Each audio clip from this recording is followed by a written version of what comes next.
Hey dreamers, welcome to this safe haven for restful sleep, where we create your sleep stories together. I'm Dan Jones, and tonight's bedtime story, weaved from your ideas, brings back some old favourites, the Martian space cats, as they find themselves passing through a wormhole to a different star system and have to find a way home. So I invite you to join me on this calming journey into Slumberland. And if you haven't already and you feel more comfortable doing so, as we begin to relax, you can close your eyes, settle down comfortably, put aside any worries from the day, and lazily exhale.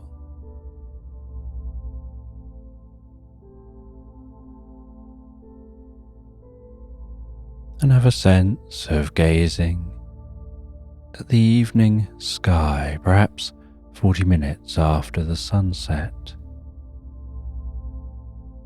noticing the landscape around you bathed in shadows, the glint of golden light peeking from a point just over the horizon,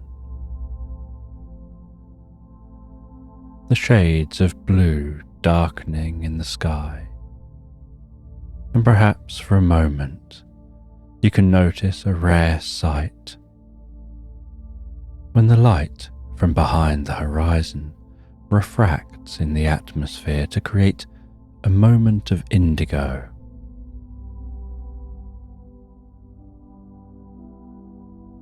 And perhaps you can imagine that indigo light carrying with it the magic of sleep as it travels into your eyes and begins to wash over and through you.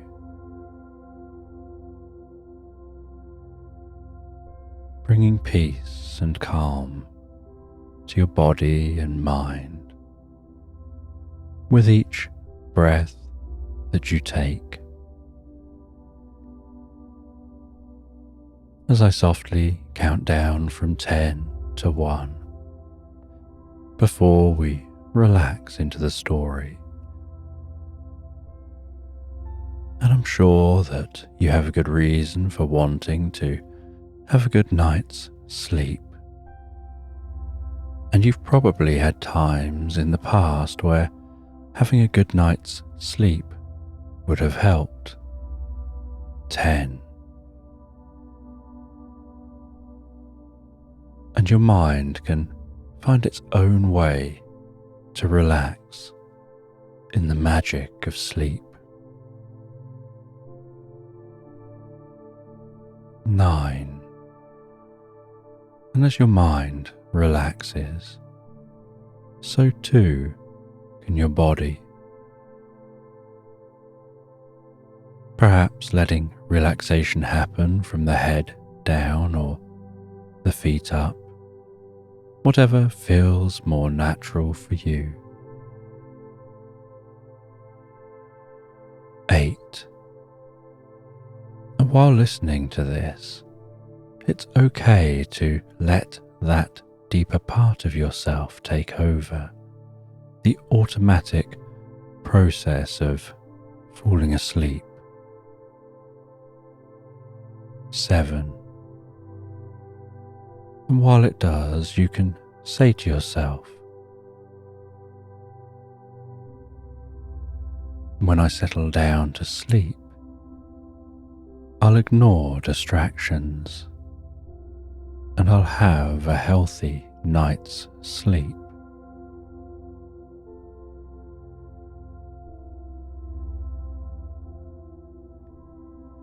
6. Saying again to yourself, when I settle down to sleep, I'll ignore distractions and I'll have a healthy night's sleep.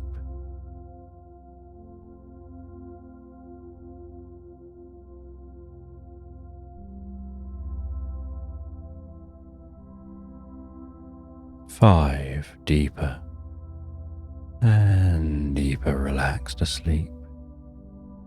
And when listening to this story, you don't have to do anything. You can listen along for a while or just drift straight to sleep. Whatever's most comfortable for you.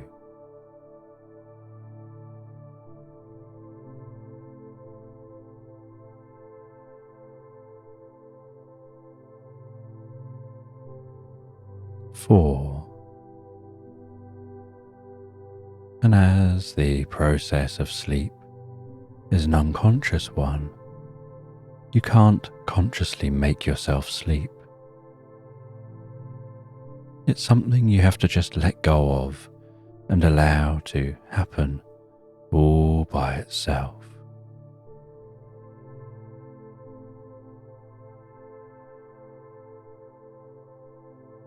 Three.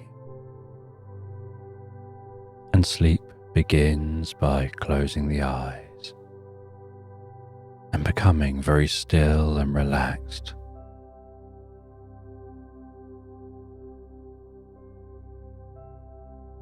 Two. And gradually you can experience a gentle shift in consciousness as your brain slows down. And you start to instinctively and automatically fall deeper and deeper asleep, just like toppling the first domino, and the rest takes care of itself. 1. Now, as this bedtime story begins, over the next few minutes you can listen to as much or as little of the story as you like, as you drift asleep whenever feels right for you.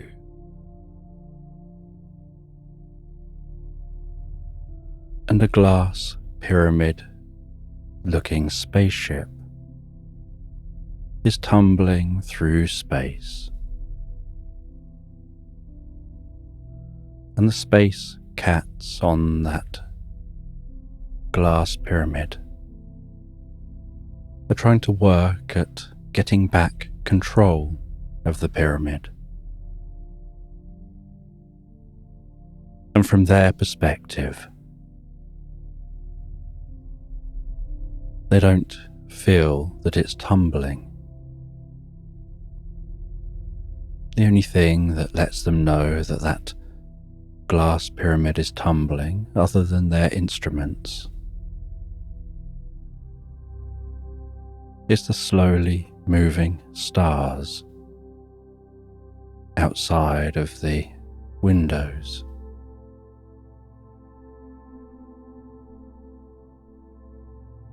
Like a slightly sped up time lapse of the stars passing overhead on the night sky.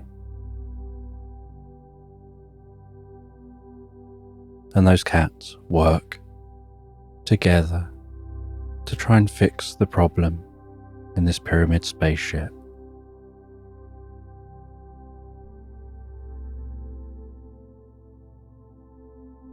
And on their journey to Mars, one of the thrusters had become faulty and locked itself on, and they managed to turn that thruster off.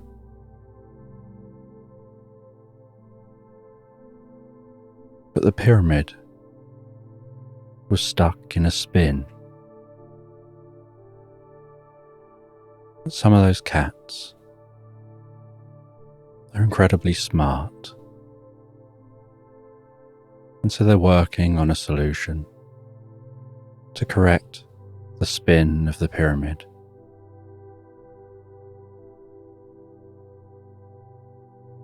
And it takes them a while of working day and night to fix that pyramid, to stop it spinning in space.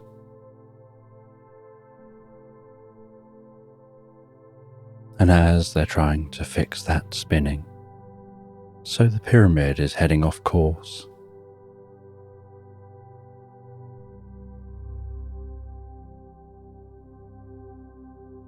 And while it's heading off course, they notice that it seems to be on track with an anomaly in space.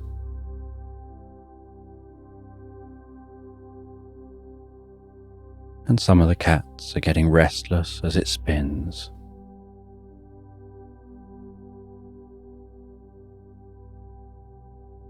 And it gets closer and closer to that anomaly. And as it approaches the anomaly, so they can observe that even more, and they see that it looks like a river in space, like a river with no beginning, no end, just pulsating, almost like a ring of water, with that water pulsing from one end to the other. But as they approach, that pulsing looks to go on forever. They can't see the far end. And once they cross a certain boundary, even when they look behind them, it now looks like that pulsing river is pulsing endlessly behind them, like they're enveloped in the pulsing water, caught in time. As that pyramid spins down this river in space. And despite not seeing an end or a beginning, something about being in this space here is that it seems to create a very slight drag on the pyramid, gradually slowing its spin, helping to calm that pyramid down.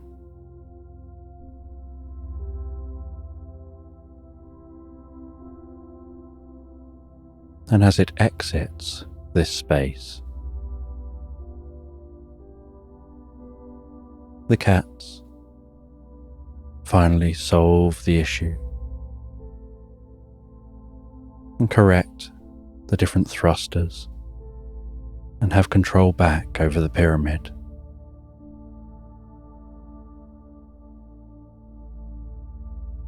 With that pulsing river in space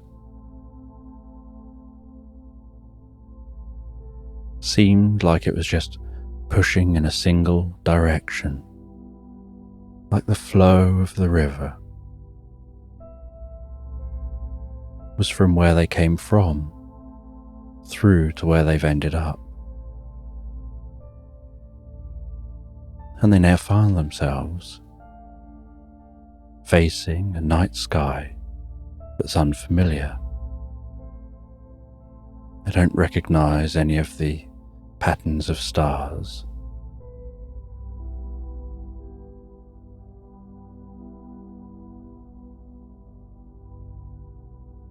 And their computers don't recognize any of the patterns of stars, their star maps.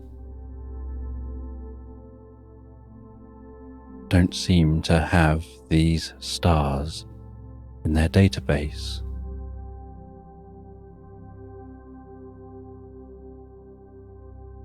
But the ship is always scanning, and so it scans, and it starts to map these new stars,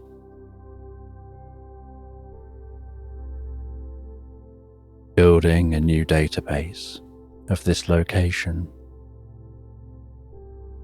And as they move away from that river in space, so that they can get a better view looking back on it, they see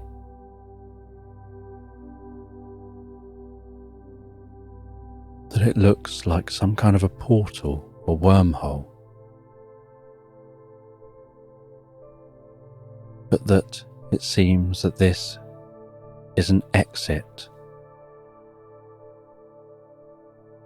and they try to fly the pyramid back through this wormhole, only to find that never mind how fast they accelerate, they can't get close enough to enter this wormhole.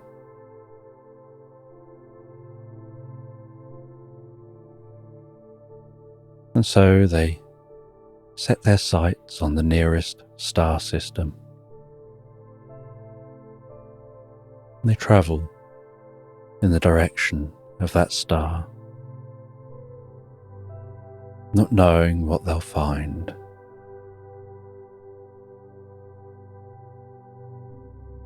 And as they approach the star system,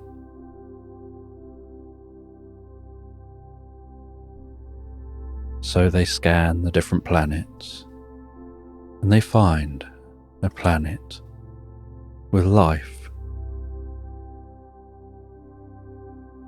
And they circle that planet, scanning in rows around the planet as they go, as they orbit the planet over and over again. And they scan terrain, and they find somewhere to land before heading down in that glass pyramid to land their ship.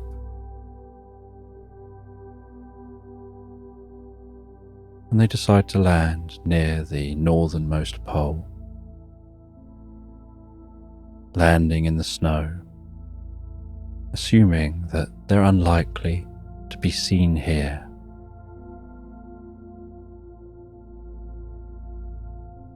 And as they land, their ship melts the snow beneath it and sinks down some distance into the snowy surface.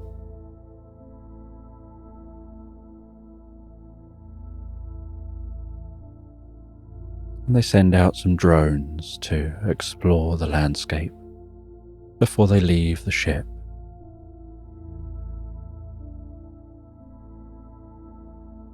And this area is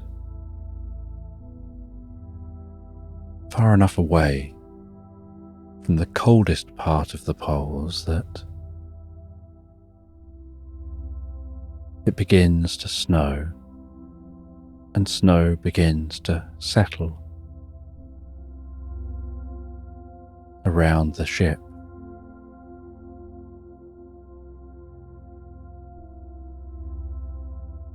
Almost like encasing it in its own igloo, carefully hiding it from view.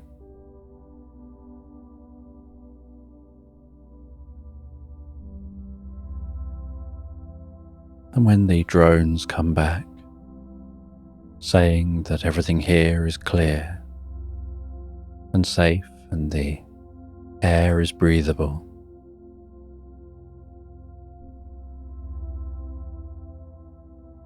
the cats put on their bearskin jackets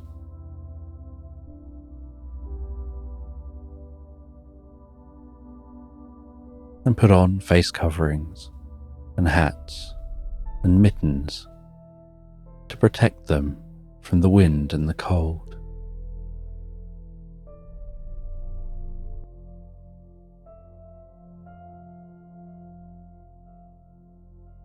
And the entrance and exit to this ship is deep under the surface of the snow.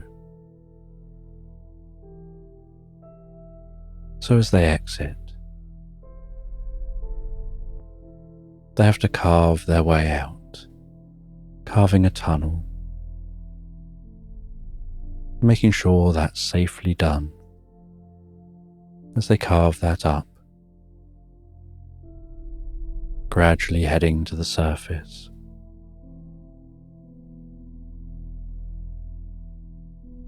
Eventually arriving at the surface and getting to have a look around,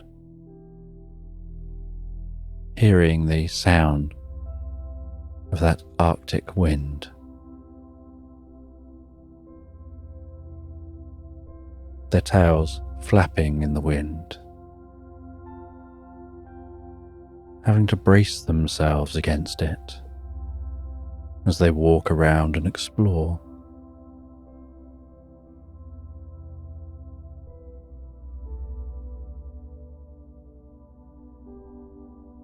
And some of the cats bring out with them some machines to travel on, almost like two-person spacecraft that can fly in the atmosphere and outside the atmosphere.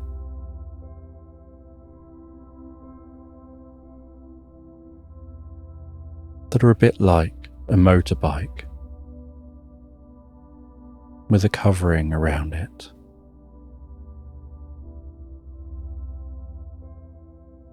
That's aerodynamic for when it's in the atmosphere. And the base of it is heat protected for when they re-enter the atmosphere. And they get in the craft 2 by 2.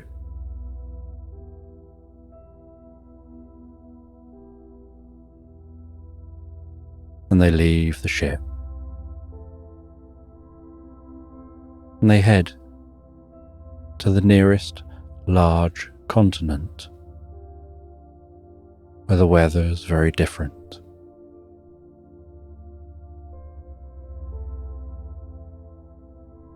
And as they all travel to that continent, so they notice how the weather changes, flying over the most incredible, deep blue-looking ocean.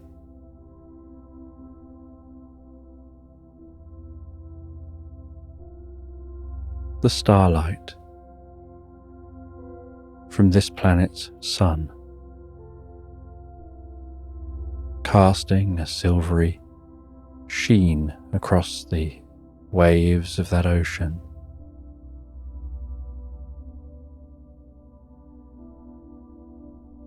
And then in the distance, on the horizon, they can see the hump of land. They head towards that land. And as they approach, they're taken aback by how Earth-like this planet seems. There seems to be what look like large trees, Earth-like foliage, and what look like birds flying among the trees and above the treetops.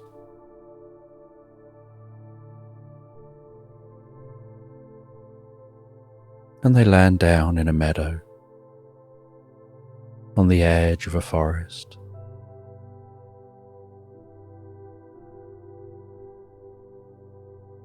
They scan their surroundings.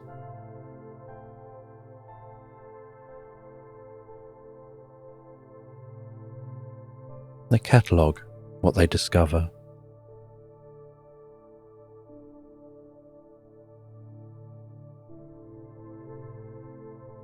And they can hear what sounds like singing coming from just within the forest.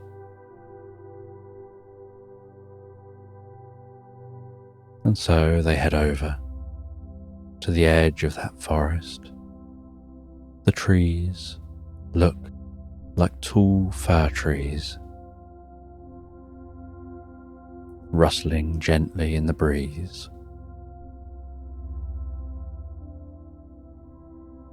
And the scent of those trees is a similar scent to the smell of honey mixed with a bit of lavender.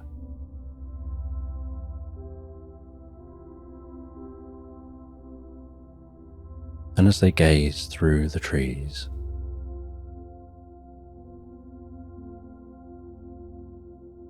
they can see some bears. Well, that's what they look like. A little bit like giant pandas, only they're far more active than pandas. They're dancing around a campfire, singing, and some of the bears are banging on some drums, and some of them are banging on the trunks of some trees. And those trees seem to be hollow, and yet they don't seem to be dead. And the sound reverberates up and down the trees and out into the forest as those bear-like creatures continue dancing around a campfire, just crackling and popping.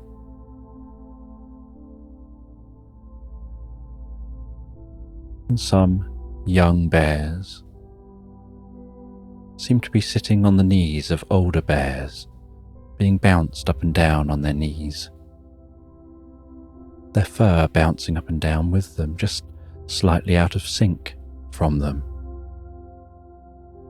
and their ears bouncing slightly up and down.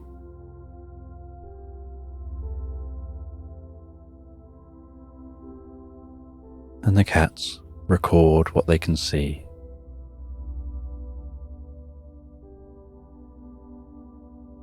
And they try not to get noticed, and try to just observe the life here.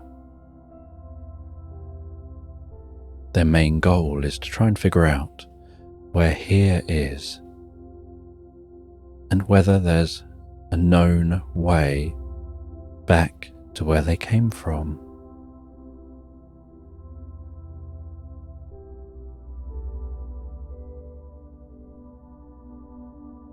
And they head away from the tree line, scanning around in the meadow. And they pick up that it seems that there is some advanced civilization somewhere on this continent that has technology.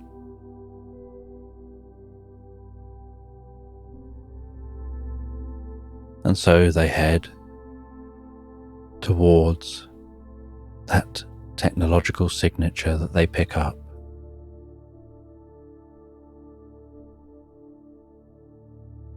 They try to fly low and hope not to be picked up on any kind of detection system. And their craft are only small, so they're hoping perhaps if they do get picked up, they would just interpret it as maybe a large flock of birds.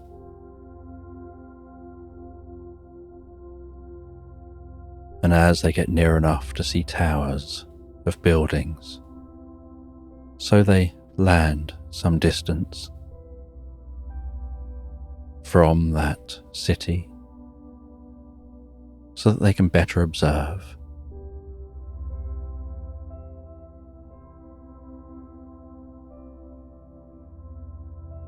And they look through a telescope to get a better look over at the city before sending some small drones towards the city.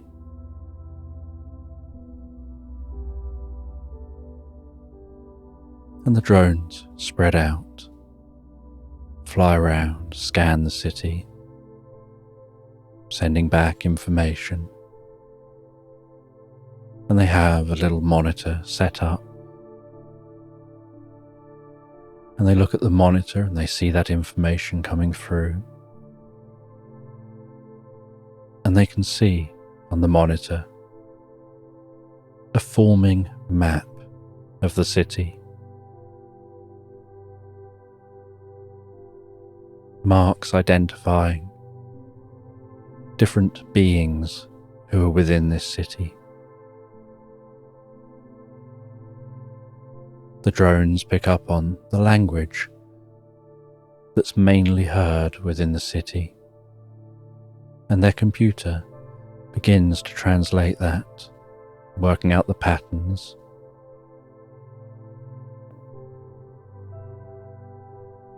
Giving them something to work with so that they can then communicate with those who are here.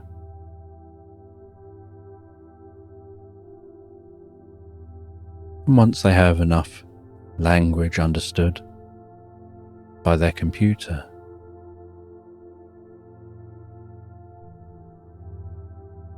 they place that into a small pin that they attach to themselves. It transmits the information to the pin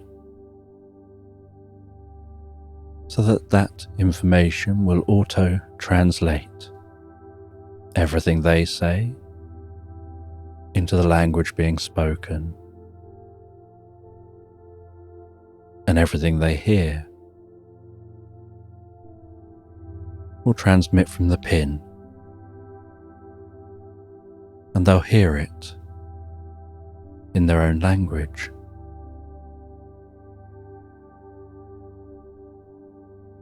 And then they head down closer to the city, placing their vehicles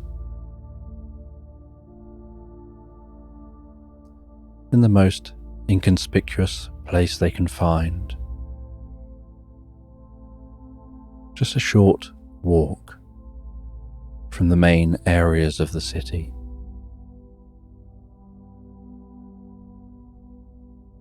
And the computers, the drones, have identified the best location for them to go. A building which seems to be linked to space travel.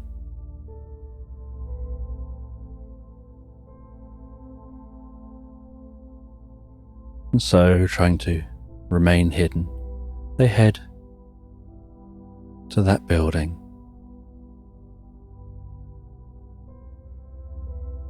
And they don't know what the reception will be of seeing them.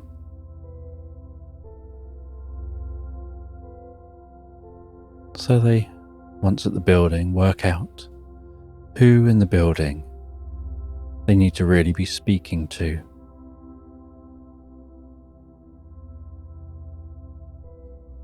They work out what floor that is.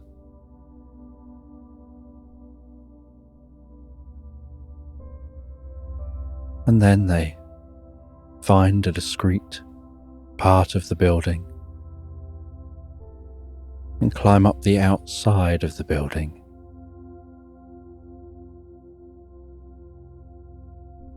Piercing through the glass on the floor they want to get into.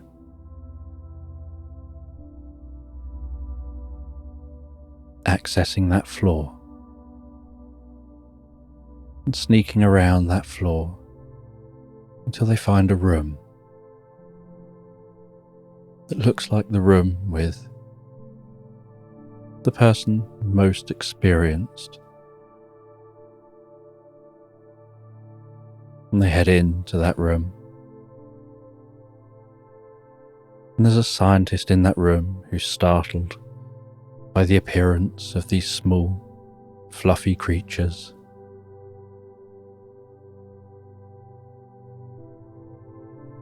And they explain who they are, how they got there.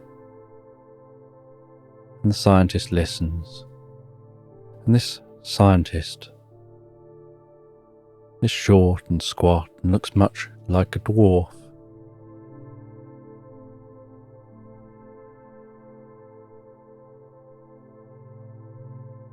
And they were involved in the satellite programs here. They were involved in space flight. And they don't seem particularly fazed by the sight of these creatures.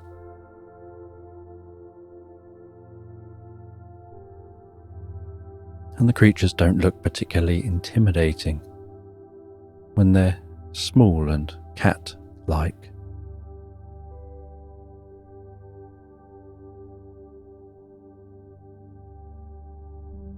And this scientist says that 2 anomalies had appeared on their radar when they were scanning space.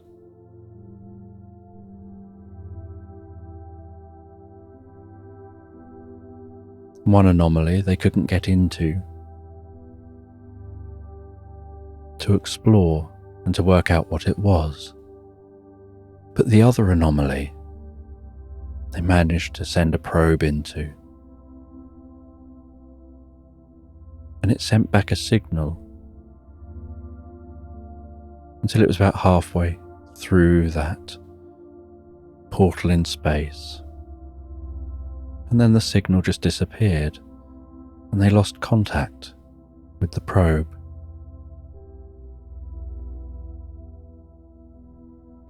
They now wonder whether one of those anomalies is a portal, like a wormhole, heading one direction, and the other one is a wormhole heading the other direction.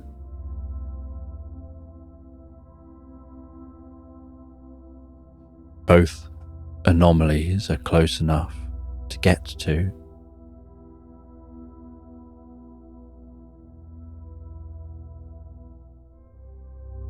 but they're far enough apart that you can only really head to one or the other at a time. They're not alongside each other or anything like that.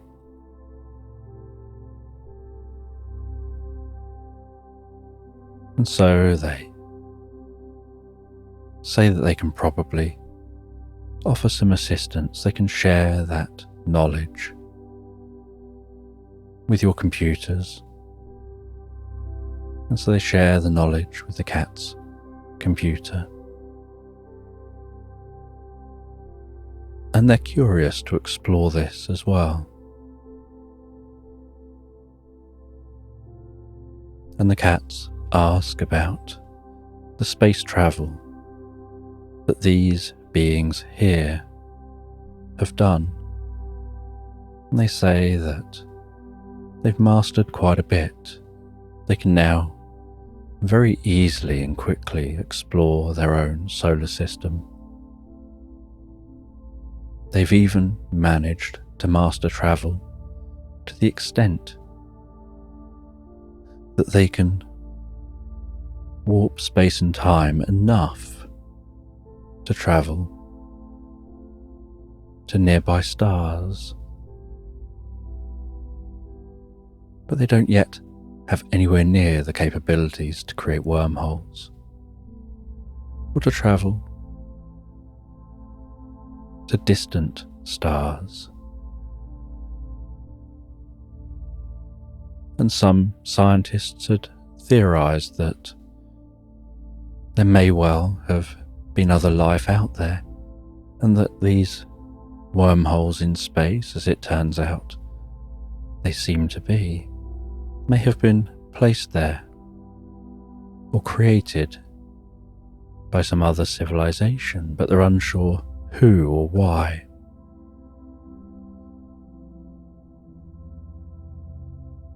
And unlike on a planet like Earth, where there's the cats and the mice and the humans as really the main intelligent species who have space travel,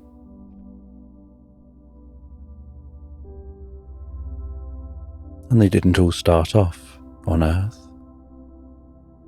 On this planet, there's multiple different species who've all evolved along a similar timeline, and then they've been able to share their knowledge and grow together.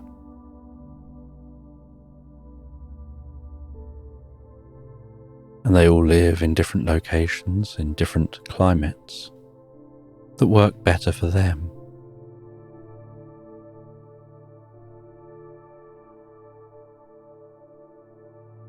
There's even an advanced species which lives within the oceans that had managed to develop and harness technology despite being incredibly different to all the land creatures.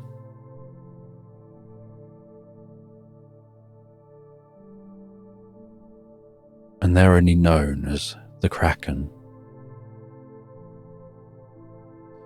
They're large and powerful underwater creatures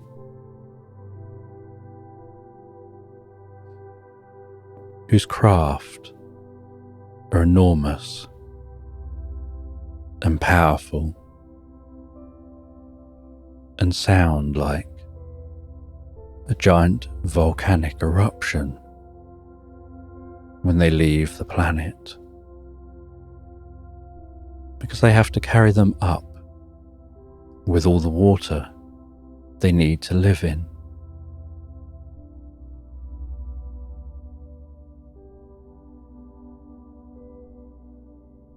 And the cats take all this knowledge. They head back to their ship, ready to leave this planet.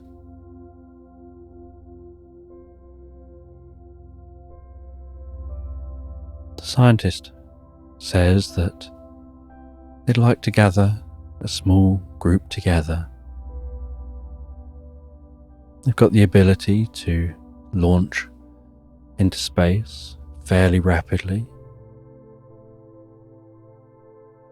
and they'd like to keep in touch and then launch into space when they're all ready to go. And they head off, ready to set up and launch in their own spaceship. And the cats head back to that pyramid.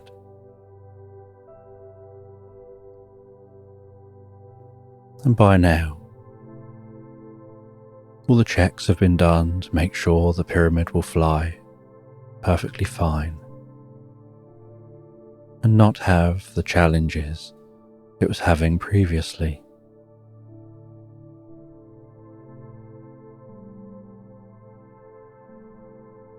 And they get into position.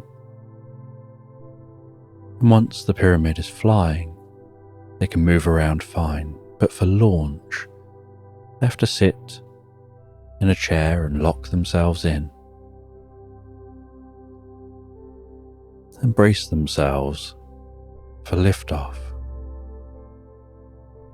And within the pyramid, they hear that countdown start. 10, 9, 8. They hear the engines firing up. 7. 6. 5. They hear the rumble and feel that rumble vibrating through them. 4. 3. 2. 1.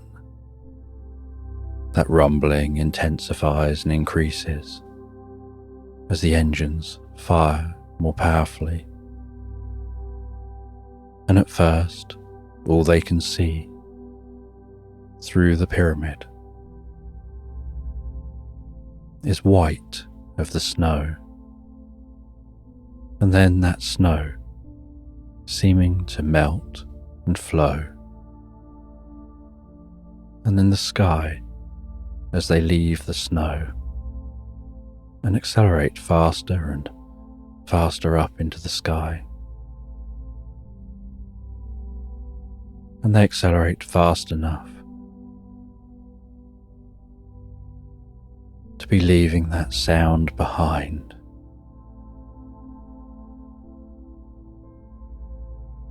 Before breaching the top of the atmosphere.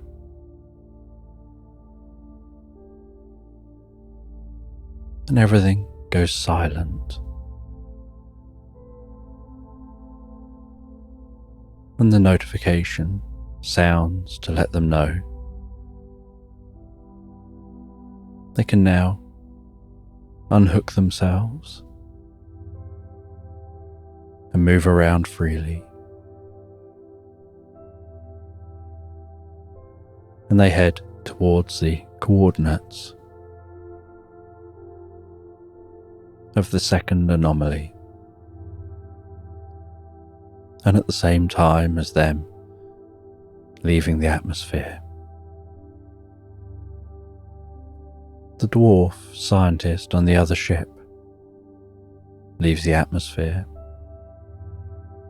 and they radio back and forth, communicating that they're all okay, the status is good. They're en route to the anomaly.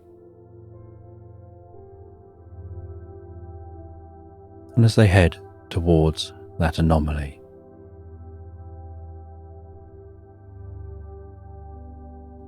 the cats have a little time to interact, to have some downtime. And one of the cats goes and rests beneath the gigantic sunflower, reading a book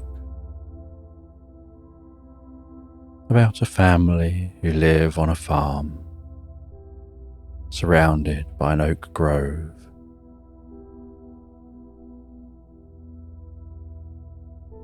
Where the dad spends all his time in a workshop building gifts for children in the local community. And the mum enjoys making candles. And they lead a fairly basic life. When it gets to evening, they work by oil lamp. They choose not to use electricity. The dog can often be found lying in front of the fire, snoring away, dreaming of playing in tall grass.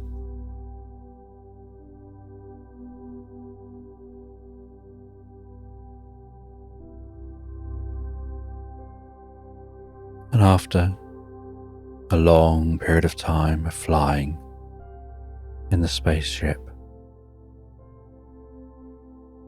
a message comes through that something has been detected.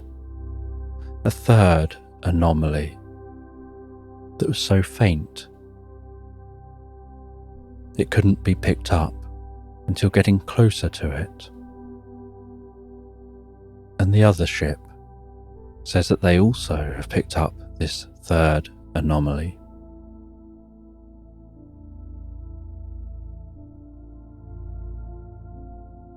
And they try to work out what the anomaly is. And as they get nearer to that anomaly, so they can see a fuzzy patch of space where the stars behind it seem to shimmer, but the stars around that shimmering are static.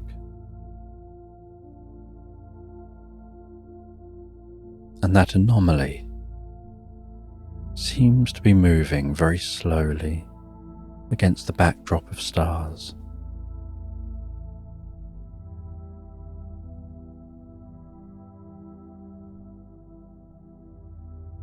But then once they get fairly close to the anomaly, unable to scan it and identify it any more than they already have,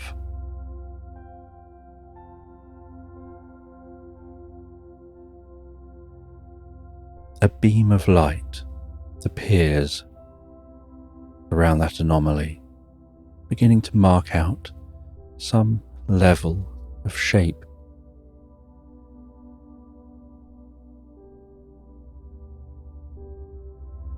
And it's clear that this anomaly is another ship in space, only this ship dwarfs the pyramid and the dwarf scientist's ship.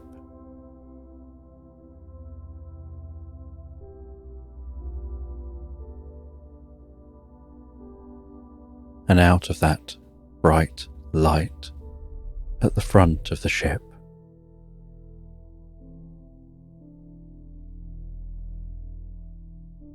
a smaller ship can be seen exiting.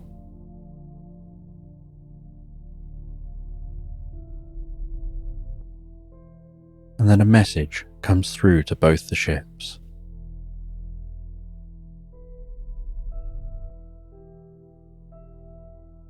That message is in a language not understood by either side. The cat's computer tries to process the language and tries to scan that small ship that just emerged from the larger ship.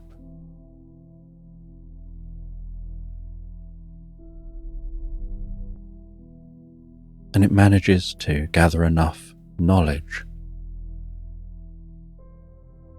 to be able to make some guesses of what the message says.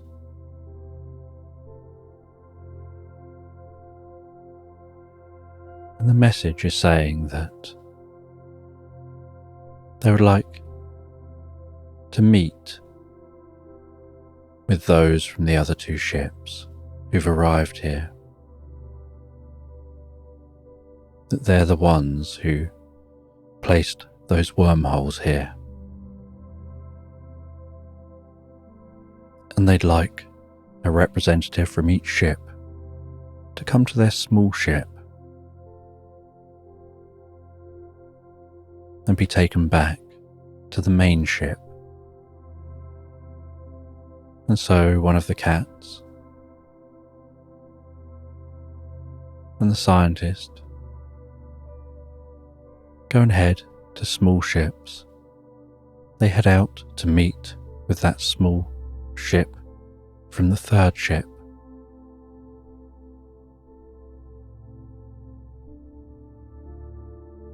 And they manage to dock with the ship. And they all head into the ship. And they discover that there's nobody on this ship itself. It just seems to be an automated ship, like a taxi coming out to pick them up and take them back.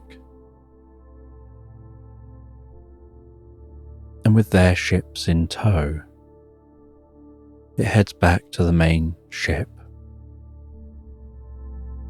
heads in through that light, which is almost blinding in how bright it is.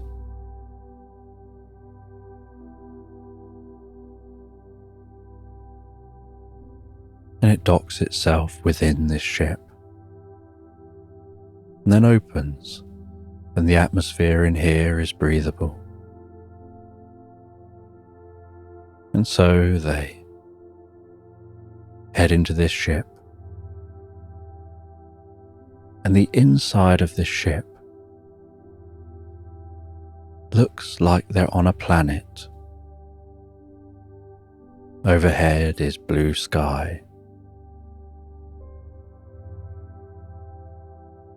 A bright area like a setting sun.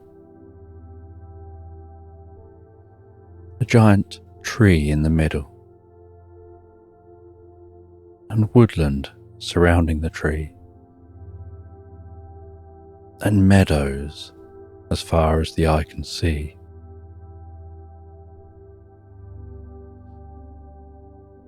And as they walk through this unusual landscape on a ship, smelling the scents of flowers, hearing sounds like birds, and the sound of rustling trees, as it appears there's a very slight breeze. They see a very strong looking humanoid,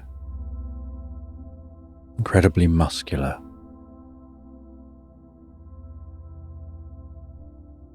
and pretty scantily clad, with a sword on his back.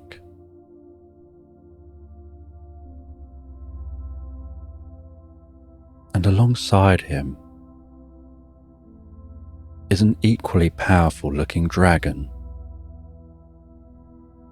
walking on all fours, its wings tucked at its side. It's breathing deep and heavy, sounding like it could let out a burst of fire at any moment.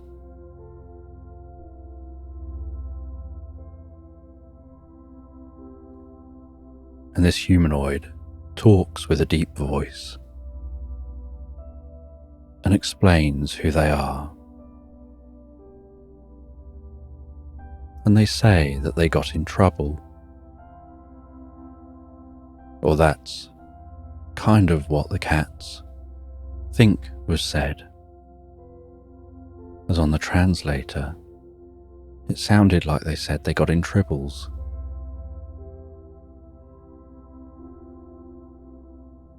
And they say to follow them as they walk towards the trees, heading towards that giant tree. And the interpretation of what it sounds like they say is that this is the mother tree. And in the base of this tree, a passageway opens, and they all head inside, and it closes behind them. And like a giant lift, it begins to rise up within the tree. And high up in the tree, they exit across a branch. And on the end of the branches are different consoles.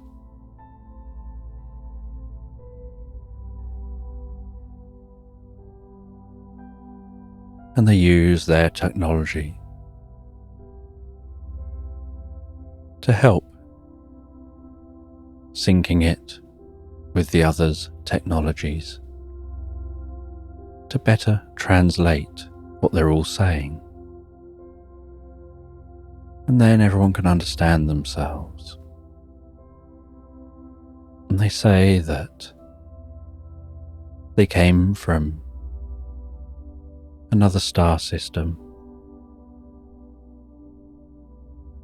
and that their star was about to go supernova and would have destroyed the planet they lived on. And they said that where they're from, there are dragons. There are people who walk around with swords, like knights out protecting others.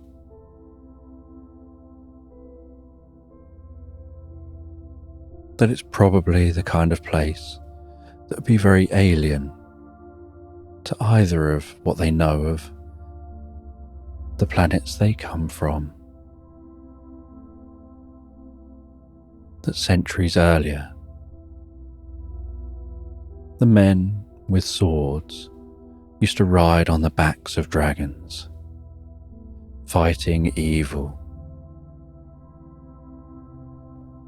And there'd be good wizards and evil wizards. There'd be dwarves under the ground. There'd be all sorts of dangerous creatures that you could encounter.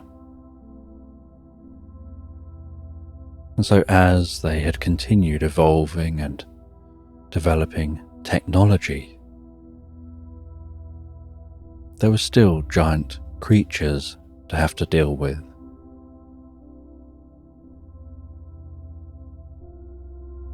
And their ways of handling it had worked fine. So although they developed technology, including the ability to create wormholes, they'd never seen a need to develop guns or other technology for violence. They almost saw it as chivalrous to stick with swords as they had done for generations.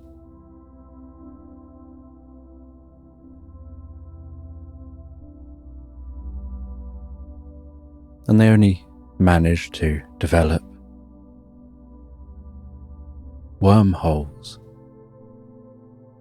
because they were under pressure of this approaching supernova. And they didn't know if their technology would work. And they didn't know where they could go because they needed to find a new home. And so, for a few centuries, they were building this ship, almost like an ark, to save their world.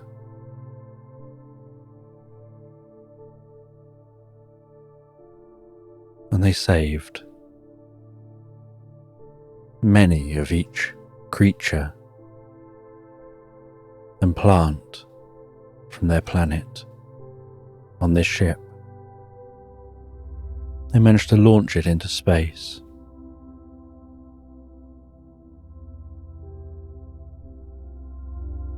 And now they're trying to look for somewhere where they can set up as a new world.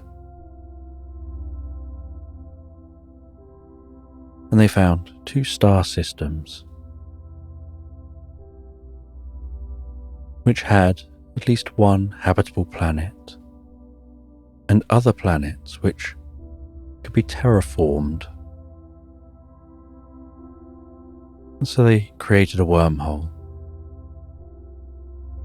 from their world to here, and a wormhole from here to the other world, and then a wormhole back from that world to here again, so that they could check out and work out which is the best to explore. and which is the best to settle on, and perhaps settling on planets in both systems,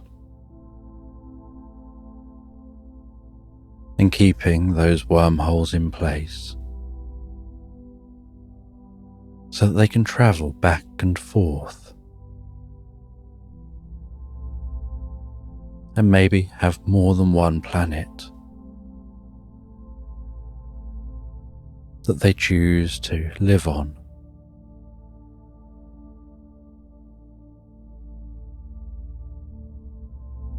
And as they know that the planet's full of life, full of intelligent life, and also full of life that should be respected, they don't want to set up on those planets.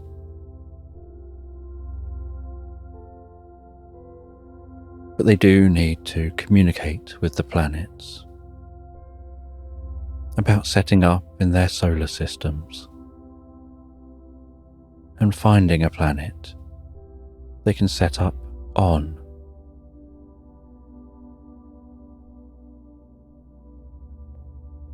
But they also didn't know how either planet would take encountering aliens from outside their own solar system.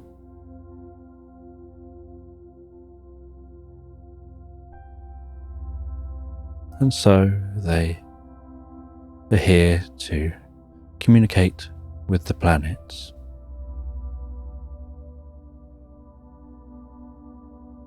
And after they all understand what's going on, they leave that tree. They head back to that ship that will transport them out of the main ship and take them back towards their own ships. And then they leave in their small ships back to their main ships.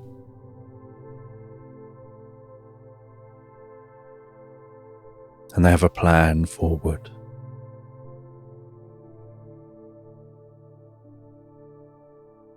That a planet will be found in the solar system and in this system, which can be terraformed and can be used for their new home.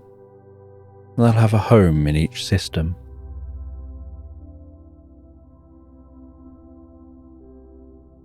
But they'll introduce themselves first. And the cats and the dwarf scientist will go ahead to prepare the worlds for this encounter.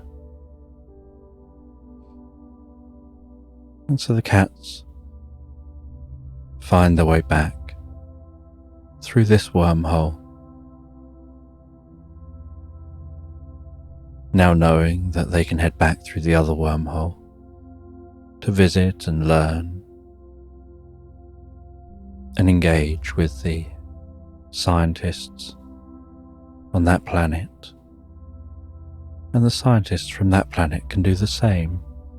Now they know it's a wormhole. They can go and visit and explore. And maybe go and visit Earth. As the cats head back through the wormhole, and make their way back into the solar system, and finally complete their journey to Mars, landing their pyramid on Mars.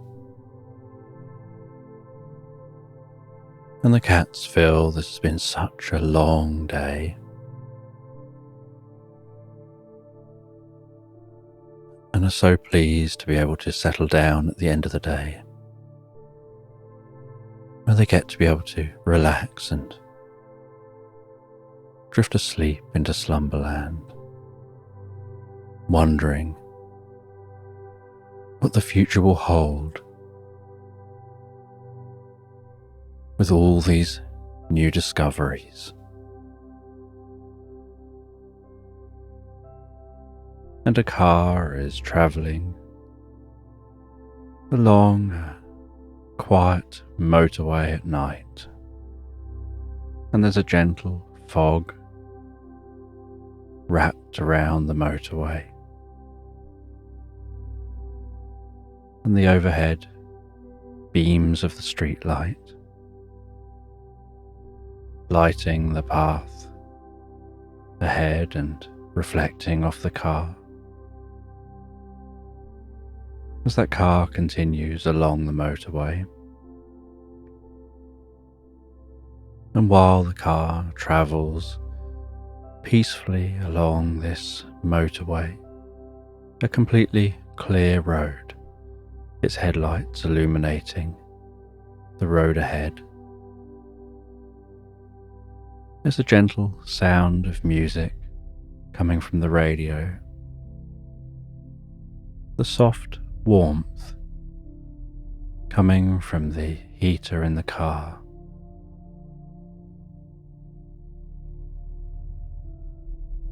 And the driver, an old man, is just taking his grandson back home after a long day in the woods. They've been staying at the grandparents' cabin, and the old man had taken his grandson out fishing on the lake in the woods by the cabin.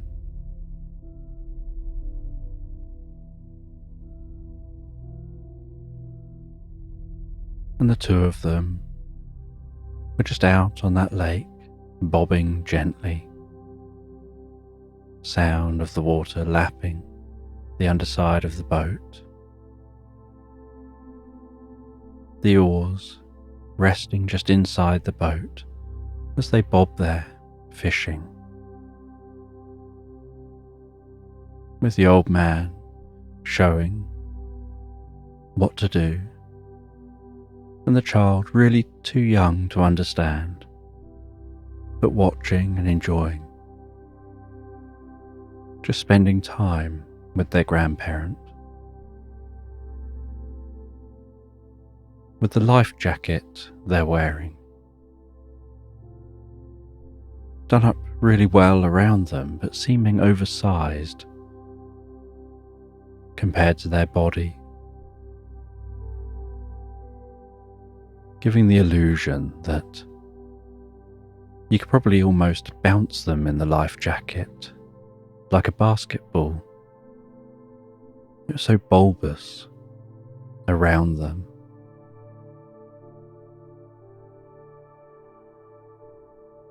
But they just sat in the boat,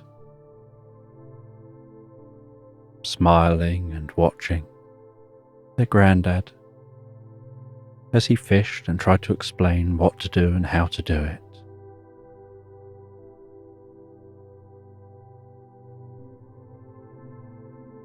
And he was just telling stories. He'd go off on little tangents of telling stories about his fishing days. Saying, in my day, he'd tell stories about fish he caught on lakes, fish he caught out to sea. He'd tell stories about the calmest lakes you could ever imagine, where the water reflects almost like a mirror, where you could tilt your head and you can't tell the difference between the sky and what's above the water and the reflection, and stories about clinging onto the boat tightly as it rises up and down waves as big as a house. And the young child just smiled and seemed to just be happy to be there. But the granddad just kept on talking, enjoying sharing his tales of his youth.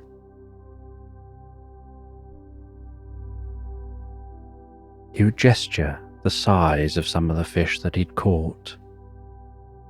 He would gesture small sizes of fish his friends had caught as he laughs and sniggers to himself about his memories.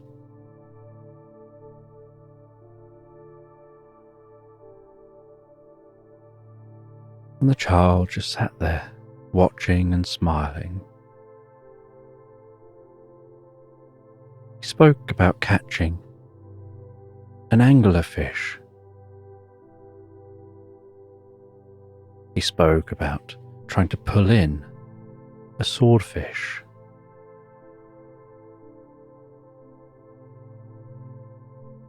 He spoke about hooking a monster from the deep in a lake, and it escaping him because the line broke.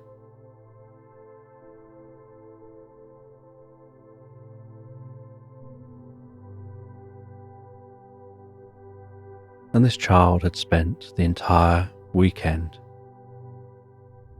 with the grandparents. And after a day of fishing, the granddad was sat at the dining room table. The grandson holding a crayon in their hand. And the granddad had drawn a fish on a bit of paper, and the grandson was trying to draw a fish too, and drew a very angular fish, making the granddad smile. And then drawing some googly looking eyes on the fish, and a mask.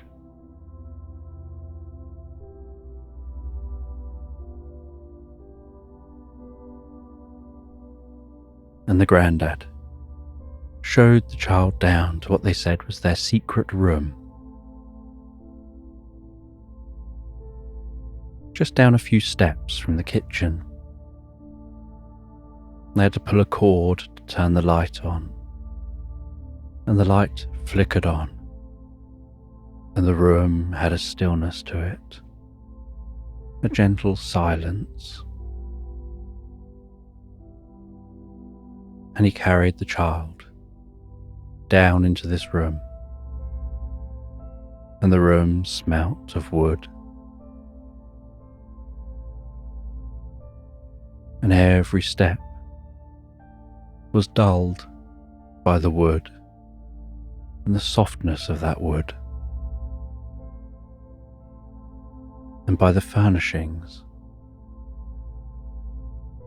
And there was an old, worn chair, and he sat down in that old, worn chair, holding his grandson on his knee.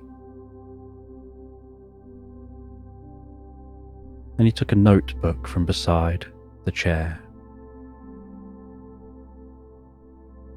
and he spoke about how he enjoys noting down his little ideas that he has when he's fishing, when he's walking in the woods, when he's relaxing, his mind wanders. He comes up with different ideas, and he likes to come back to the cabin, sit down in this chair, and write his different ideas down.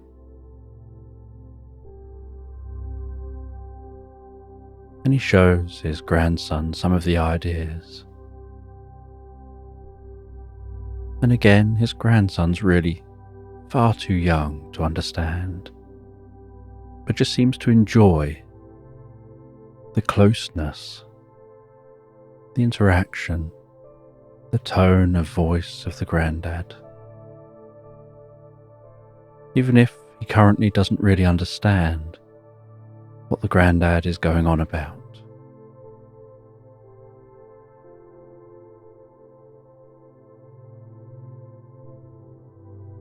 And when it got to tea time, the grandma called them back up to the kitchen and had laid the table. And they sat down for some food.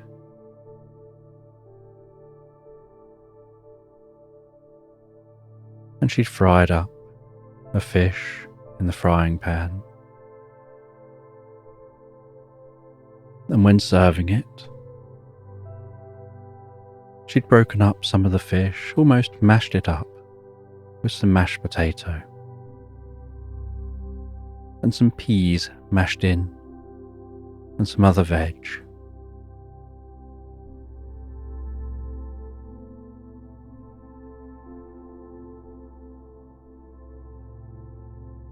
And the granddad helped the grandson to eat the food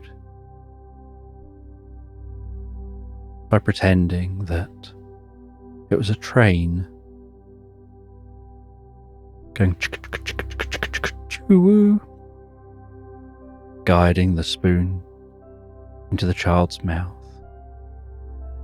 and having a smile on their face while doing so, and opening their mouth when they want the child to open their mouth.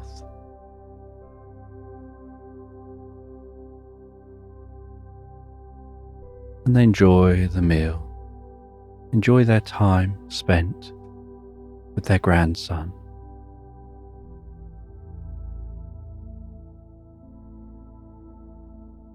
And at the end of the meal,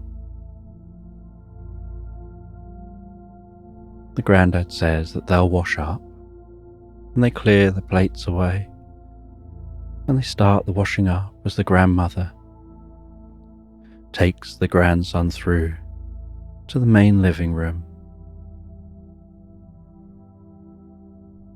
The fire crackling away gently in the fireplace.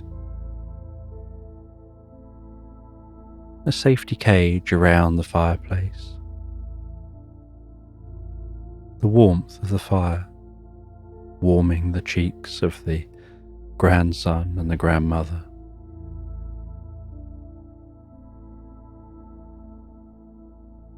The cat sleeping high up in the cat tree to avoid the grasp of the grandson. The cat enjoys strokes and tickles, but finds that children can be a little overbearing at times, just grabbing at you. And so when a child visits, they climb up to the highest point and take it as their cue to nap,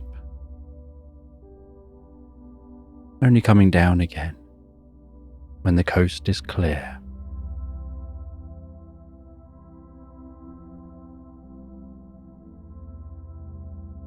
And as the evening continues on with the background sound of Grandad washing up, the cluttering and clanging of plates and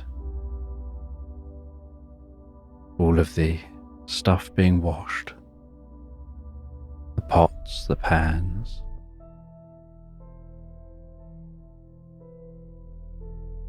it starts to gently rain outside, initially sounding like someone's throwing some small stones just gently and delicately at the cabin window.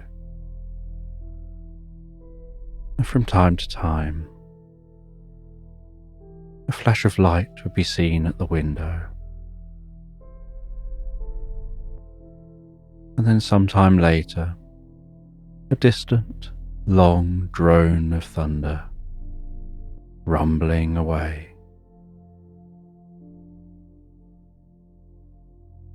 Almost like nature beyond the cabin is breathing in that rain.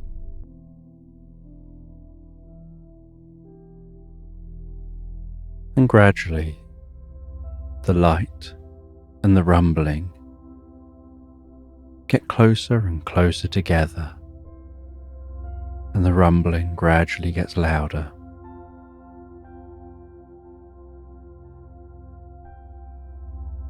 And the cat jumps down from the tree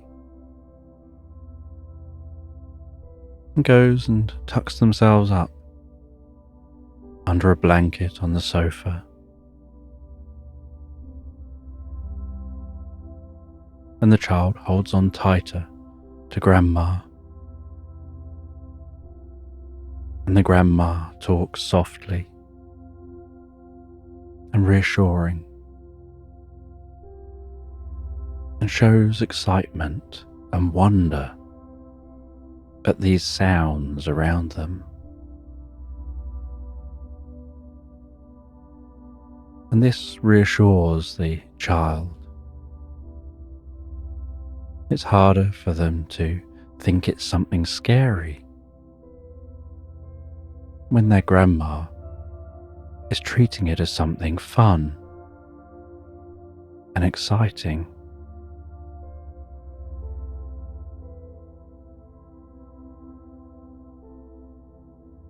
And as the night carries on, so the grandma takes the grandchild up to bed, settles them down in bed,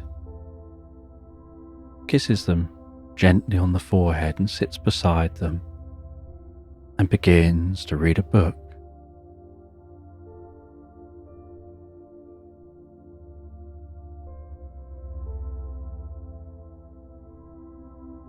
And this bedroom has an unusual scent that the young child, being barely a couple of years old, has never experienced before.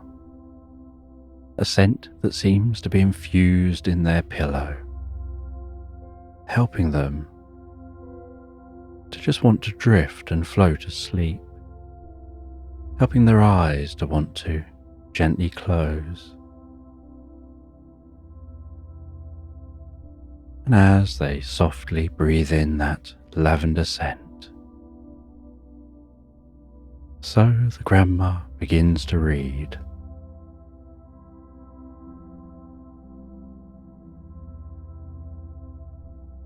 About Jerry the giraffe.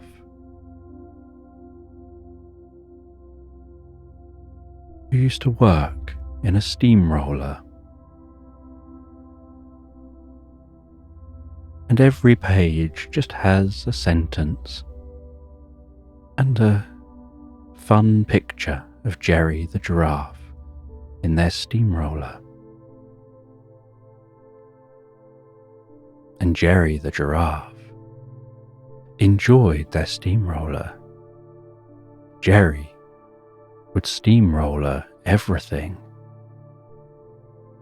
The page turns. And Jerry was asked, "Can you help me with this road?" And he would turn up with his steamroller and flatten it out. "Thank you, Jerry," he would be told, as he looked on with a smile. And Jerry was asked, "Can you help me with this field? I want to play a game and it needs to be flat." And Jerry would happily steamroller over the grass, flattening down that field. And looking behind at the smooth, flat field as they wave on, say "Thank you, Jerry," before playing their game. And Jerry would drive around, finding anyone who needs help with a steamroller. And Jerry the giraffe was asked if he would go and help to flatten down an old haunted house.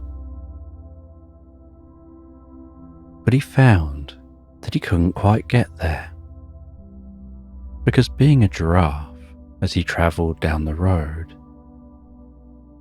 his head and neck were too high to fit through a tunnel. And so Jerry had to take a long way round. And when Jerry got to the haunted house, a phantom was stood at the door.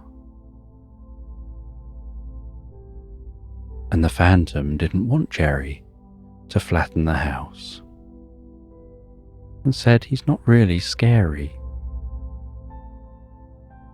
He's a friendly phantom who just likes living in their home. But Jerry enjoyed steamrollering things.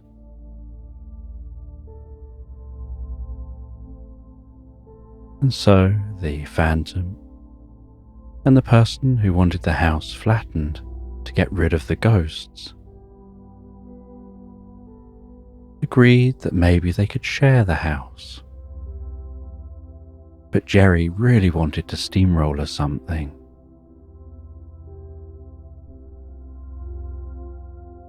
And so they agreed.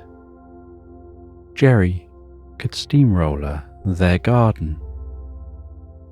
There were lumps and bumps in the garden.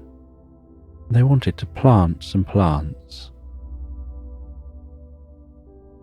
So Jerry went into the garden and steamrollered that garden, making it very flat.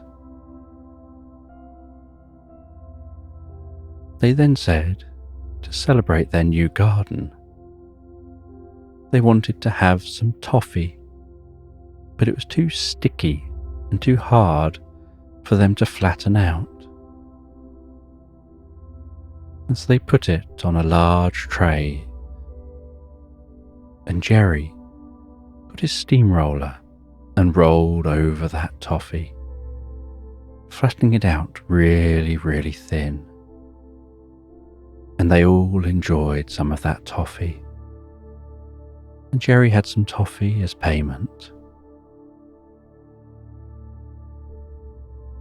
Before going home in his steamroller and feeling he'd done a good day's work, and the grandchild fell comfortably asleep. And downstairs was still the gentle sound of the grandad putting away the washing up.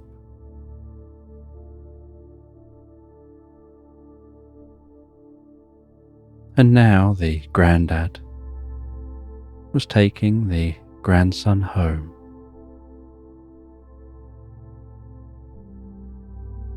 And the grandad was in his sports car, his grandson strapped in to a child seat in the back, the grandson fast asleep. The grandad hypnotically watching the way the light bounced along the car as it drove.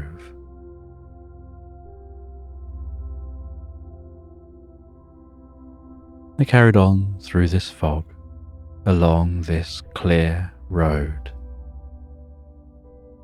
with very, very little traffic on either side.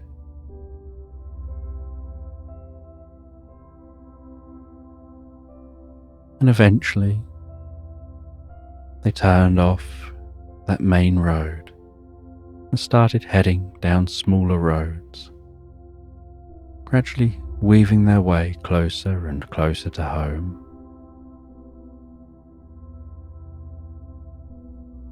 And once arriving at the grandson's home,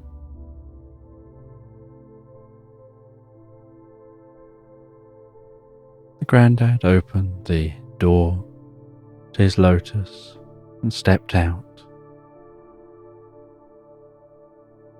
closed it behind him, went round, and reached into the back of the car and took the grandson out of the car and went up to the front door carrying his grandson in his arm,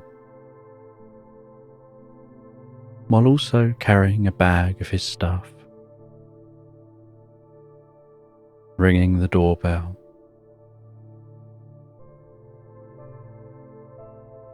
And the parents answer the door.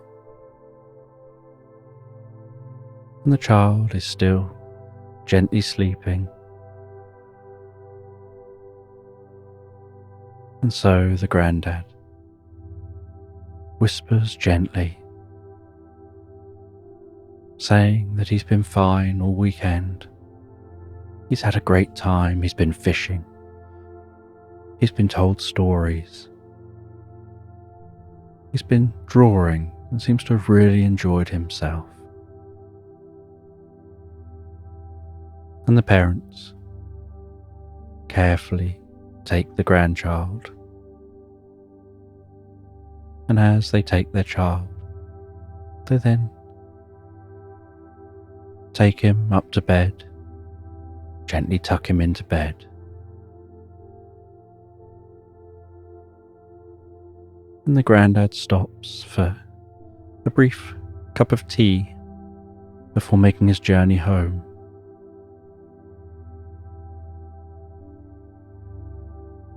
And he begins to share his tales again, any opportunity he gets.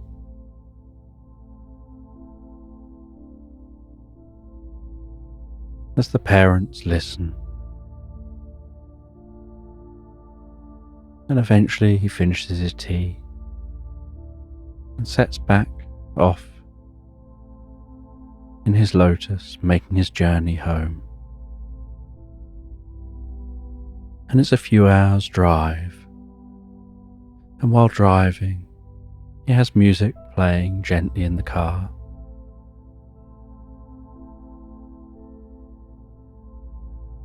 And the heater keeping the car nice and warm.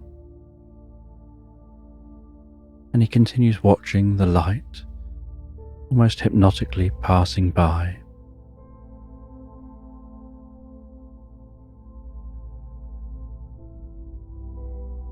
And he thinks about the weekend with his grandson as he makes his journey back to that cabin, arriving back at the cabin.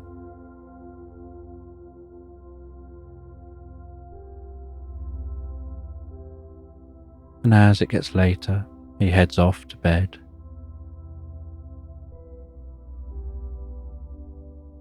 And then the next day, he awakens and heads out. He goes down to the lake as usual. And while walking along the edge of the lake, smelling the fresh air, hearing the water of the lake lapping gently on the shore, crunching softly through the grass along the edge of this lake, sounds of the rustling trees, singing birds,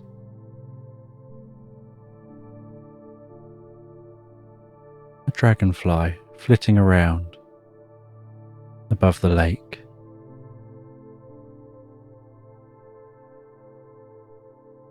You can hear the distant sound of bells from the church, from the nearby village, just a short walk through the woods.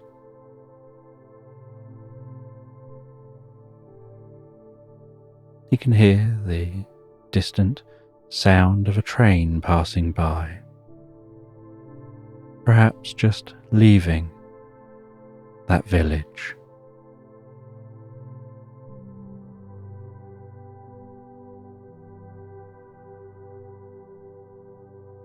And he goes and sits on a seat near to the lake, where he can rest back, stretch out his legs, lower his hat on his head to shield his eyes, and enjoy the warmth of the sun on his cheeks. And he rests there for a little while. He doesn't necessarily feel that he needs to recover from having his grandchild come and stay for a weekend, but he does feel that he just needs that slight reset in his mind from being almost like a heightened version of himself while his grandson was staying.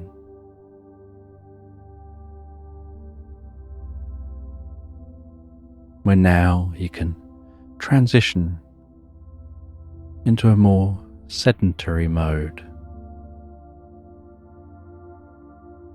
focused on a slow pace of life, of peace and calm.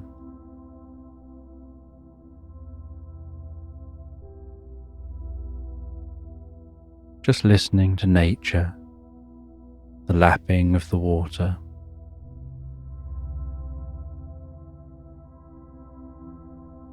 thinking back to his own kids and how fast they grow up. How 1 minute they're a baby you're holding in your arms, and you're young and active. The next minute, they're arguing over every little thing.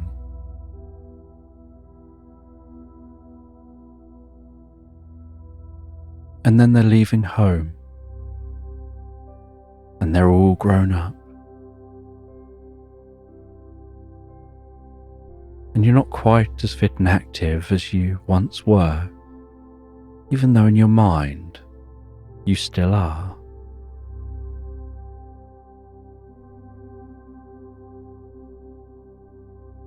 And he feels that this thought is helping him to really appreciate and connect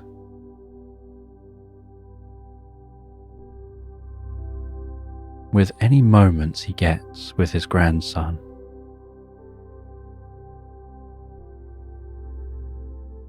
Even if at those moments his body is saying, "Go and lie down and sleep and rest," where he listens to his mind saying, "Play, have some fun.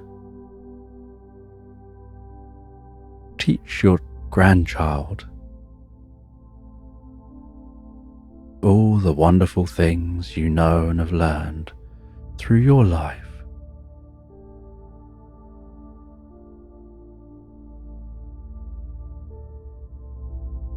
And with a slightly achy body,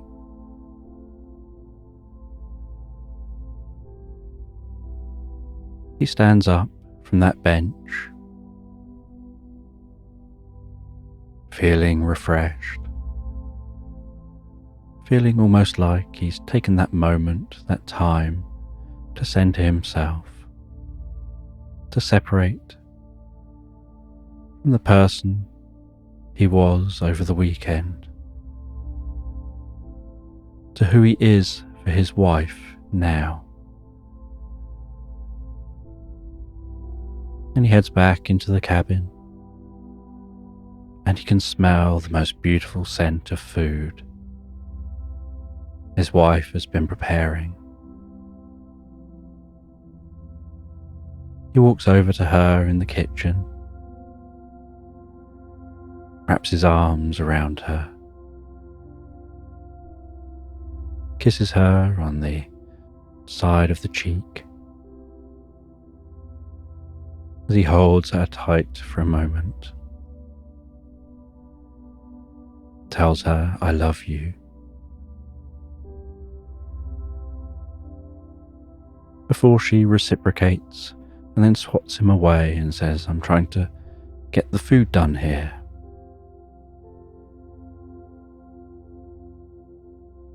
And And he goes and sits down and watches her as she finishes preparing the food, as if his whole world is contained in that single moment, in that single vision.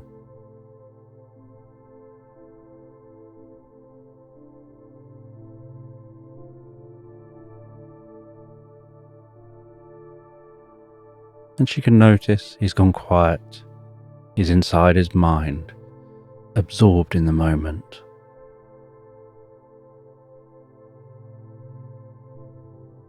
Before she then goes over, carrying 2 plates of food, they sit at the table, quietly enjoying their meal.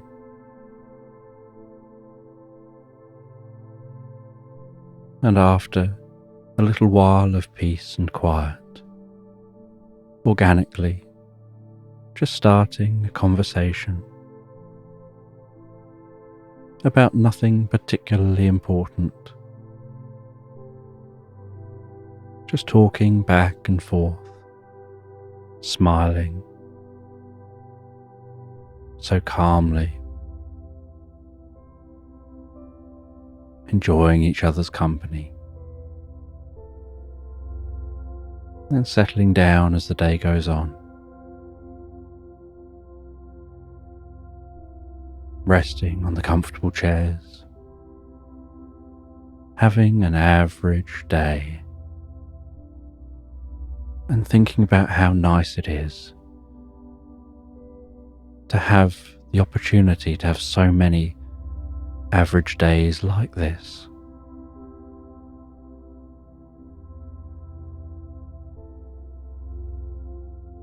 Thinking about how some people think a day's wasted when you don't do anything, but spending time with someone you love every single day, even when you're not doing anything specific, isn't wasted time.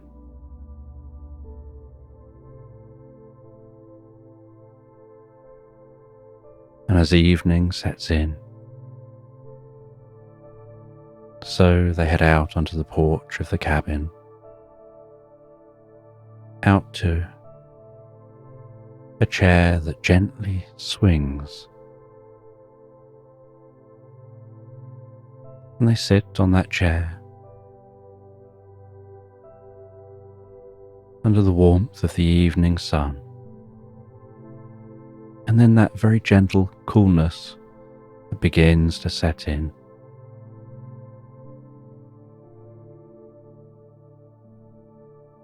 That encourages them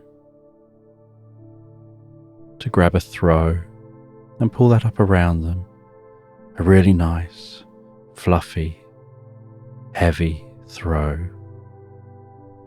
tucking themselves up together on that swinging seat that's gently rocking them.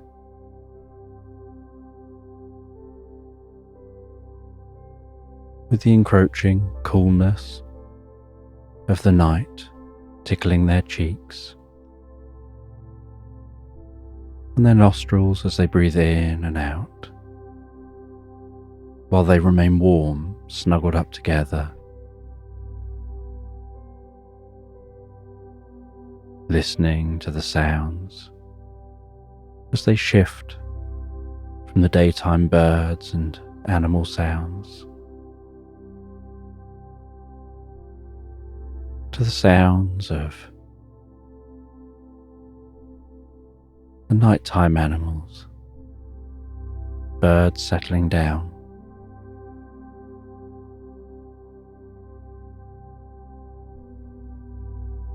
the sounds of crickets and other sounds in the nighttime.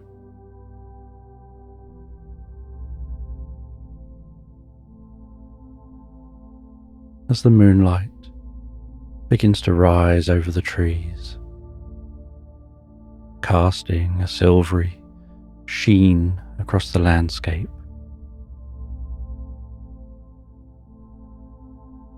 catching on the damp foliage,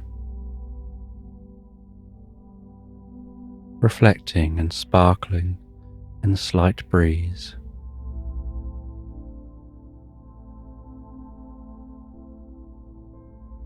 Seeing the stars twinkling overhead, the occasional shooting star go past. Perhaps making a wish or two before it starts to get later. They know it's time now to settle down and fall asleep, and so they get off the chair, fold up that throw, place it down on the chair, and they head back into the cabin. They have a warm, cozy drink before heading up to bed and settling down together for the night.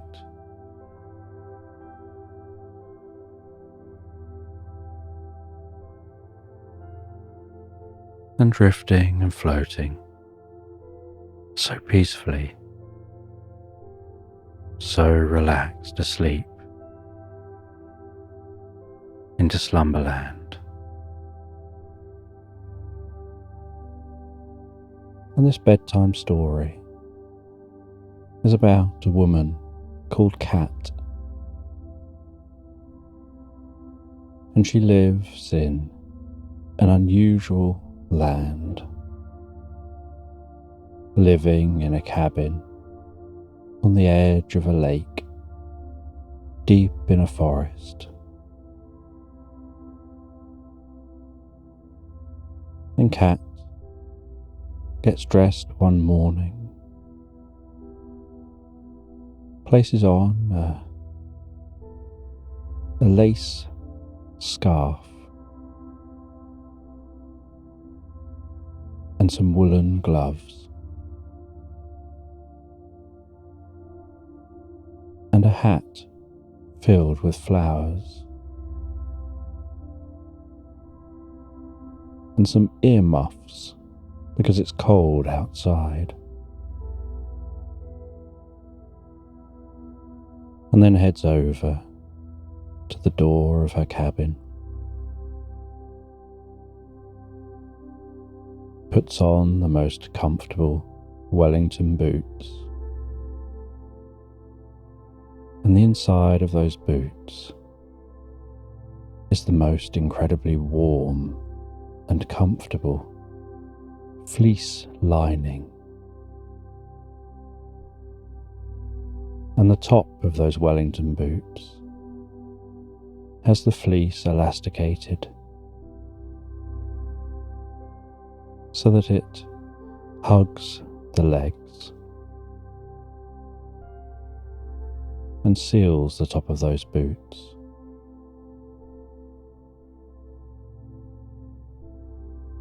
And she prepares herself to leave the cabin, head out into the cold. The windows are frosted, and she can see through the windows. There are long icicles hanging down from the roof.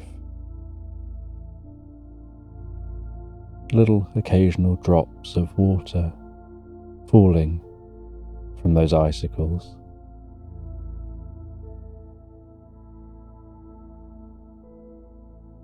She places the most comfortable coat on, wraps herself up, almost trapping the warmth from inside the cabin next to her body, before opening the door, feeling that rush of cold air, the way it tickles her cheeks, seeing her breath escape her mouth as she walks out of the cabin and instantly starts crunching on the snow closes that door behind her. A little bit of the snow falls from the roof as the door closes, and with a soft patting sound lands on the snow by the cabin.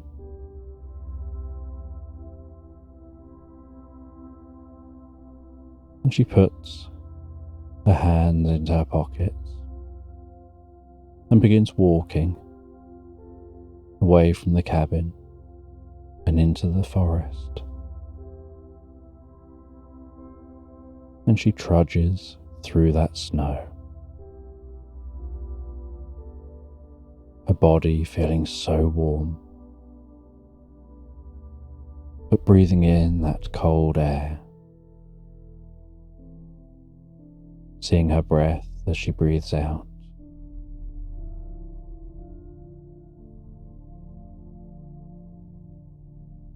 And as she walks through this snow-covered forest, so she can see the way the sunlight dances through the trees, almost seeming to shimmer and sparkle, like thousands of stars filling the canopy as she continues walking.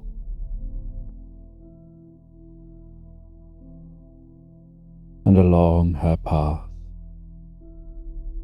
is a small stream, and the edges of that stream have frozen. She can hear that bubbling, trickling water and see the bubbles just under the ice along the edge of the stream. And that water seems so clear and smells so fresh. She can hear the occasional bird singing among the trees. As her feet continue to make a dull thud with each step and a slight crunch as they compact the snow, and she walks slowly and rhythmically,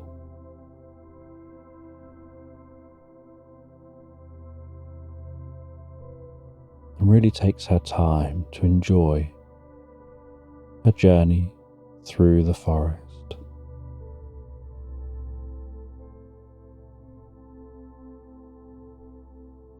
And after a while, she begins to walk out into a clearing. She can see some sheep in this clearing, and the snow has been churned up and isn't really settled so much here as the sheep move around and dig down into that snow, revealing the grass. And there are enough sheep here that the snow has never really had the time to fully settle like it does, where there isn't always something walking around. And she can see the shepherd in the field, managing those sheep, and the dog walking around the back of the sheep, as that shepherd occasionally whistles and calls out to the dog, and the dog understands the shepherd.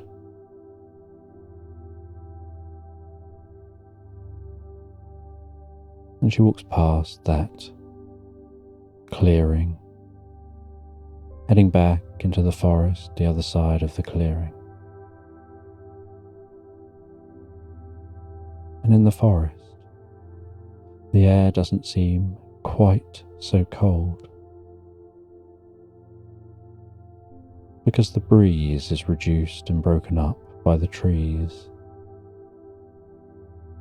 She continues on through this forest,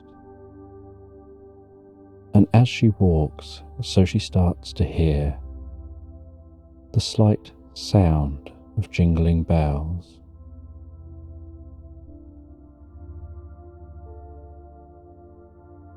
And intrigued, she heads off her usual path and walks deeper into the forest, pushing past branches of the trees. Some of the snow occasionally falling from those branches as she goes. And as she pushes past those trees, so she can smell those trees. She can feel the slight sponginess of the ground, of the moss under the snow.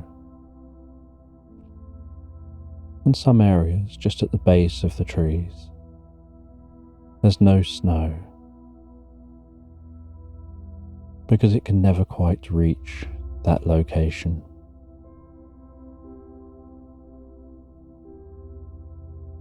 And as she weaves around those trees, occasionally resting a hand on a tree,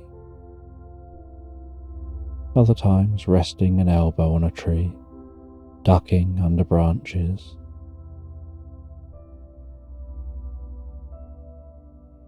that sound of bells is gradually getting louder and louder.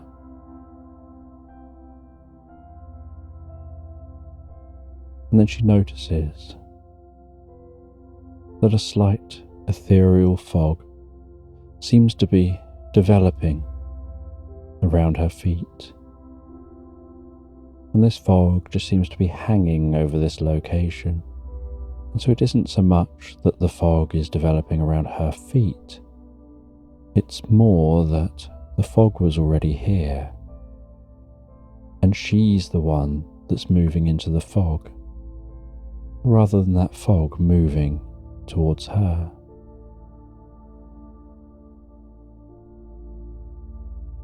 And for a little while, the fog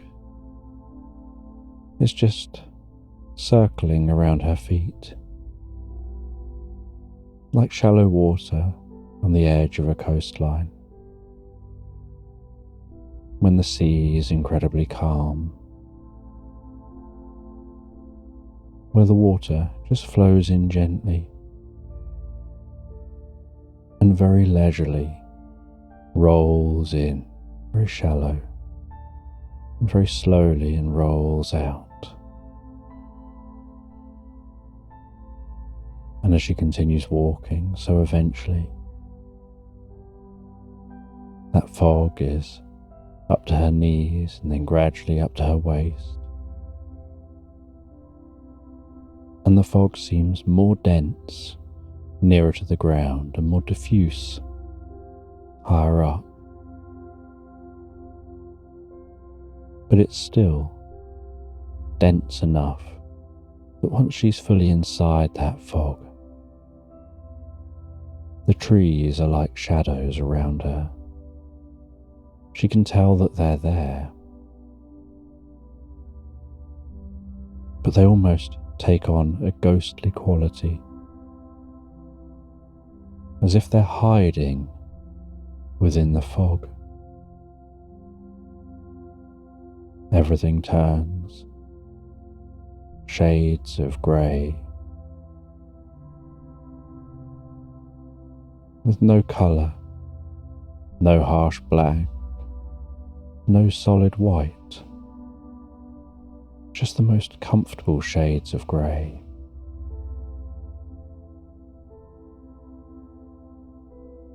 And the trees just disappear off in the distance. She can see the trees nearer to her, but only almost like pencil drawing that's been shaded in with the pencil so delicately. And so she slows down her walking even more. Because although she can see that there are trees, really it's only the trunks of the trees that she's aware of. The branches are too fine until they get quite close to her, and so she moves too fast. She encounters the branches faster than she can react. And this ethereal fog has the slightest hint of cinnamon to it, an unusual scent to this fog.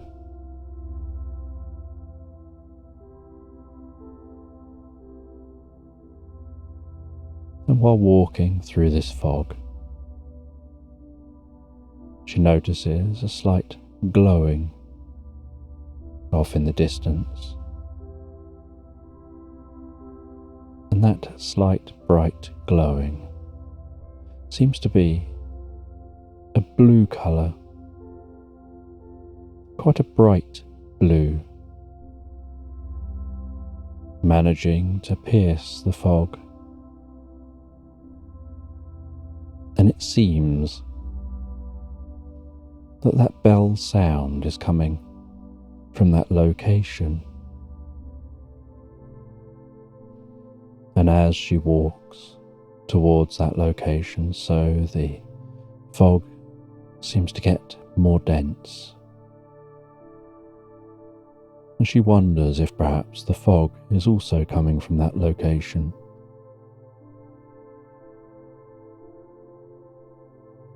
And while she walks towards that bell sound and that light, she feels a deep sense of curiosity wash over her.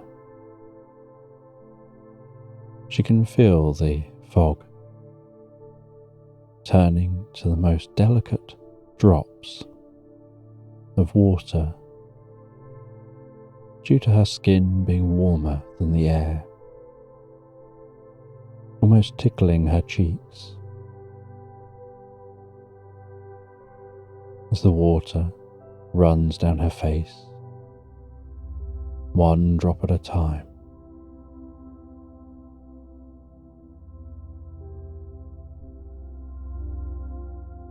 And when she reaches that light, she discovers that there seems to be what look like the bones of a large creature. And she walks around those bones, and at first she thinks that it looks like the bones of a dinosaur, except that out of the back of those bones are what appear to be wings.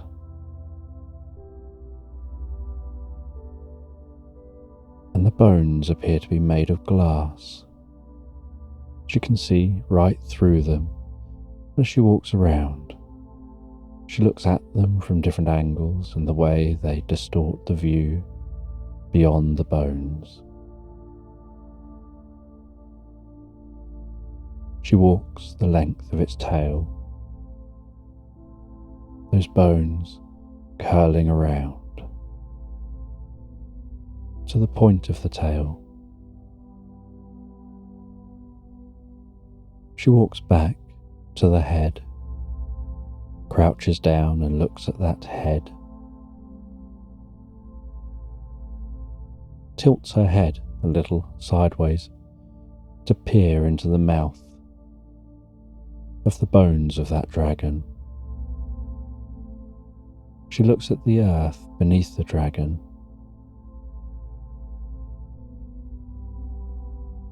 and the earth seems to be slightly scorched.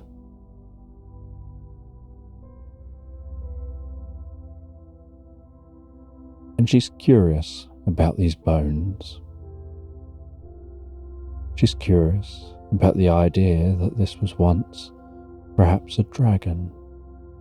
Maybe it was a hoax, because dragons obviously don't have glass bones.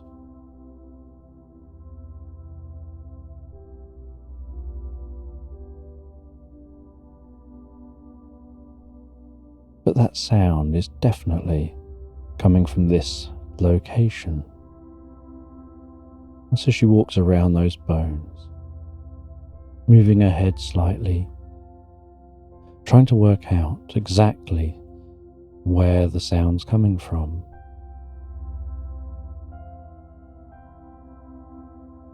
And she finds that that sound of the bells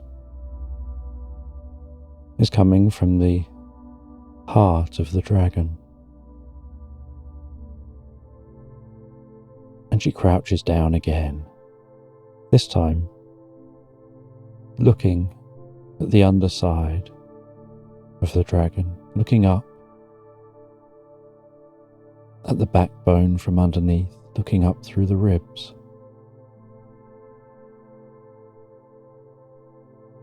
And she sees where the heart would likely be.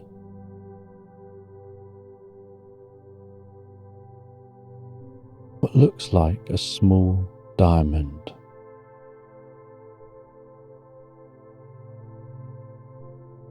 And this specific diamond is glowing with a slight blue glow.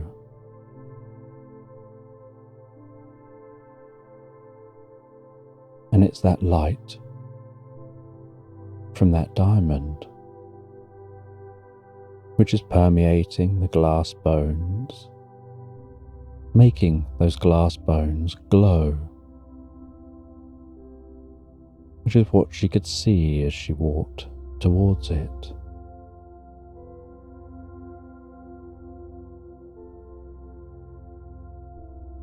And she takes a closer look at that blue diamond. She reaches out, and with her bare hand, she lets her fingertips touch that blue diamond. And as her fingertips touch the blue diamond, so she notices the warmth of the diamond. That it's giving off the warmth, like the warmth of somebody's body. Just a very gentle temperature, but a temperature that stands out in this cold environment. And while her fingers touch that blue diamond, so it's as if somehow she creates some kind of a psychic connection. She suddenly gets this flash in her mind of another time, of the existence of this dragon, like suddenly seeing its life from birth all the way through till now.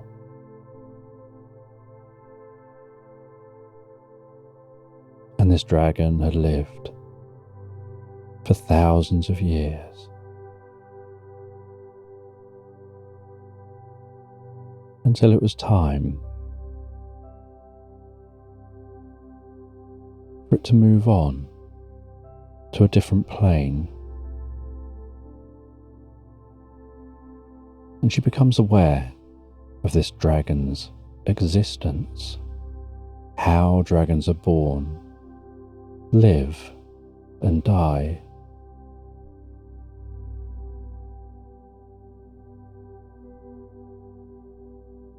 She sees the heart of a volcano and dragon's eggs laid within the heart of the volcano, and how they're impervious to the heat, and they remain as eggs for longer than most beings' lifetimes, until the time is right and the volcano spits them out. And as the volcano spits those eggs out, so they shoot out,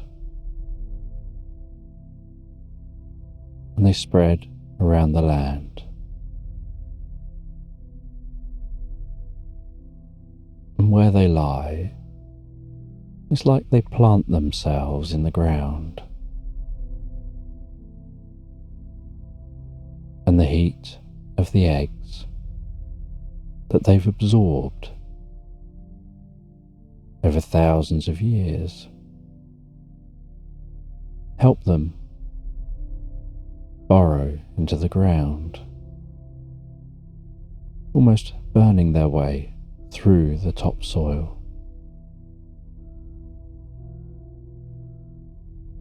And then underground, those eggs hatch. And it's a very, very long process. A small dragon is born,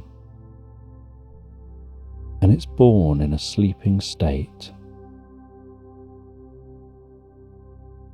And while it sleeps, so it learns.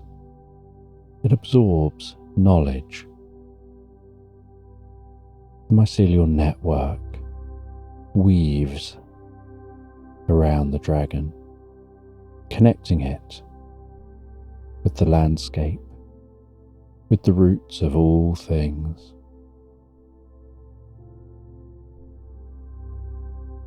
Almost like creating a fleecy cocoon around the dragon that grows with that dragon. And the dragon continues to grow larger and larger, consuming more knowledge.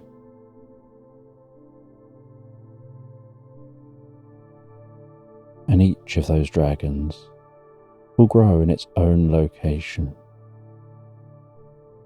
And while they grow larger, so they sink deeper into the ground. And then when they've reached the right depth, they continue to grow larger. Only now, their body becomes warmer again, and it crystallizes the space around them. It imbues that space with their essence,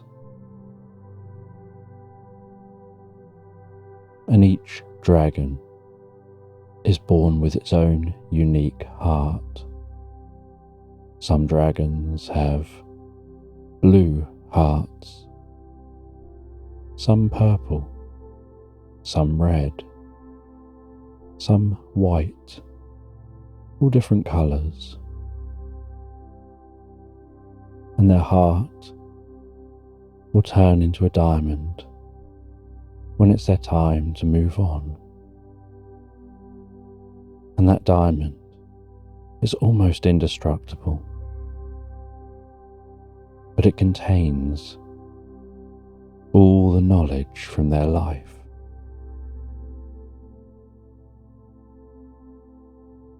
And they grow, and they create their own unique cave. And they do all this whilst sleeping, where the dragon is almost like in a lucid dream. They're not aware that it's a dream at this point, but they do have control over their actions within it, and they learn and develop.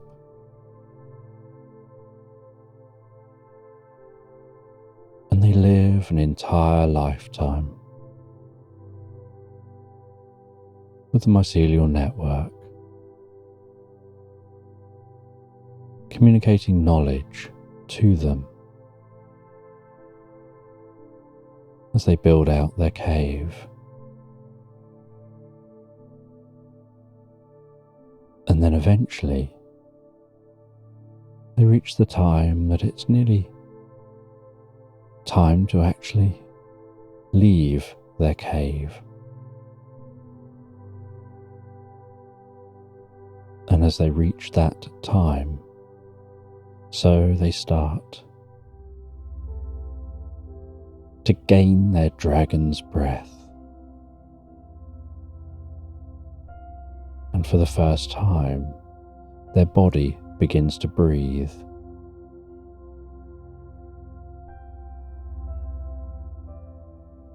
And each time they breathe out, so hot air bursts from their mouth and begins to create a path to the surface.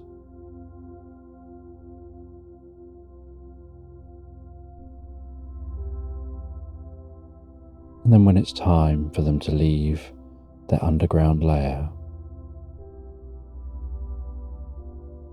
they become consciously aware of their existence. Their eyes open and they're in darkness. But they have this deep feeling, this deep desire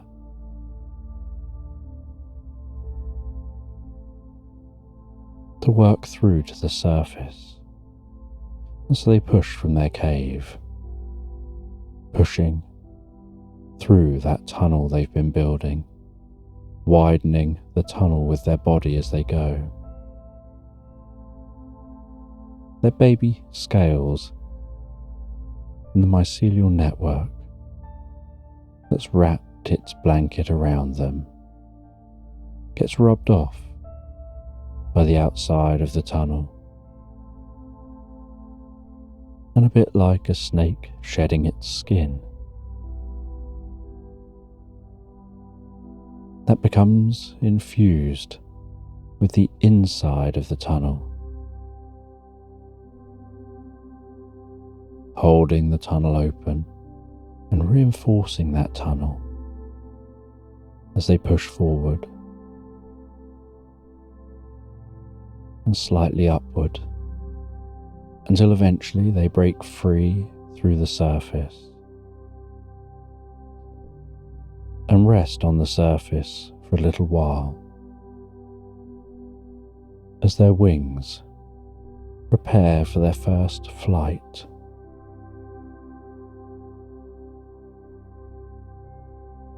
And their wings preparing for their first flight are a bit like butterfly wings. The way a butterfly will have to puff up their wings and prepare their wings for that first flight after exiting their cocoon. And once ready, the dragon launches into the air.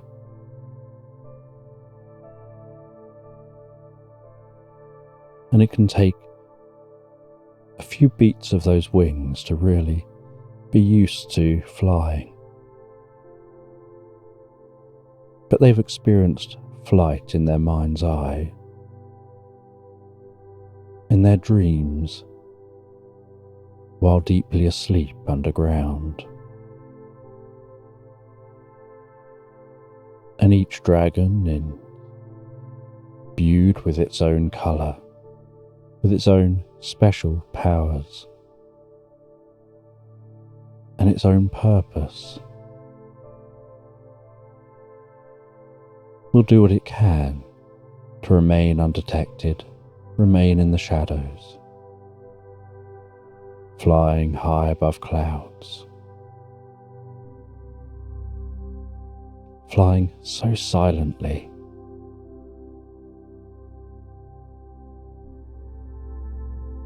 And occasionally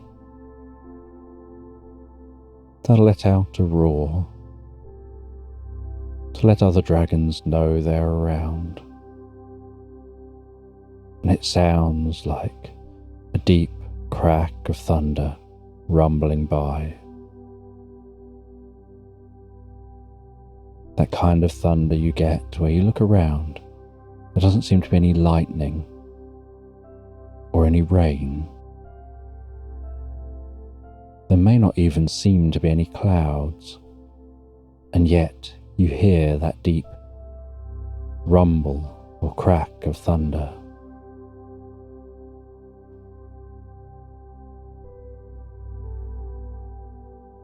And they live their life,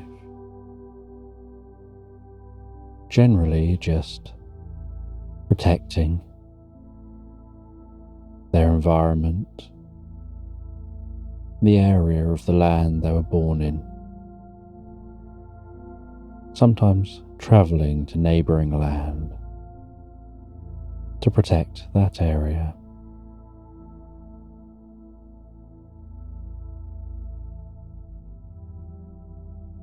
And they'll live this life for thousands and thousands of years.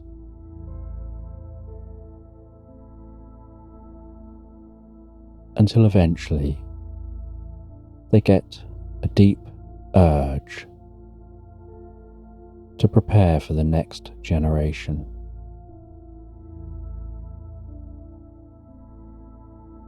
And then they'll call out and almost seem to shine and sparkle until they encounter another dragon who's in the same situation, and they find each other and they mate, and they mate while flying acrobatically in the sky.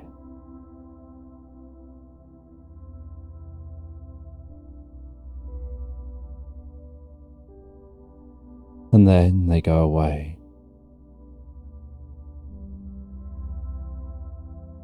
To seek out the end of their time. And new eggs are laid in a volcano for a whole new generation to emerge. And the dragons head back to their home location. They rest down and they fall deeply and comfortably asleep. And as they fall deeply and comfortably asleep, so the mycelial network reclaims that dragon,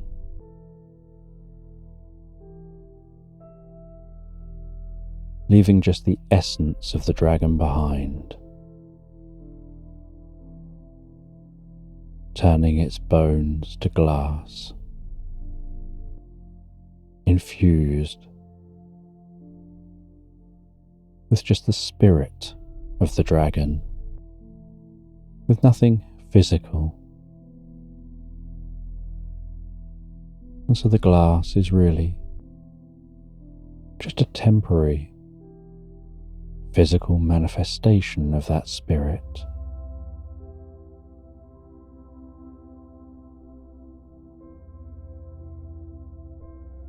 That's only there temporarily.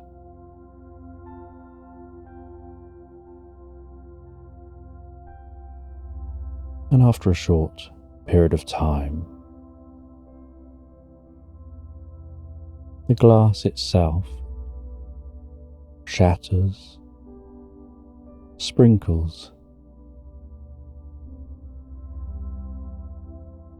like thousands and thousands of tiny diamonds of spirit across the landscape.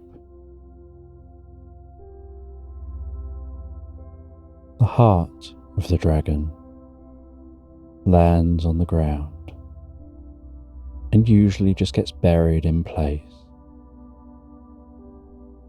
as the dragon's dust gets caught in the wind, gets churned up in the environment.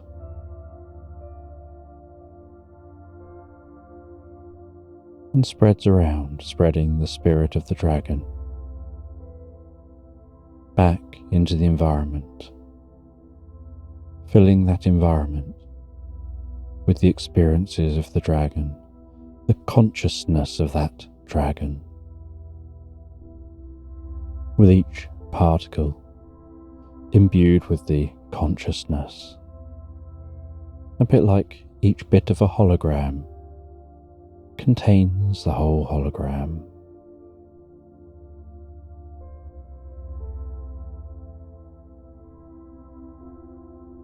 And these dragons come from an otherworldly place. At the end of their life, they go back to an otherworldly place, similar to the life of an octopus, or a squid, or a cuttlefish, of living, of giving birth, and then moving on.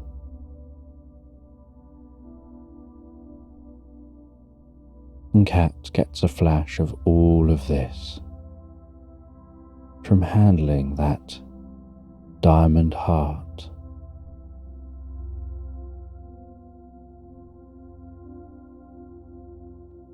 And the diamond heart is still attached in place, and she moves her hand from it. And she knows one day in the near future it'll just fall to the ground. The glass bones will shatter into thousands and thousands of dusty particles that will absorb into the ground, blow around and be absorbed back into nature.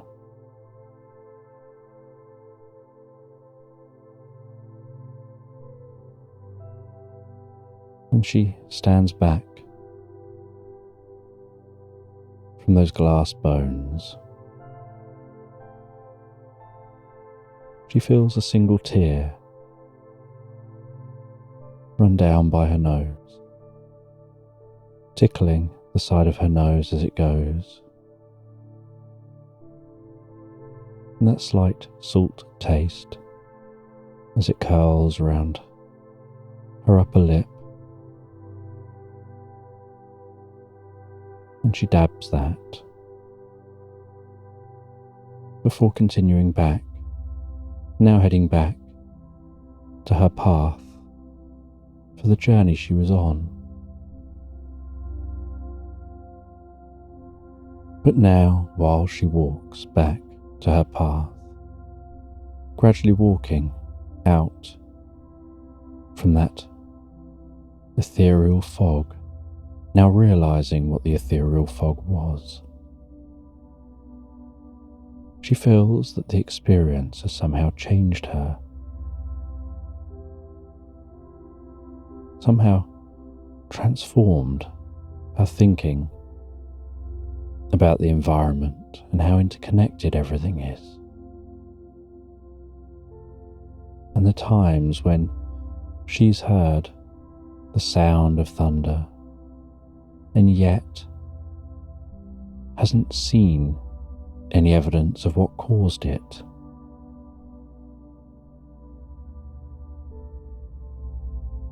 And she finds her way back to the path, continues along that path through the forest until she finds her way to a country road that veers off from the forest and heads down into an orchard. And she walks through that orchard and she can see a farmhouse that she's heading towards in the centre of this orchard. The smoke gently rising above the house from the chimney, and while walking, she has this sense that it almost looks like smoke signals. Just little puffs of smoke.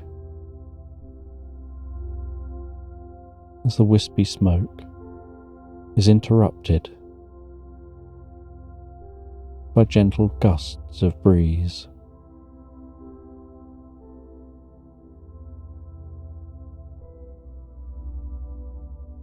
And she walks up to that farmhouse.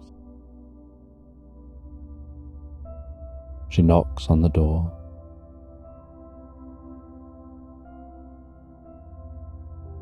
And a farmer answers the door with a smile.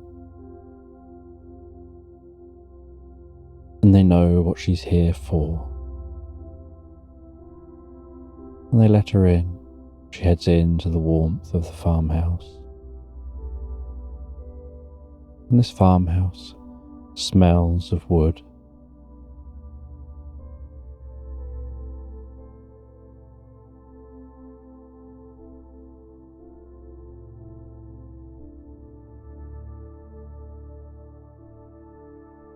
And she enjoys that sweet smell of the wood.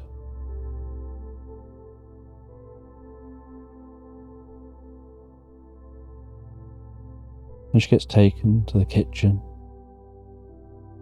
where the farmer fills up a basket of goods for her, different fruit and veg, different items.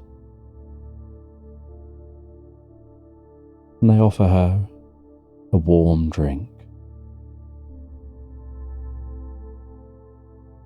And so she stops and enjoys that warm drink for a while.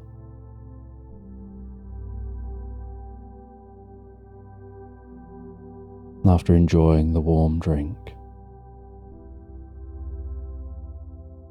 she heads back from the farm, heading home.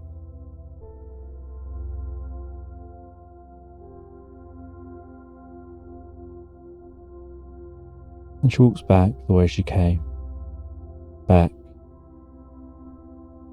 through the orchard, back into the forest, and this time just taking a direct route, following the path, not veering off to that sound in the distance.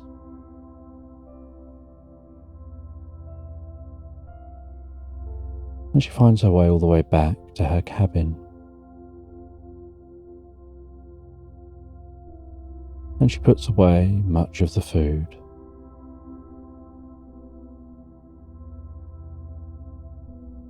And has some items she leaves out. And with those items,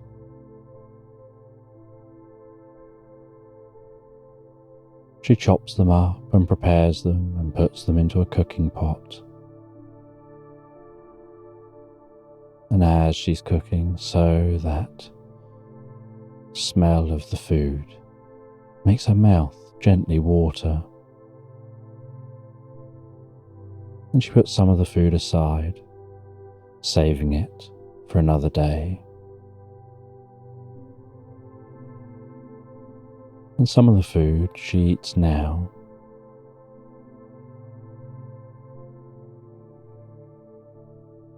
And after eating that food, she settles down in front of the fire. Just take some time to relax. And as she relaxes in front of the fire, she thinks about the experience she has. Her mind is filled with a lifetime of experience of that dragon.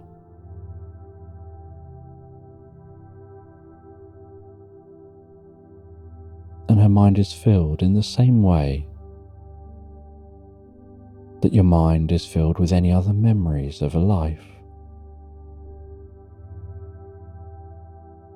That she just knows it, and she can think about it in the same way that she thinks about any other memories at all.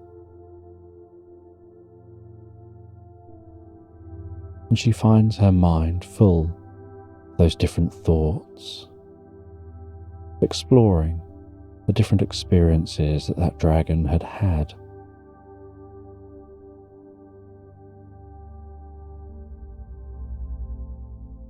And as she thinks about the dragon's lifetime, she finds her eyes gazing over to some plants on the windowsill. Just something for her eyes to look at while she's lost in thought. And she notices that on the plant is a small ladybird, just walking on a leaf. And her eyes follow that ladybird for a while. And she starts to connect the idea of that ladybird walking on the leaf with the experience of the dragon. The idea of all things being connected, from something as small as that ladybird to something as big as that dragon.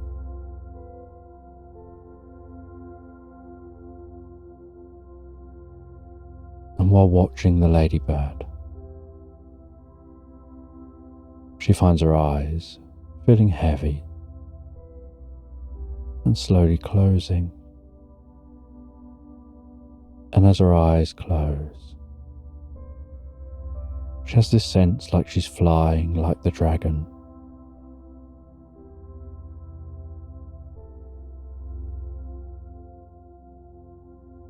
And she imagines flying like that dragon, deeper and deeper into the experience. Only she then has this image in her mind of herself after the snow has cleared, walking into the back garden and planting a single seed in the back garden. And every day going out and sitting in the garden and just enjoying being in nature, and from time to time gazing over at where that seed has been placed. And after a little while, when gazing over, seeing the seed has begun to grow.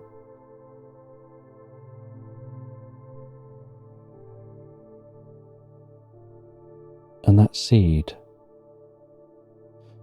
continues to grow until there's a plant that's breached the surface of the ground. And then one day she goes outside, and there wasn't just one seed and one plant. That plant seemed to have somehow filled the entire garden in a pattern, and this pattern seems to have paths, almost like an unusual interference pattern.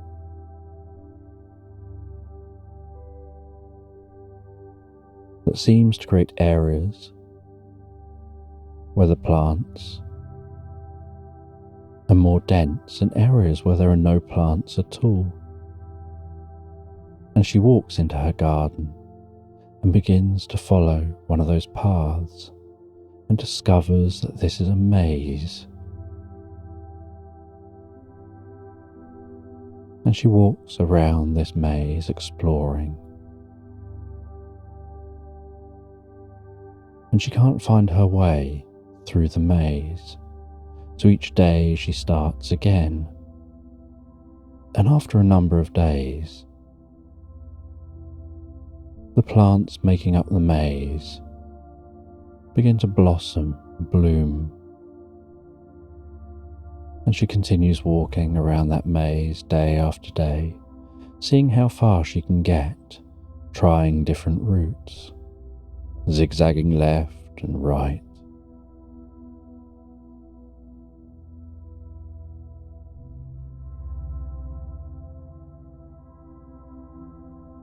And then one day, having failed to find her way through the maze, day after day after day,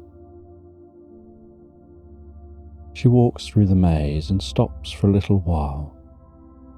And as she stops, so she sees a small snail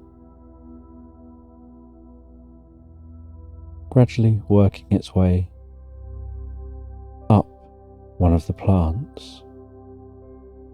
And she watches that snail as it slowly works its way up the plant. She sees the trail of the snail,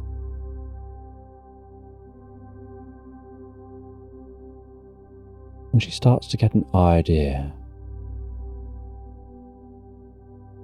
And the next day, when she heads into the maze, she brings with her a pot of pink paint.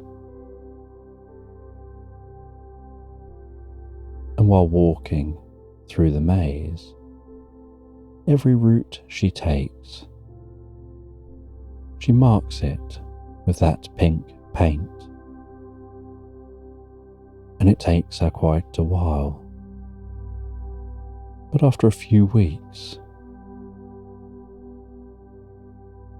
she finds the route she's not yet taken.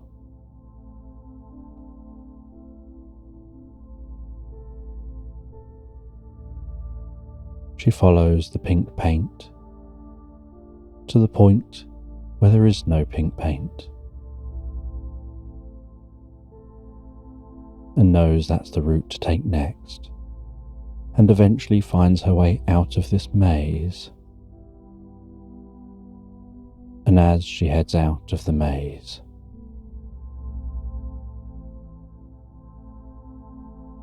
so she finds that she's on the edge of a cliff looking out over a vast ocean.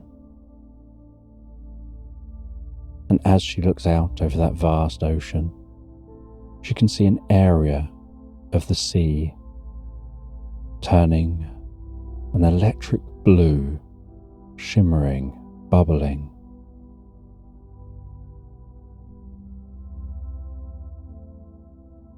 And then sees that dragon with the blue heart burst free from the water, flying up high, and realizes that some of the earliest memories of that dragon, where it burst free from its cave, it was born as a water dragon.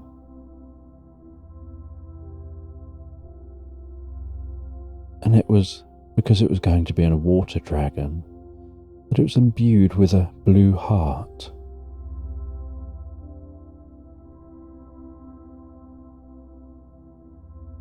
But as they live for thousands of years,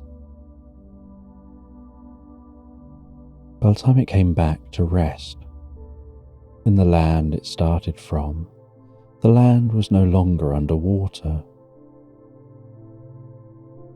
but it still came down to rest on the land where it began.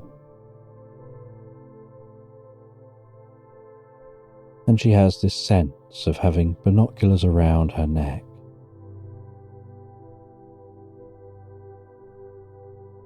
and gazing through those binoculars to look closer at that dragon, seeing its shimmering scales,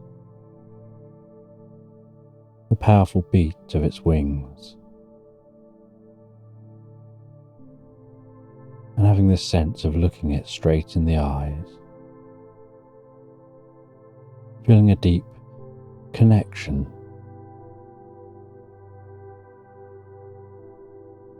And then she has this sense of the dragon communicating through her mind, through this dream.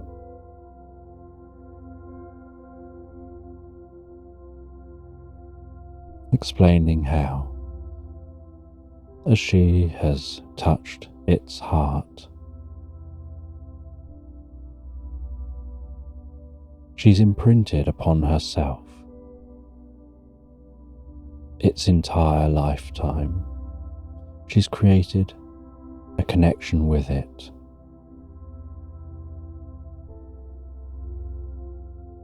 And dragons never die. They just transform and go through different stages of existence.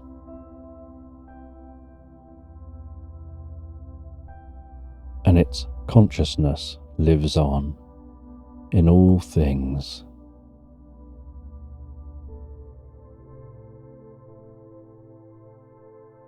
And now more of it lives on within her.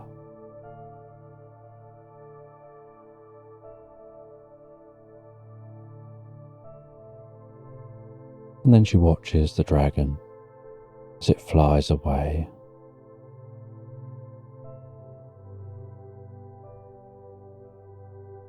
And the next morning, she awakens, feeling lighter than she had the day before, as if something had shifted gently inside her.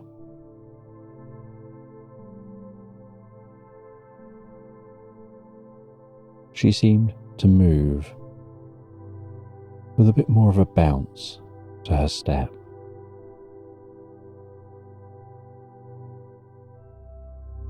And the next day,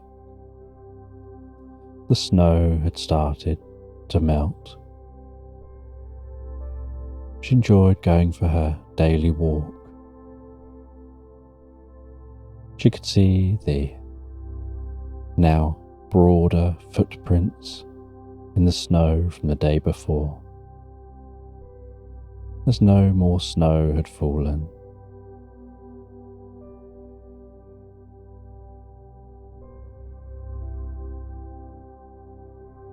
She could see the environment as if through new eyes. She had this deep sense like she could almost feel the environment breathing around her, almost tingling with life.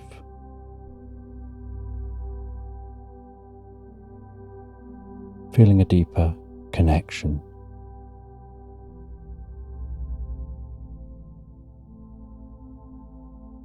And as she followed that path again this day,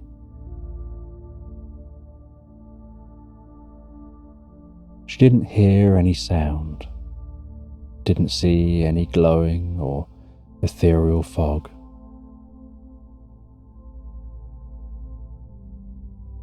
Just felt like it was a whole new day and the start of a new beginning for her and the world around her.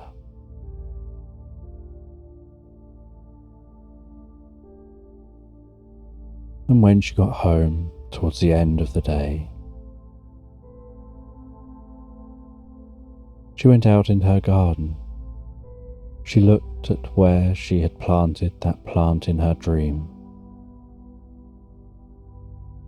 And there was no plant there, but she wanted to mark the spot. And so she created a small sundial, something that would track the passage of time. When she sat in the garden, she can watch the passage of time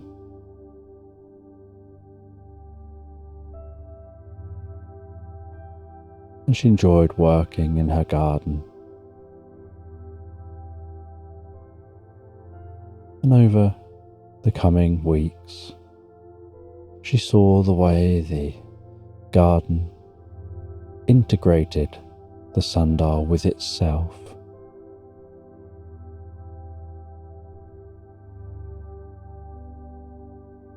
The way tendrils of the different fungus wrapped around the base of the sundial, almost attaching it to the ground, like it was trying to pull it into the ground, giving it a firm foundation.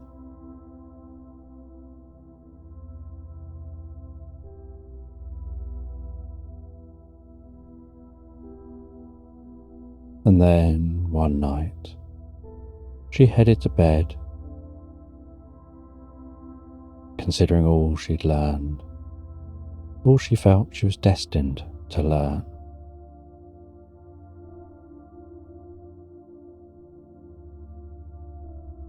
And while dreaming about when she's an old woman, trundling along with her walking stick, watching how life around her has changed and what she's gained from that connection with the world. And curious whatever happened to the dragon's heart, she drifted and floated so peacefully, so comfortably, asleep into slumberland.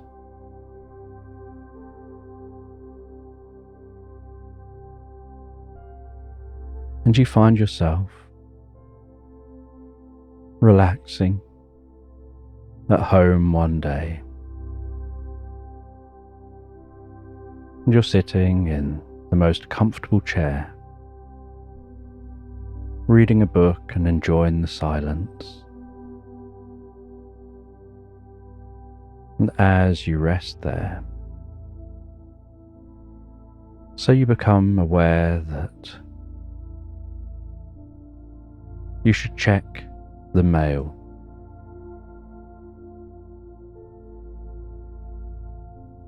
And you check on the mail, and you go out to a mailbox. And this mailbox is only for special mail. Mail from another time and place. And you head to that mailbox. You carefully open the mailbox. And inside that mailbox, you see an unusual sight. Instead of just having a stack of letters, or as is most common, the mailbox being empty, there's a crow, and the crow's wearing a fedora hat.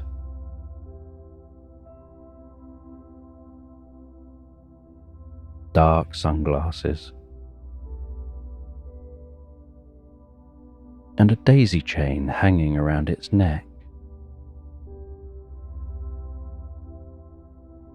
And that crow squawks at you, and you can hear its feet on the inside of the mailbox, the sound of its claws tapping as it moves, its head moving in small jerky movements as it eyes you up, almost as if it's sizing you up before it begins to talk.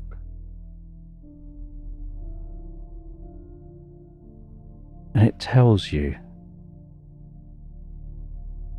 that there's a quest for you to go on. And they're here to deliver this message. And they nod their head forward, as if trying to shake the glasses from their face.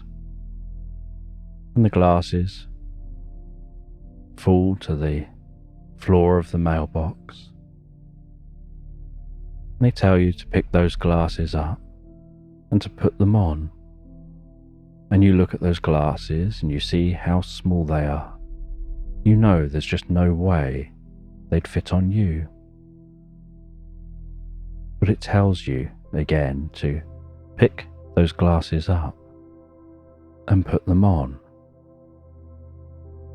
And so you reach into the mailbox and with a thumb and a finger, you carefully lift those glasses and you begin to pull them towards your face. And as you pull them towards your face, so it seems like those glasses are getting bigger and to a more natural size for you to wear. Only you notice that actually you're getting smaller at the rate and speed that you pick those glasses up and move them to your face. So that as the glasses reach your face,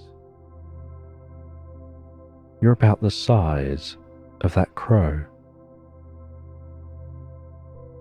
And yet you're stood on the ground, surrounded by grass, which you would now describe as tall grass.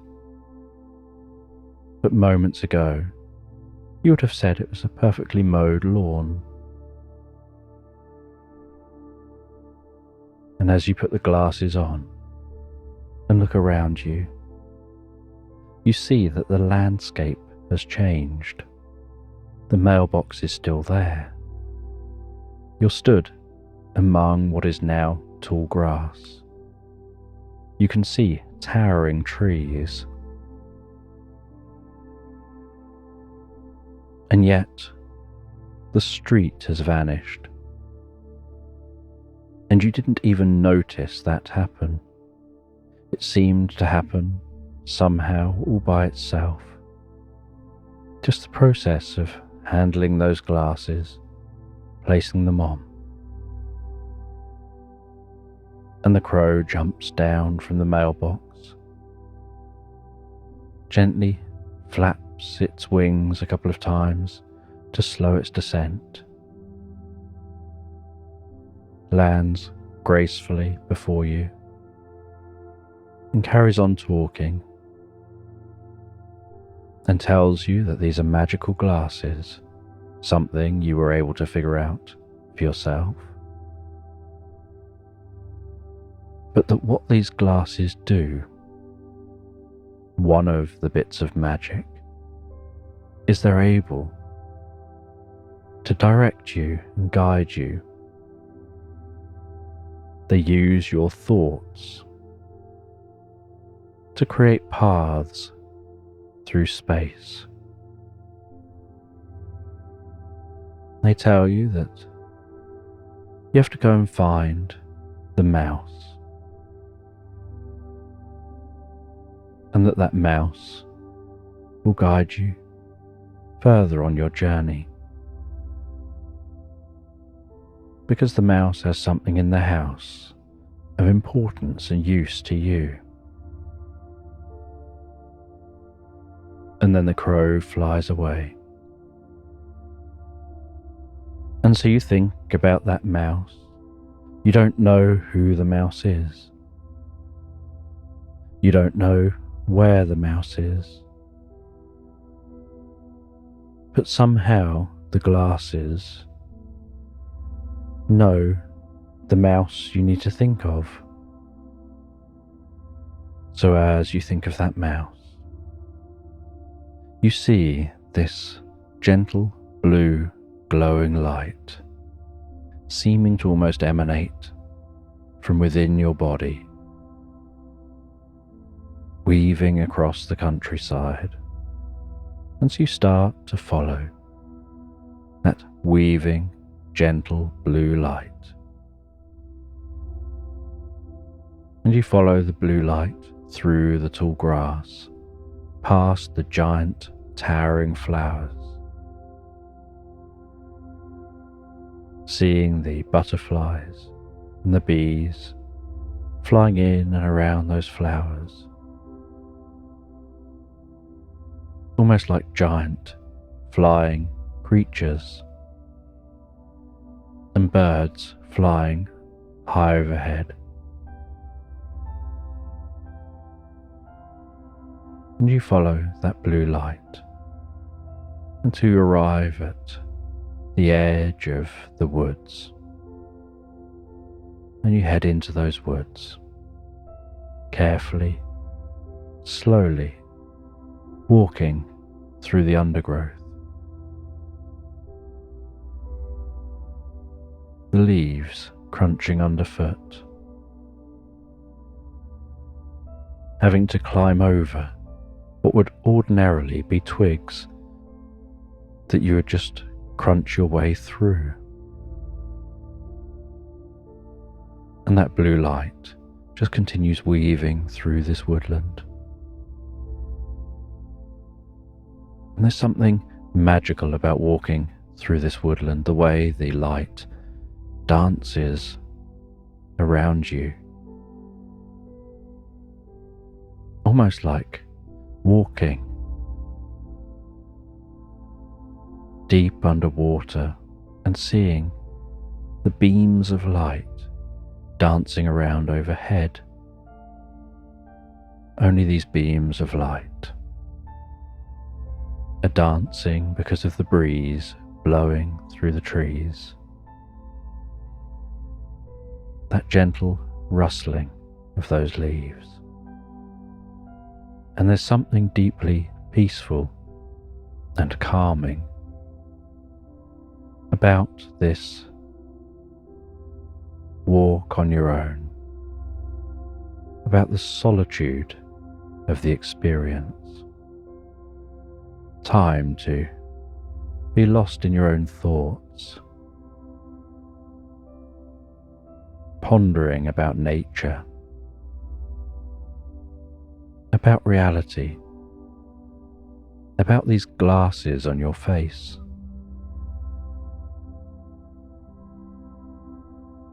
And pondering that mailbox. One day, many years ago, a small, wise person arrived at the door. They handed you what they said was a gift. You unwrapped it, and it was a mailbox, and they told you to place it in a safe place near your home. That from time to time, gifts will appear in that mailbox. And those gifts will often come with a catch that you would like to have. You may have to go on a quest or seek something, and normally it's going and finding books, lost scrolls or manuscripts, exploring weird and wonderful places, and placing those items in the mailbox. And you never see anyone turn up at the mailbox. You never see anyone deliver anything or pick anything up. But things appear and things disappear. And you recall a time you were told that you needed to go to a specific library. And you went to that library, and it was a really old library full of ancient manuscripts. And the smell of those old books was just the most pleasant, aromatic smell. And the feeling of turning old pages and feeling your fingertips touching those pages, feeling the words written on those pages. And you had to find a very small leather-bound book. It was a collection of poems.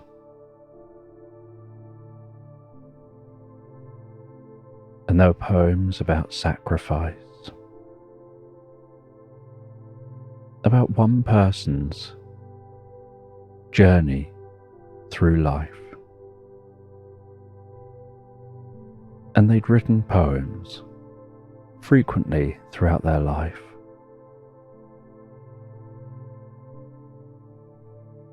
And that poetry book showed that this person had a dream fairly early on. But then something happened. Someone needed help. And so they put aside their dream to help.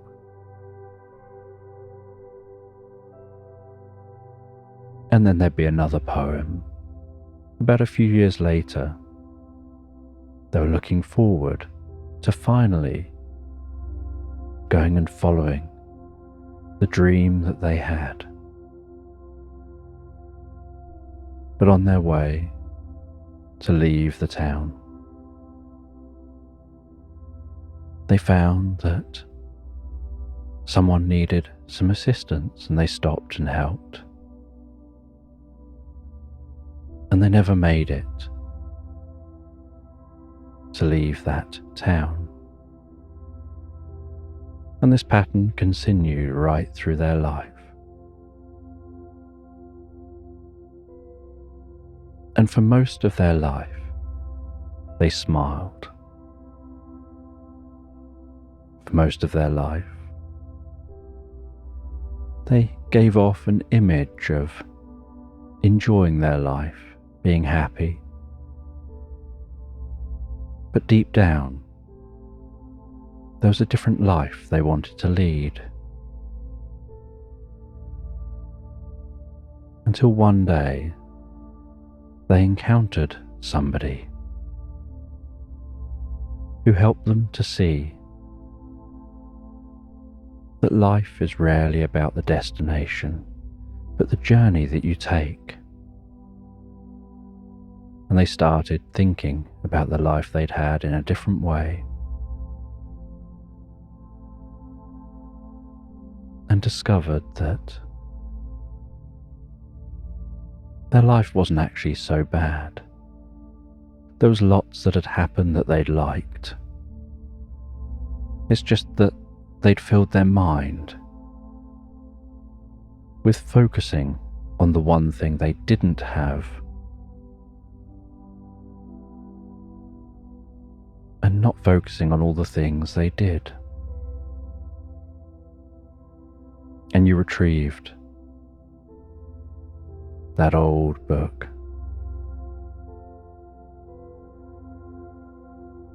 And despite being a small old book, something about it felt heavy, and you were happy to put it into that mailbox and be able to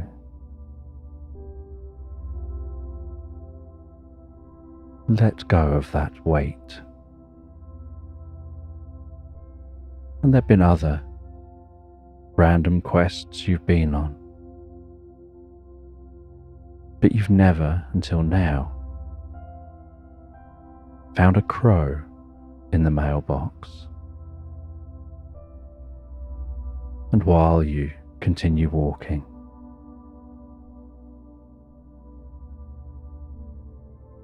this woodland seems so much larger when you're this small. You don't know how large this woodland is, you've never seen it before. But you know how large these trees normally are. And you know it doesn't normally take 30 steps to get from one tree to the next. With trees this size, they'd normally be just a stride or two apart.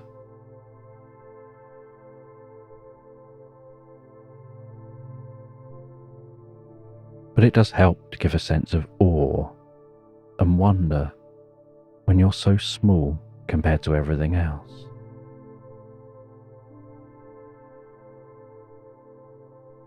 And as you journey, so you reach a point where you're aware of the sun setting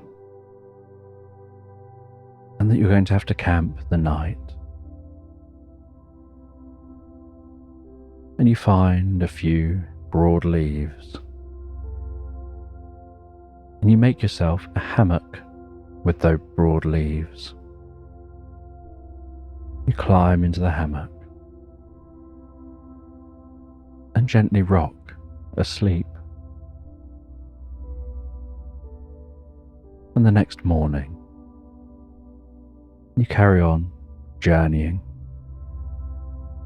following that path with those glasses.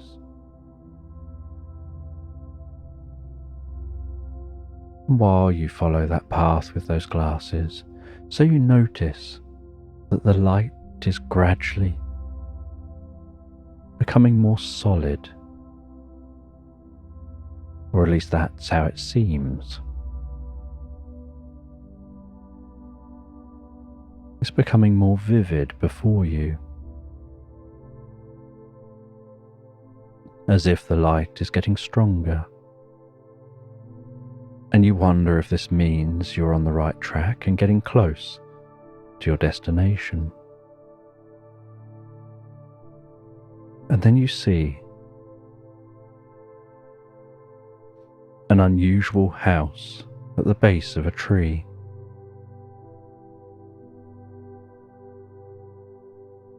And you think to yourself, this house is the size of a mouse. It's probably a little too small for you to get inside. And as you walk towards that house, so you see in the back garden behind it is a mouse. And the mouse truly is the size of the house. And you walk around the house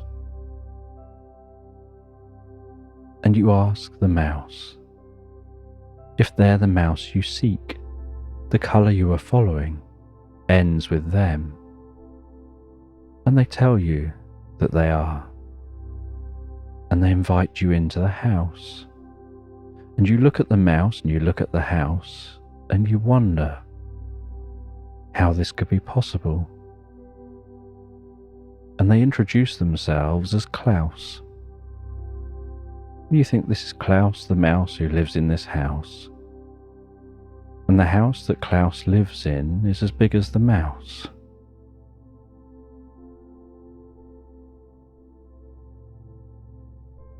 And you look back at the door, which is about a quarter of a size of Klaus. But as Klaus walks towards the house, that mouse begins to shrink.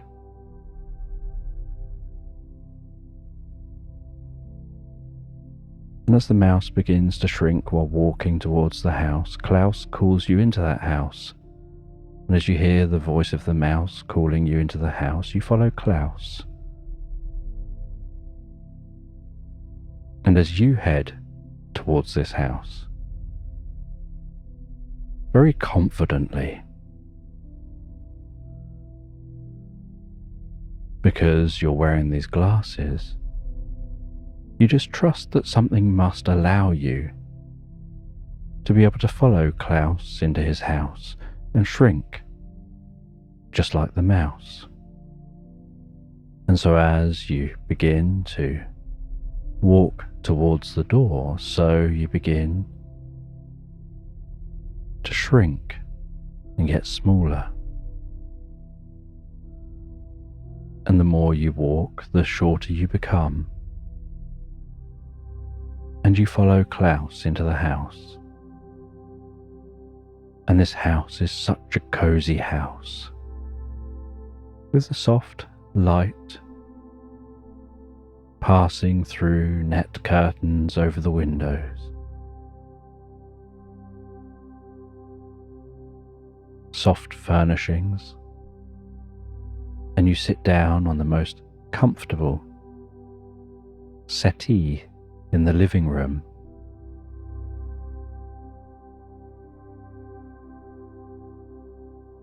And you realize now how small you are even compared to what you were, and you were already small compared to what you were when you woke up yesterday morning.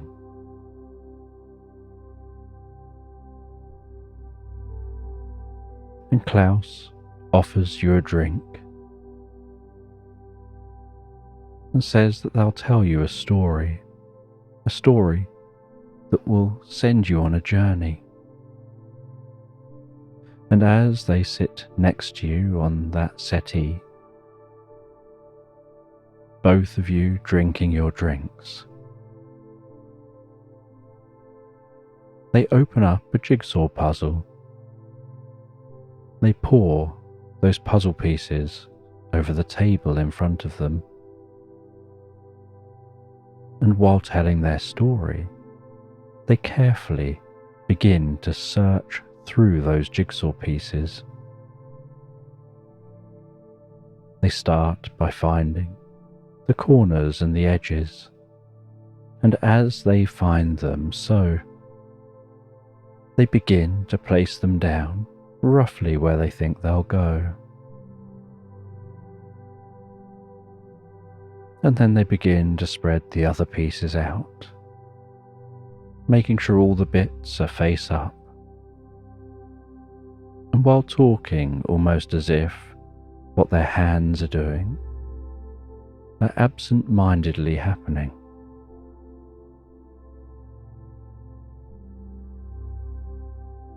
They continue to sort those jigsaw pieces.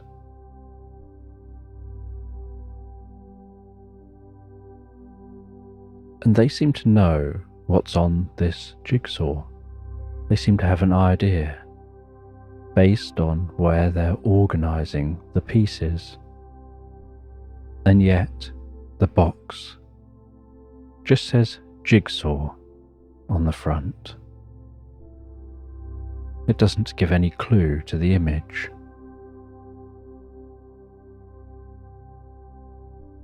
And they continue to tell the story. They talk about a desert and how you're going to have to find this desert.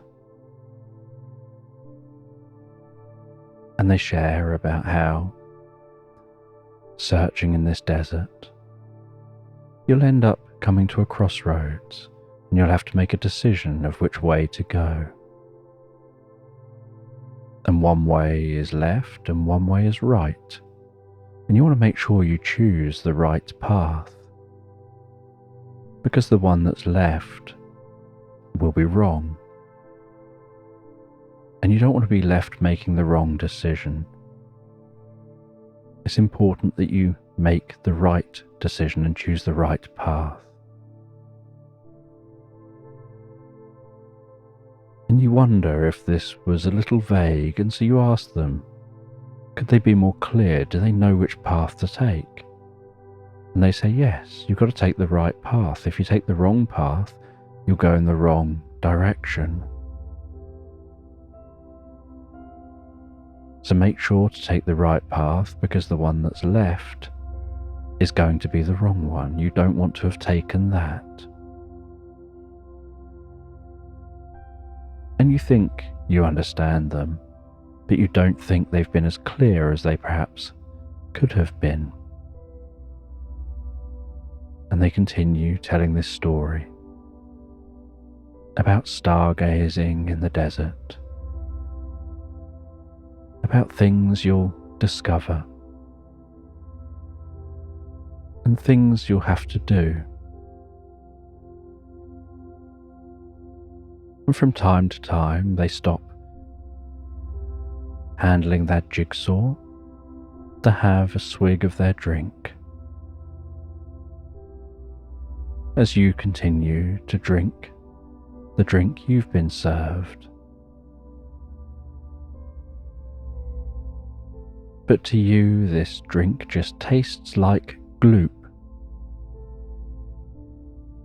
It's quite tasty gloop, but it's thick and sloppy. And it's barely even a drink. It's almost got the consistency of a very thick soup. Perhaps even as thick as a mousse that's been stirred up.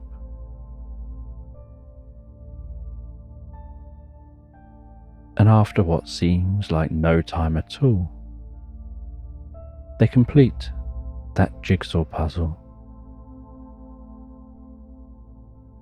They tell you that they're going to have to give you a tattoo, and the tattoo won't last forever, but it will identify you.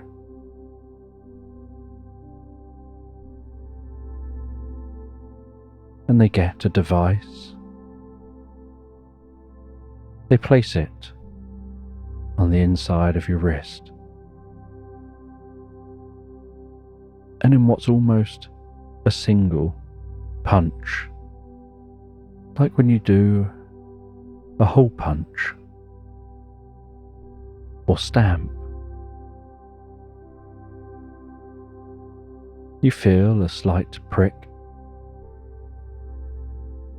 and then it's done. They remove that, and what you see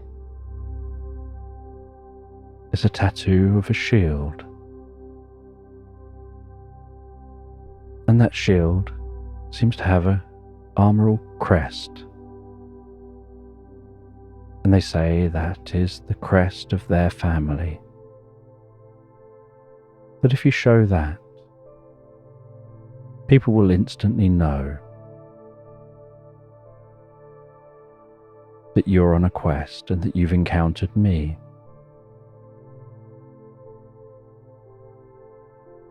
And you say goodbye to that mouse as you leave that house. And as you walk out the house, waving goodbye to Klaus, so you start to grow larger again. But you only get as large as the crow size you were before. And you continue on your journey.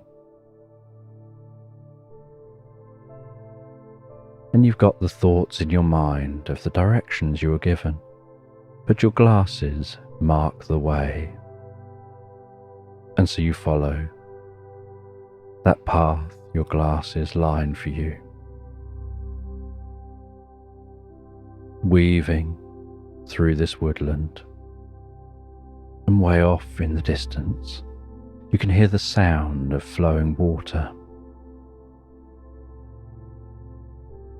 And you can notice that that light is directing you towards that sound. And so you continue following that light as it weaves through this woodland, over the gently undulating landscape, the soft sounds of nature, the rustling of the leaves, and the tinkling of the distant water.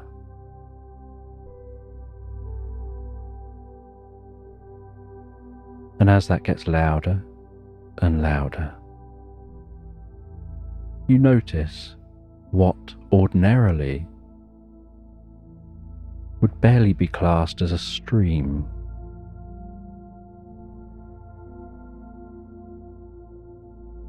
Some trickling water crossing through this woodland.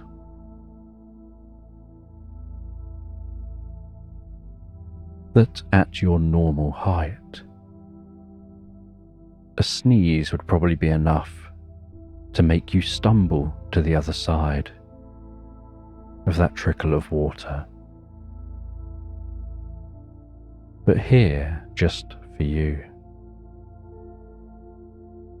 you see a bridge, and it's a bridge made of twigs, and you notice as you look at the sides of the bridge and you look at it from different angles that it's been made just by resting the twigs upon each other, interlocking them. Nothing has been cut, nothing has been glued.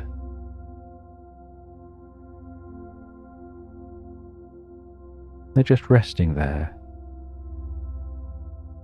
And you walk over that bridge, and it gives the most gentle creak as you do.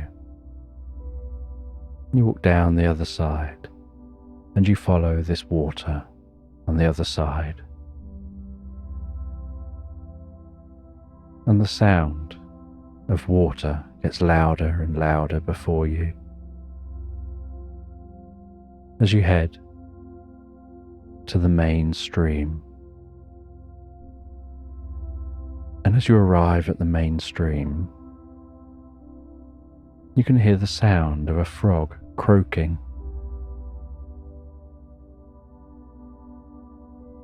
And you know you're supposed to see the frog.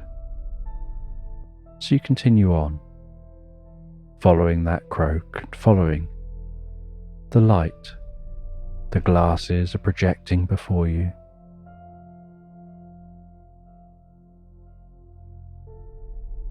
And as you arrive near the frog, so you discover that the frog seems to be in some kind of a wheelchair.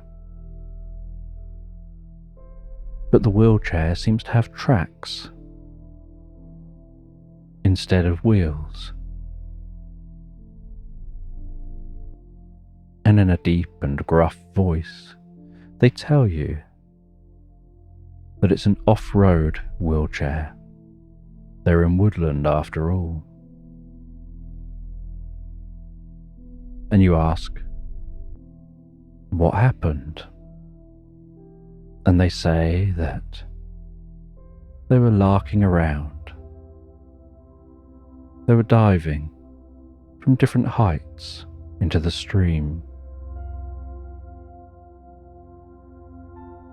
And there was a fish that was acting a bit coy, and they were trying to get its attention. And they were doing backflips. They were doing all sorts of different acrobatic dives. And then eventually they did one big dive and just landed wrong on a leg. They said it was lucky they didn't croak, but they did manage to injure a leg. But luckily, their friend Toad from down the road,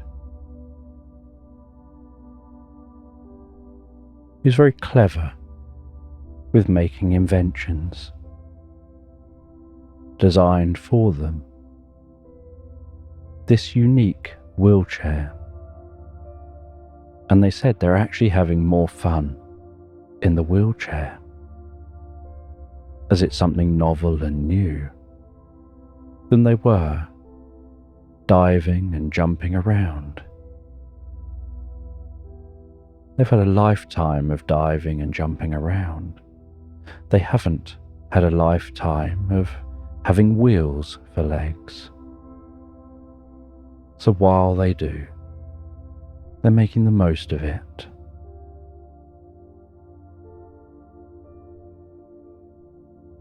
And you say that you've been told you've got to see this frog. And you show your wrist, and they instantly recognize that tattoo. And as they do, They say that they'll show you to their house. And so you follow this frog as they speed across the undergrowth, travelling much faster than they perhaps should. They take you to their home, which is like a small hole in the side of the riverbank. And you head into this home, and they take you to a room through a few doors, and they tell you there's one door in front of you, and you're going to have to carefully open the door, walk through that door, and you'll find a corridor. And as you walk down this corridor, you'll notice there's multiple doors, and those doors open to different places. And one of them is right.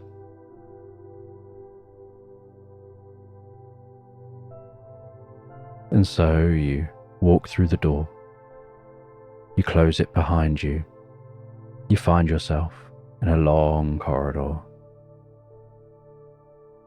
You start to walk down this corridor, footsteps barely making a sound, as if the ground absorbs them, making them like the dullest of thuds.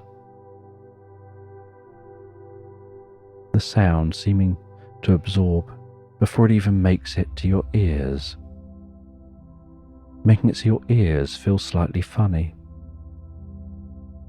because your brain tells you that it should hear some kind of an echo, but instead it's just a gentle, dull thud.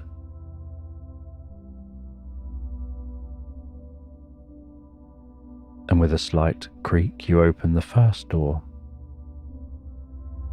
and you see through that first door a child having a party. You see them swinging a bat at a piñata, family having fun. You see different animals around the garden,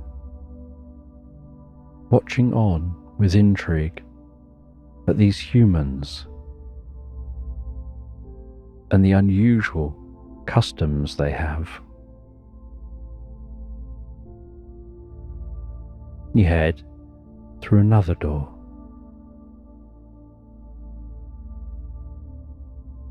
and through that door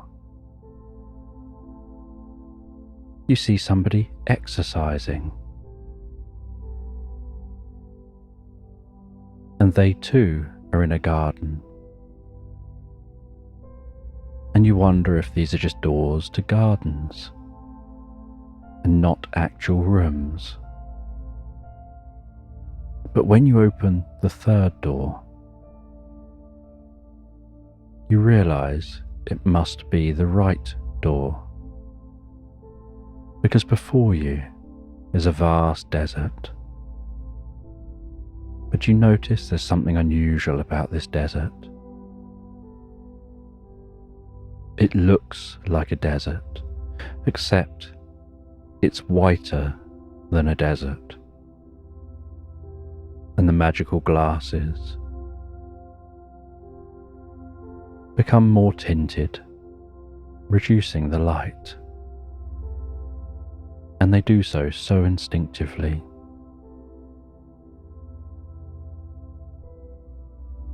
And you see, as you look around, that everything is sparkling in every direction. You reach down, you scoop some of that sand up, and notice that you got a handful of thousands and thousands of tiny diamonds. And then as wind gusts through this desert, so it blows up glittery clouds of dust,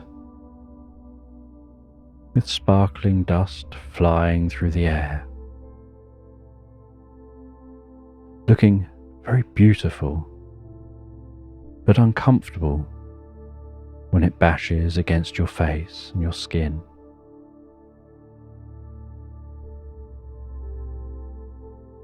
And you back out of the door. You know this is the right door, but you want to check the other doors because there needs to be something that can help you to be able to travel through that desert much safer. Then you head to another door, and as you open this door, so it's a very marshy, woodlandy kind of area.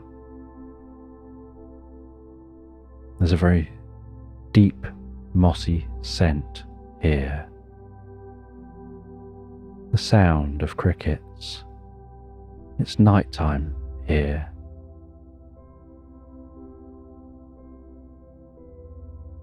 And as you walk around in this area, so you notice a glowing mushroom sticking out the side of a tree. And you snap that mushroom off the tree, and it feels so soft in your hands.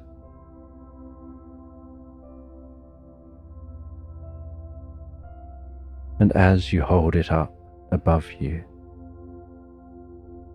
you can notice gentle pulsing light coming from within the fronds under the mushroom. And you carry that back into the corridor. You head back to the other door. You walk through that door, heading out into that diamond desert. And you hold that umbrella at an angle between the sun and partially in front of you, with that glittering cloud of dust worming its way around the outside of the umbrella, protecting you. And then you notice the light within the fronds of this mushroom umbrella begin to get stronger and brighter. And they seem to be emitting something, and it starts to form into a shield around you, like a force field emanating from the underside of the mushroom, with the faintest hum.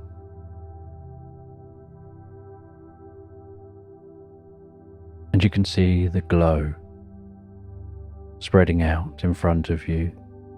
You continue following that glow through this diamond desert, through the glittering cloud of dust.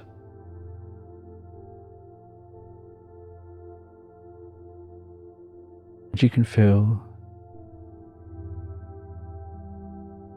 that sensation of those legs working so hard to keep that mushroom umbrella in place. And you begin to think to yourself that you need to almost imbue yourself with the strength of the elephant, that strength to be able to withstand anything. And the magic glasses make that so.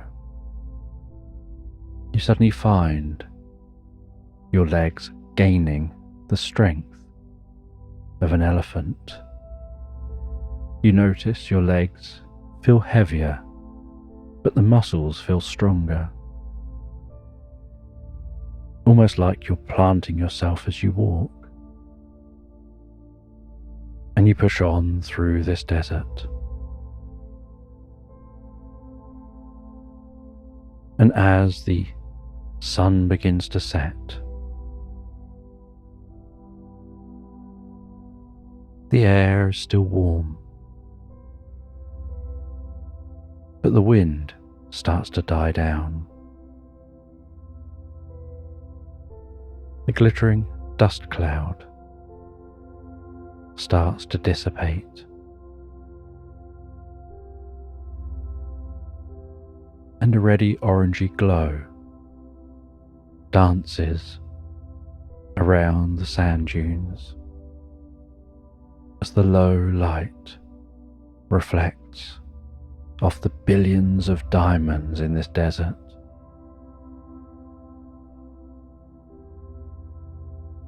And as that sun continues to set, so you can move that mushroom umbrella and you hold it over your shoulder, gently resting it on your shoulder as you walk, enjoying the sights and sounds of this evening as that sun sets over the horizon and the inky blue of the night sky starts to pull itself up around that sky.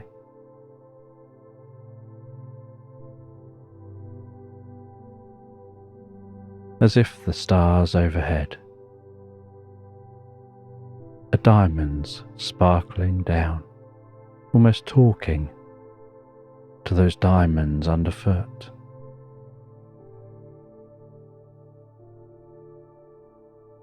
And once the sun has fully set, so the last rays of light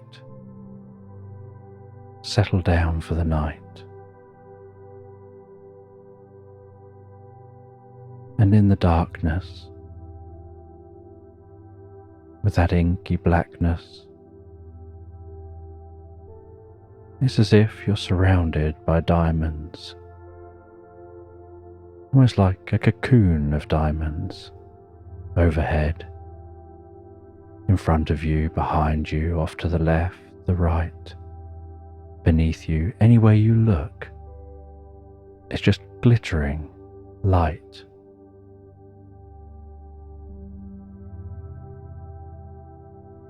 And you rest down for the night, lying on your back, gazing up at the stars, watching the shooting stars pass across the sky.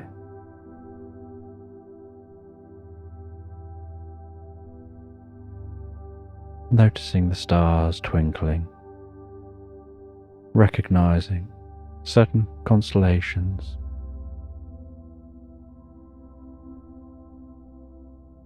wondering where this is when some of these constellations seem familiar.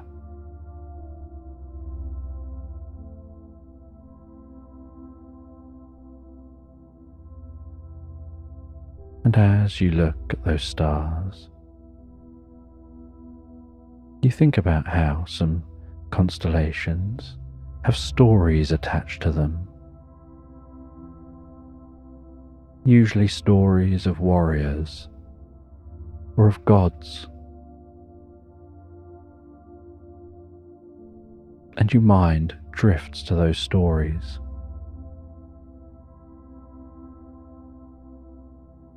And with the mushroom planted upright beside you, your head tucked up near the stalk of the mushroom, so you fall asleep, drifting into the most pleasant dreams. And those dreams don't seem anywhere near as strange as your actual lived experience that you've been having. But you find that they're connected to your experience, almost like they're processing the insights you've been learning. And the next morning you awaken to the gentle glow of the sun as it rises low on the horizon. Those diamonds glistening and sparkling, and that glistening and sparkling seeming to dance as the sun slowly rises and the light catches the diamonds at a slightly different angle from moment to moment. And as your head moves and your eyes move, so it all leads to those diamonds, reflecting light at different angles. And you pick up the mushroom umbrella. You continue on your day as you did yesterday. You continue following the path laid out by the glasses.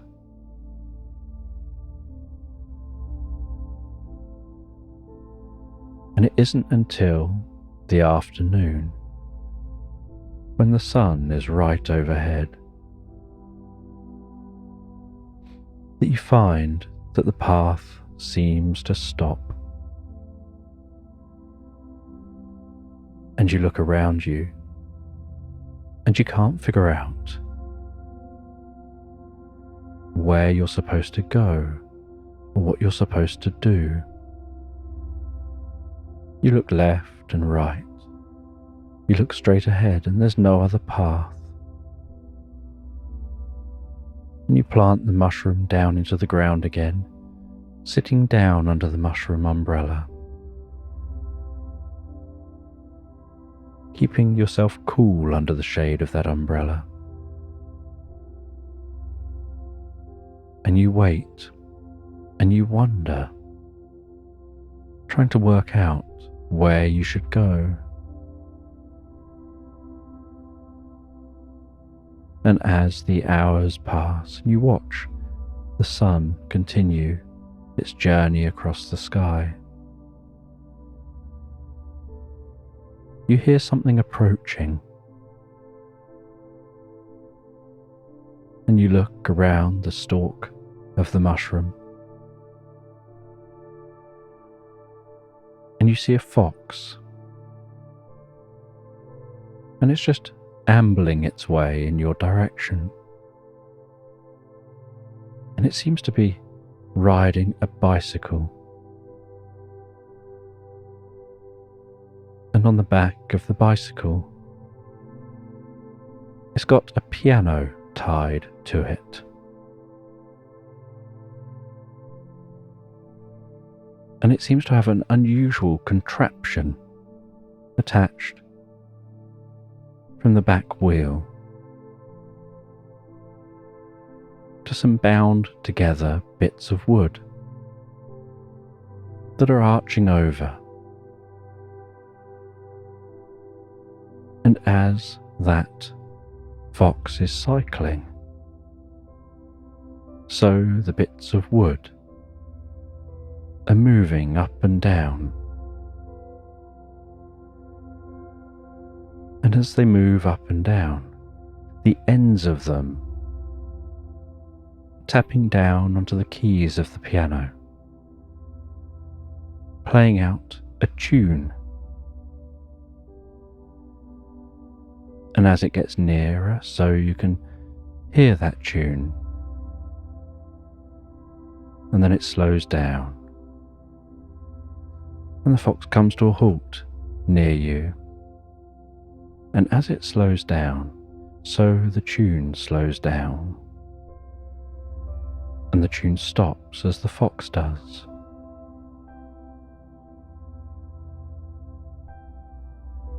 and they pop out a stand and dismount from the bike. They try to carefully rest the bike on the stand, but as soon as they let go of the handlebars and the saddle, so the stand just sinks into the sand and the bike falls on its side. And the fox just looks at the bike, shrugs their shoulders, and in a very friendly way walks over to you. And you say that you think you're perhaps lost. You've been following a path, you found your way here. The path is laid out by your magical glasses, not an actual real path through the landscape. But the path ends here, and you're wondering which way to go. And the fox says they're some kind of a mentalist, really. They can help you figure out where to go. They tell you just have to be willing to engage with them while they do this. They ask you to stand up, to look at them. They say, look into my eyes, not around my eyes, look into my eyes. 3, 2, 1. Sleep. And they take hold of one hand by the wrist. They lift that hand up, and they're gently moving the hand left and right. And as they move the hand gently left and right, they ask you about your journey, those creatures you've met, the things you've been told, the doors you'd entered and seen. And while they ask you, they just continue to gently move your arm left and right, left and right. And they tell you they know which way you need to go. The way you need to go is the one that they know. And the one that they know is the one you'll know, but only when it's time to know it. Because if you knew it before you needed to know it, then it's already known, and you wouldn't be here. They tell you that the glasses didn't lead you to nowhere. They led you to here. If you'd gone anywhere else, they would have passed by and you would have been gone. So the two of you wouldn't have met, and the glasses knew the two of you needed to meet with each other.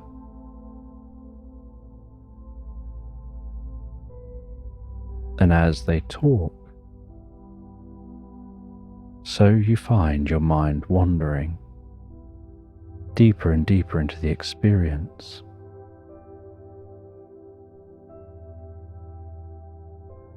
They tell you that you need to take the right path, because the wrong path, which is the one that's left, isn't the one to take. And you think to yourself, you already know that because you've already been told that, but there is no path.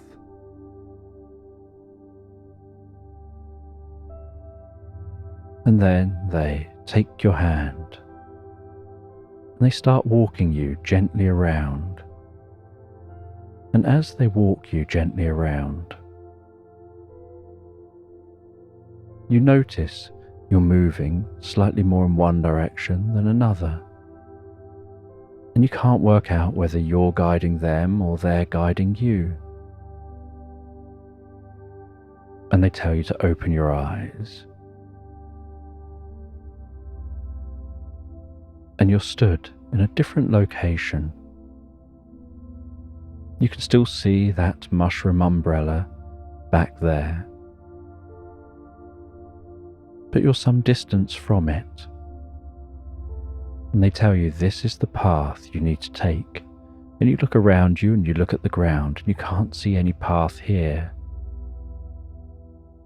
They say you need to dig a little,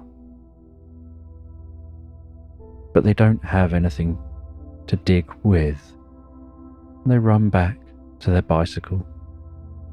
They grab a couple of spoons and they hand you a spoon, and they say they'll help, and together you're on your hands and knees digging with some spoons, and you dig your way down a little way until you hear a clink as the spoon seems to hit stone, and you use your hands to brush the sand away, and you uncover a stone that seems to have been placed here when this path was visible before that diamond desert had encroached fully across this land. And it's like a waystone that says how far to different places, and there are arrows. And you see one pointing left and one pointing right. And you know which path to take. And as you know which path to take, so the glasses make the next bit of route appear here, and you thank the fox for their help. You hand back the spoon. They go back to their bicycle. You go and get that umbrella. They pull their bike up out of the sand.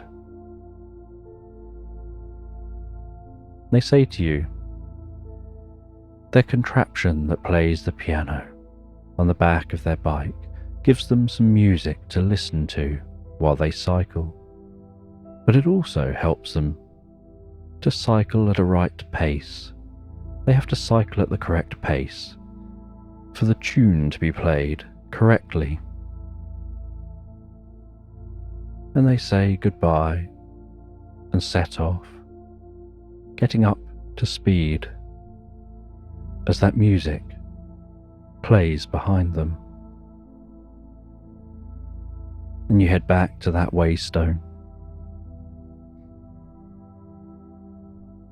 And you start to follow the right path, following the path laid out by the glasses. And as you follow that path,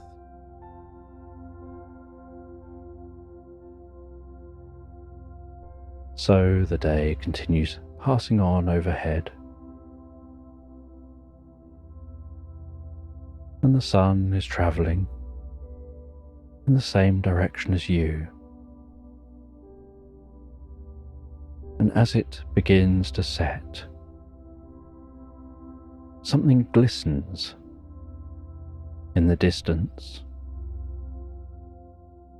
And it isn't just this diamond desert, because this glistening is a very different type of glistening.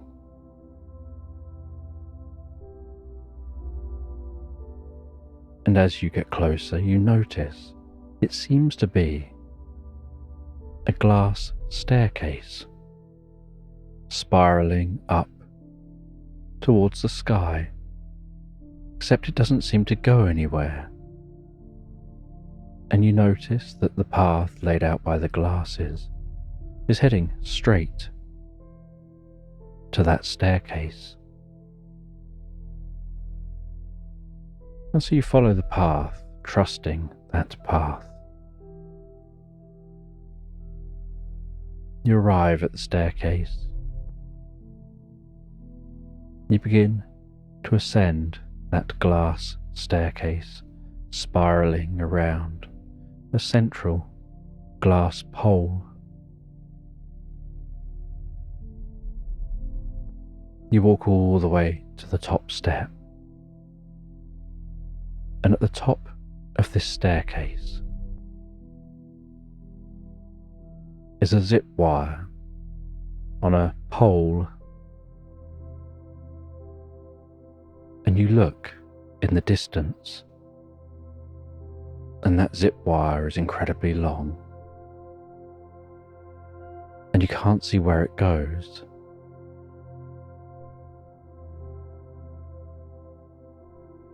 And so you grab hold of that handle hanging beneath the zip wire.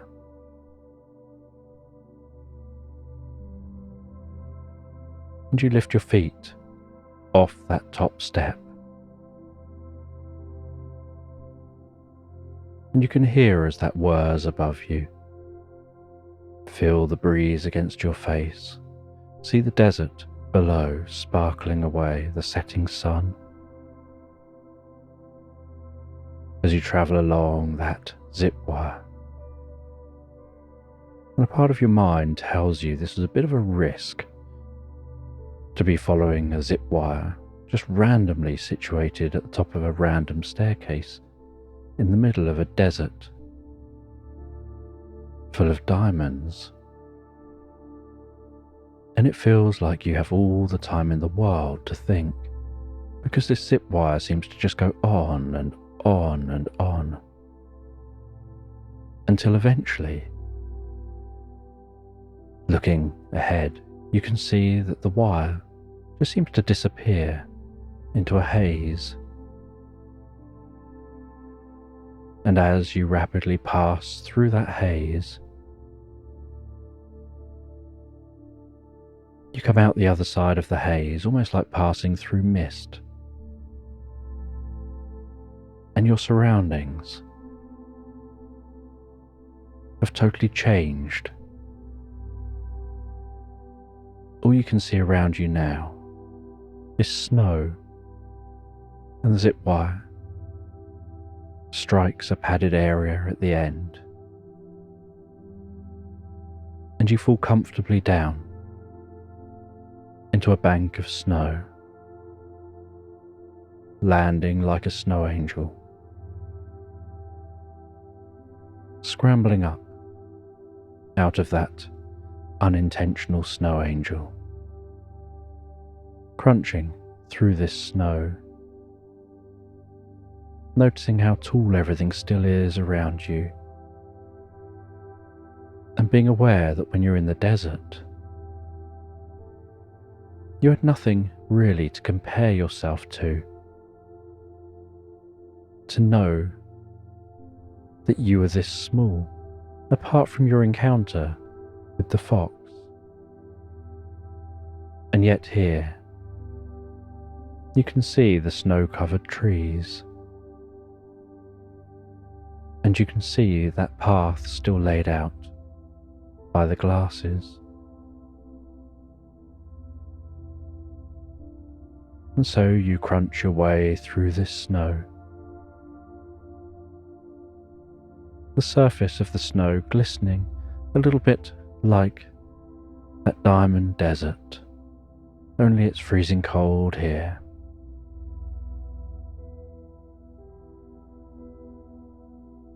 And then you see something black and white flying overhead.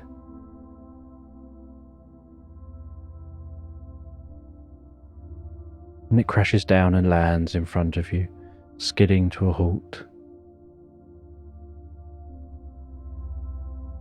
And it seems to be a penguin. And it takes off some wings from its arms. It says that it's designed these special wings because its own wings aren't suitable for flying. They're barely good as arms, but they're very good for swimming. But as a bird, they've always wanted to fly. And so here, they've made an invention that allows them to experience that.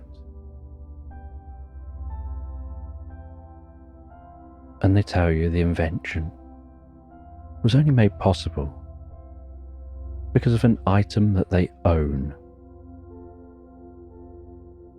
And they pop a backpack off their back. They tell you that this backpack is a magical backpack. And as they tell you this, they open the backpack, they place those wings in the backpack. They then pull out chair from the backpack that seems larger than the pack it's just come out of. They place that down. They sit on the chair to carry on talking to you. They tell you that they know you're here on a mission, that you're nearing the end of your mission, and that this is probably one of the stranger missions you've had to go on. That you aren't just seeking a random book, but the crow himself came to visit you. This mission was so important, they knew that they had to give you some additional tools for this, like those magical glasses.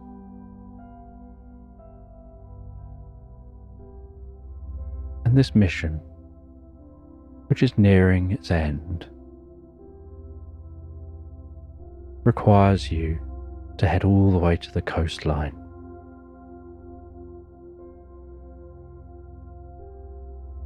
And so they offer you the backpack, and you place that backpack on your back.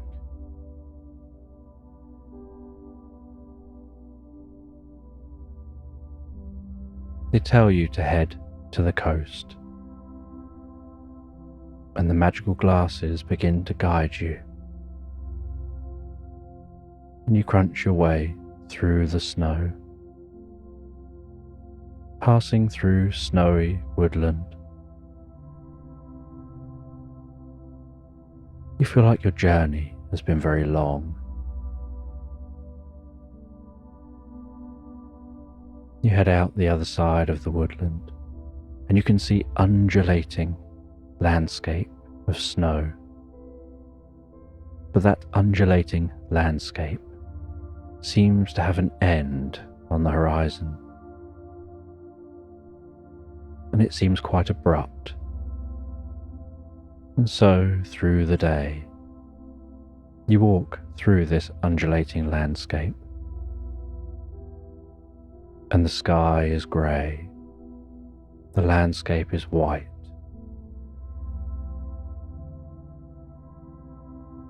The sun barely seems to change. It doesn't get lighter or darker, and so you struggle to have a concept of time. It feels like a long time has passed, and yet it could have been a very short time. You've got no way of knowing. All you can do is carry on through the landscape. And eventually you reach that point that was on the horizon and find that it's a cliff.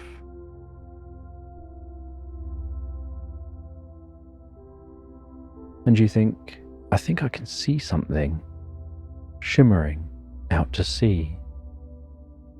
And you can hear those waves crashing against the cliff below. And you stand a good distance back from the edge. You can see the deep blue colour of the water contrasting with the white of the snow, the grey of the sky. You can see giant floating icebergs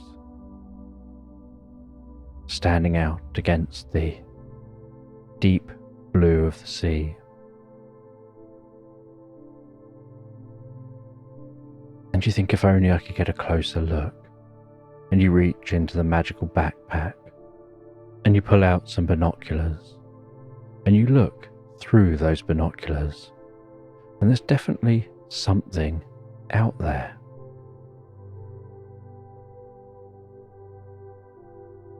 And you wonder how you can get down the cliff, how you can travel on the water.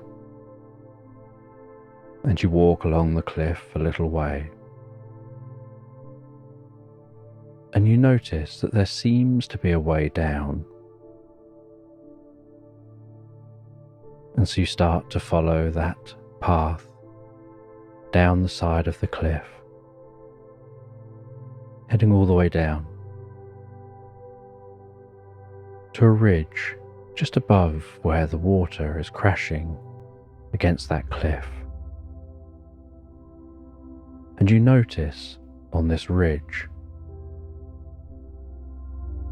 is a cave embedded into the cliff.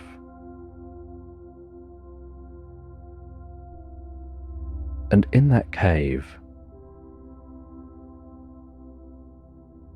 you see a chipmunk just enjoying eating some food by a warm and comfortable fire. And they invite you to sit and enjoy too. And so you sit and have some food with the chipmunk. And you say that you're trying to find a way out to whatever that is out there off the coast. And the chipmunk tells a story of hydroplaning and how maybe you could do something similar to them. And they tell you a way to invent something that could allow you to almost skim across the water. So it's like flying, but just along the surface.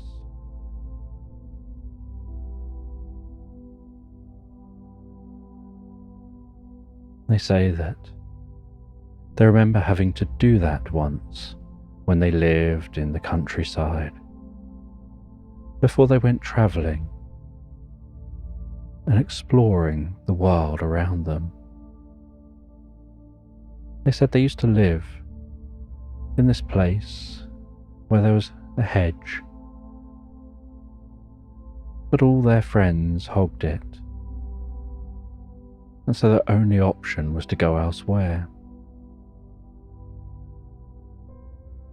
But there was water between them and hedges the other side because flooding had happened. And that's how they developed the idea of hydroplaning. But then they decided, when they got to the other side, to carry on going. They'd reached a crossroads in their life, and they took the right option.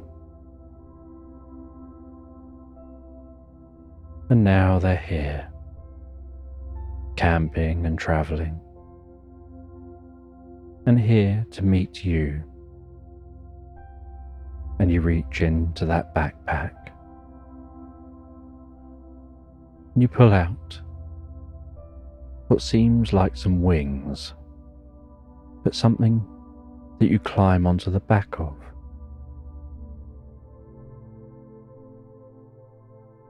And so you finish eating the food with this chipmunk. They tell you many years ago, this whole area was like a giant lava field. And these rocks formed. There are weird magnetic fields here. There are weird cave systems. Maybe something about that is connected to what you're about to discover. And they wish you good luck. As you then head to the edge of the cave, walking through the cave, back out, over to the edge, and then you jump, and on the device you've pulled from the magical backpack, it heads down to the water and then skims, almost like skipping a stone across the water. It skims across the surface of the water, and just a very slight lean to the left or right keeps you on track as you keep your eyes fixed on your destination.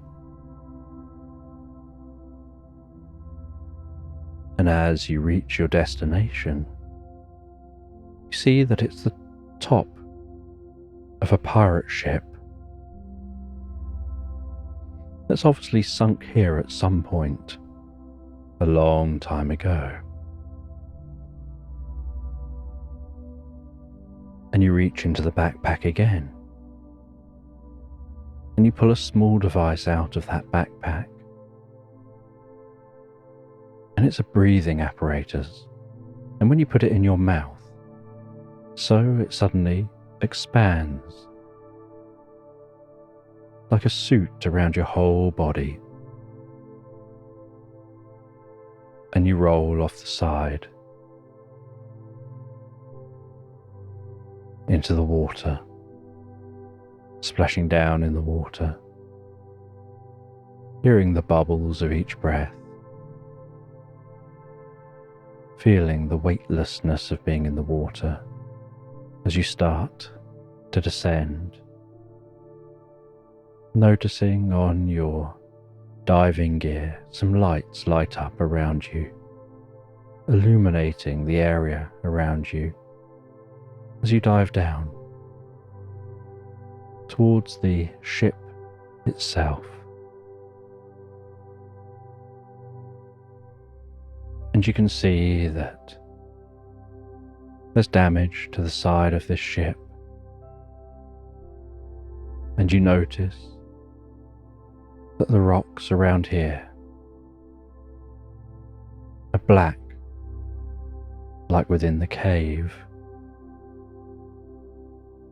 And you swim into the base of the ship. You start to explore the inside of this pirate ship. And as you explore, you find your way to a small room, and you can see a compass in that room, and the needle is still spinning erratically. And you notice this ship probably sunk because of being unable to successfully navigate.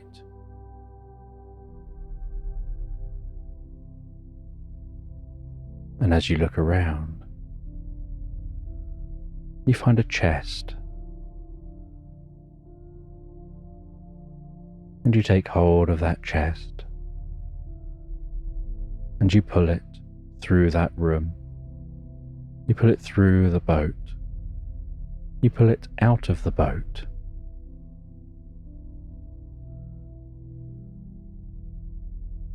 You then reach into the backpack again. You pull something out of the backpack which you place underneath the chest, and it inflates in all directions and lifts the chest to the surface. And the chest is bobbing up and down on the surface.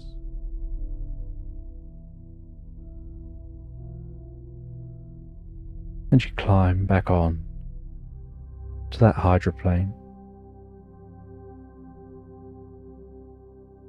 And as you sit there, you take the breathing apparatus from your mouth, and as you do, so the suit from around you disappears.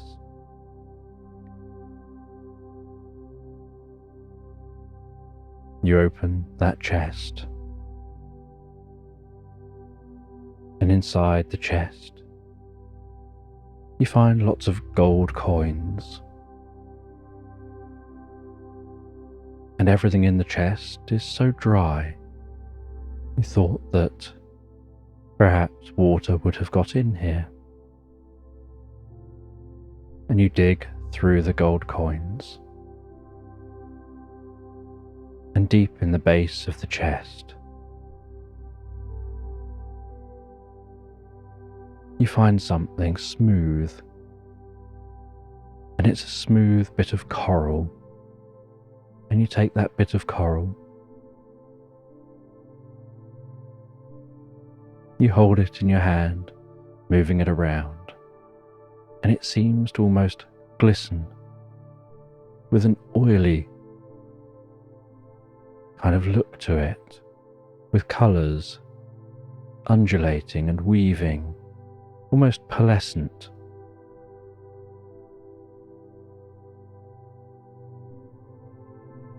And you find, attached to that bit of coral, is a small note, and you can't read the writing. And as you think about how you can't read the writing, so the glasses reinterpret it. And it says where this coral came from. And then you learn that this is what you've been seeking. You just know that, as if the glasses are communicating that with you, as if they're symbolizing, just as they have for your whole journey, that you've reached your destination, you've found what you're looking for.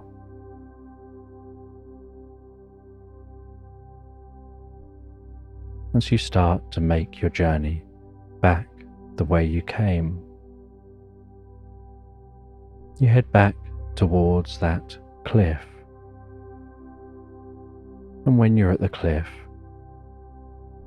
you reach into the backpack and you pull out some rope and hook, and you throw that up. It catches on the cliff, and you climb your way up the cliff.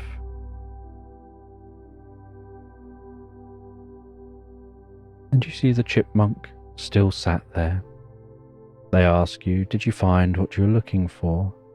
And you say that there was treasure out there, lots of gold in a chest. And their eyes light up. They ask you to show them, but you say you left that there. That's not what you came for.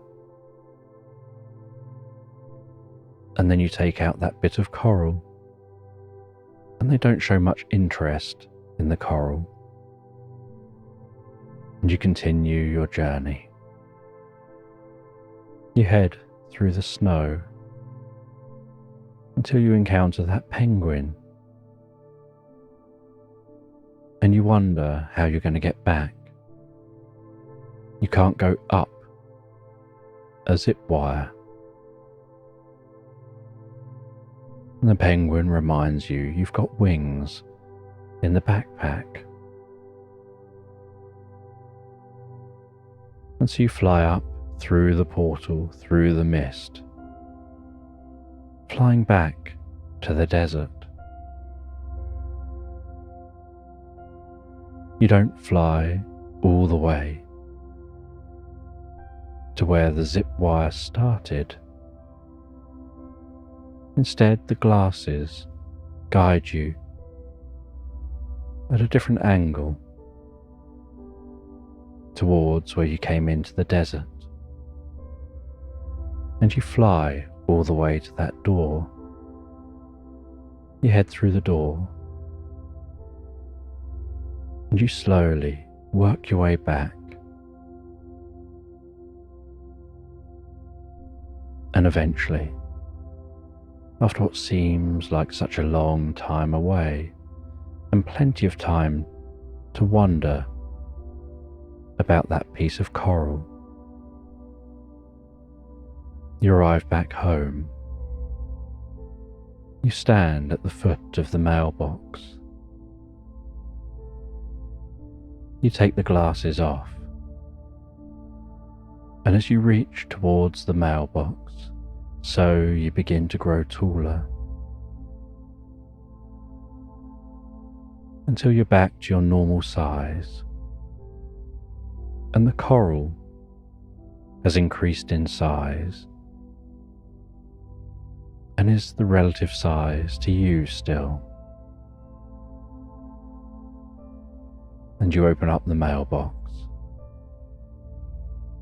You place the coral inside that mailbox. You say before you close the mailbox that you're curious about why that coral was sought, why you were sent on this mission. I would love to know as you close the mailbox. And you head back inside your home, and you notice in your home that no time seems to have passed other than the time it takes to have walked to the mailbox and back again.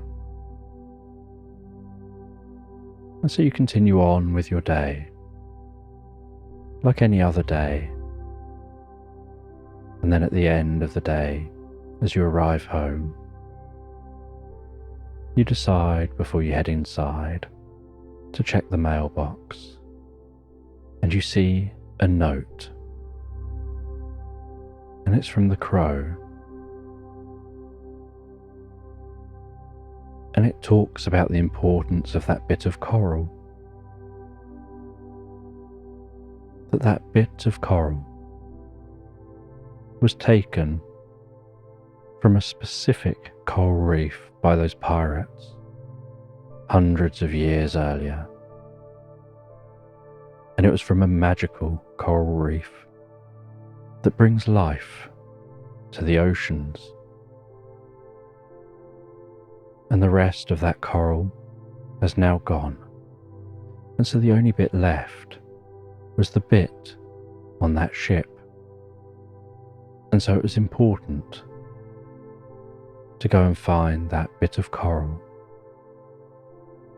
so that the magical beings could take that coral and replant it and help it to regrow and bring life back with a sprinkling of magic.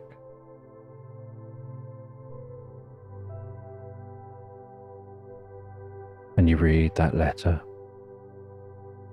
as you relax indoors before then heading to bed. And when you head to bed, you think about the adventure you went on. You wonder whether you'll ever find out why you were chosen to be the one that goes on these adventures, the one who has that mailbox. You wonder whether there's a portal or something within the mailbox, and how that mailbox works. And all these thoughts fill your mind as you sleep. And so you drift into the most pleasant dreams, drifting, floating peacefully asleep into slumberland. And a mist permeates through the undergrowth within a bamboo forest. And as the bamboo gently sways and the mist undulates peacefully, so you find yourself walking and weaving through the silence. And as you walk and weave through the silence, leaning against bamboo as you go, hearing it creak under your arms or under your back, or as a hand pushes it aside.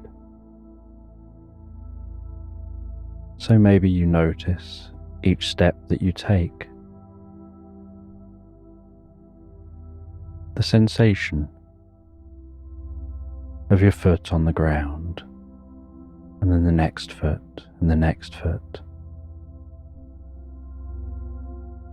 And that mist hangs so low and dense, almost like walking through water on a seashore, like walking through the white horses breaking around your ankles.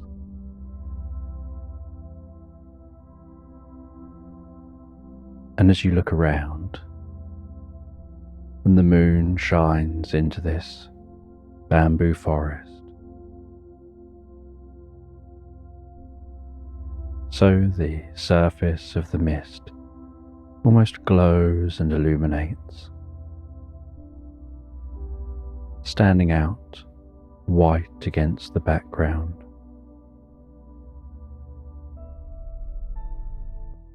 And looking around you, it almost looks like you're walking on top of clouds,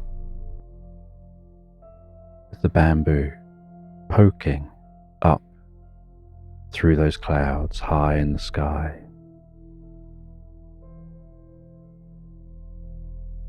And while walking under this moonlight,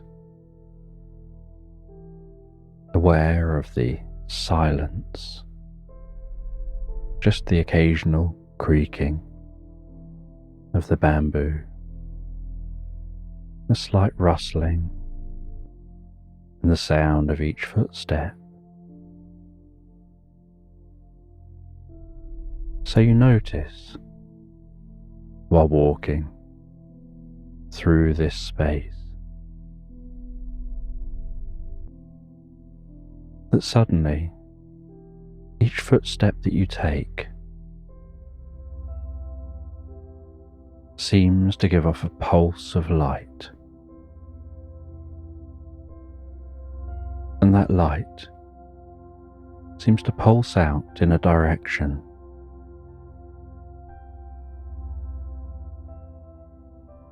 and with a certain pattern or order to it, pulsing away from your feet with each footstep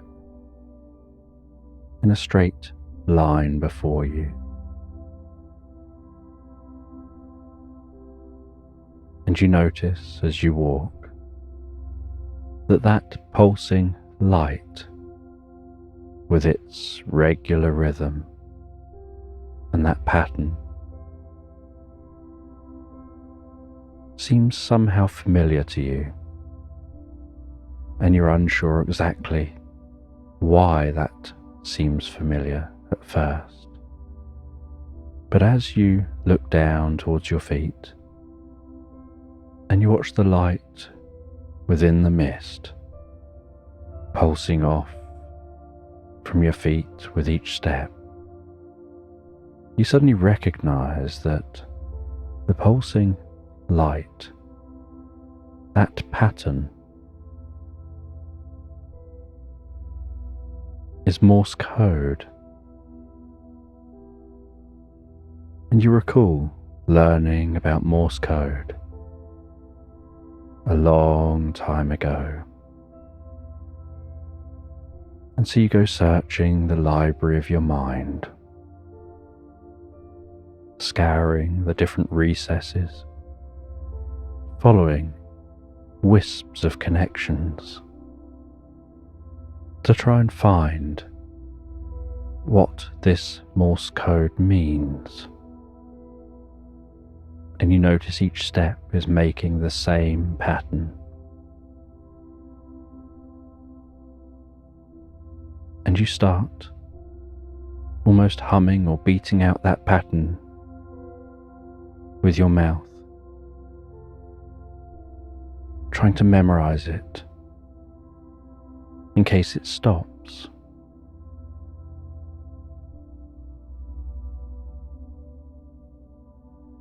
And then you understand what some of it means. It seems to be spelling out a short sentence.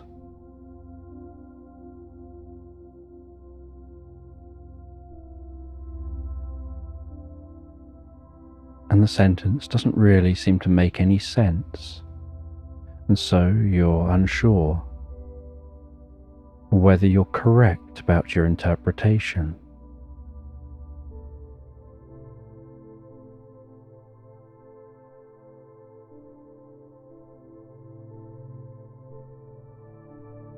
Because what you think it says, what you think is pulsing from your feet, is scarab beetles don't like goats in coats. But you know that just sounds like such a ridiculous sentence that you must have made a mistake. But at the same time, you're curious at how you could make a mistake and still have a full sentence of words.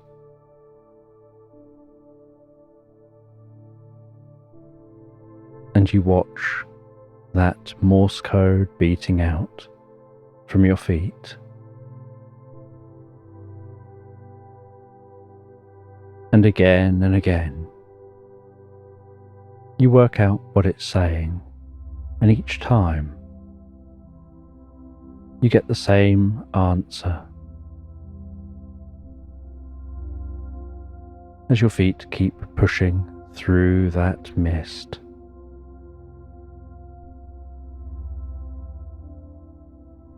And off in the distance you notice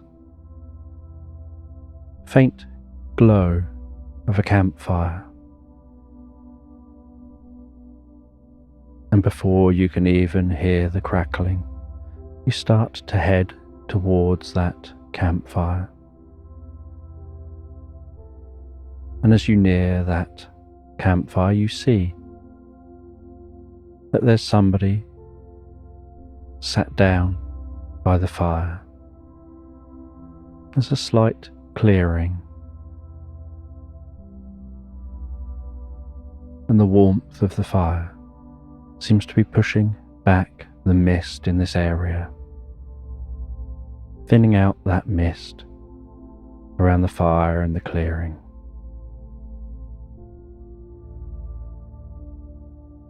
And as you reach that clearing,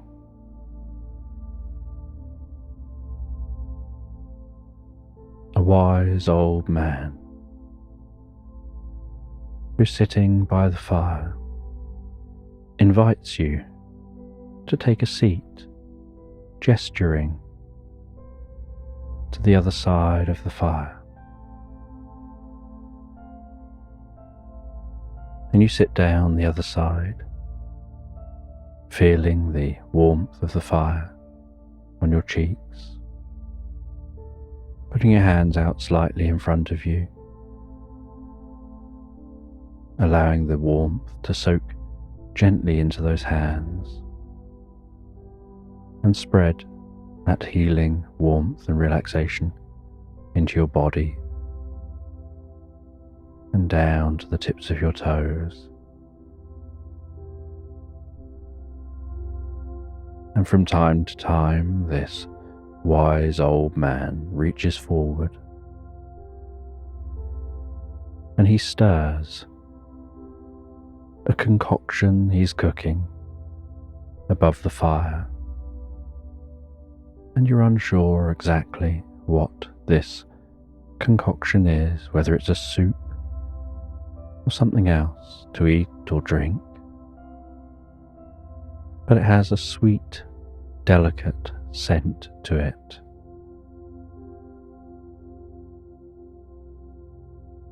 And with a ladle, the old man scoops some of that into a bowl, and then gets another bowl and scoops some more into that bowl for you, and offers it to you. And you accept it, but are unsure what it is and whether you're going to actually consume it. And as you look into the bowl, so you can notice the way the liquid in the bowl is shimmering and sparkling, almost like it's infused with the colours of the rainbow, pulsing and moving, almost as if it's alive with energy. as the convection within the liquid churns and moves the contents of that bowl,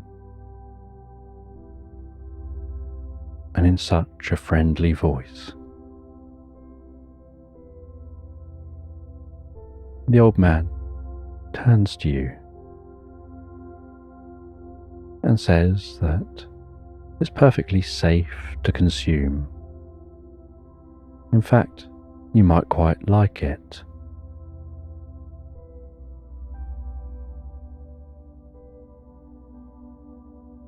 And then puts a slight wry smile on his face as he enjoys some from his bowl with a spoon, his cheeks going gently flushed, his face looking younger, more relaxed, noticing a wave of relaxation spreading down his body. His hair seeming slightly younger than it did before.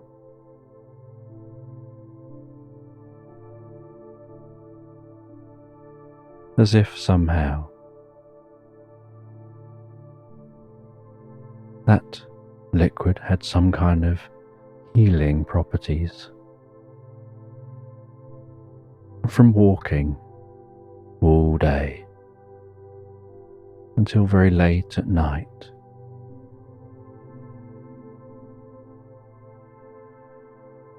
you feel that perhaps you should drink some of this. You've got some aches and pains from all your walking,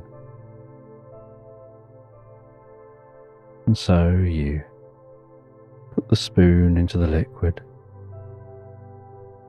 and it's ever so slightly thicker than you expected,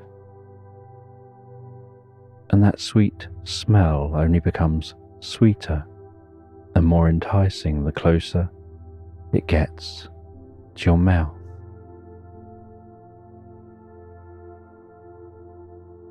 As it wafts gently, tickling your nostrils.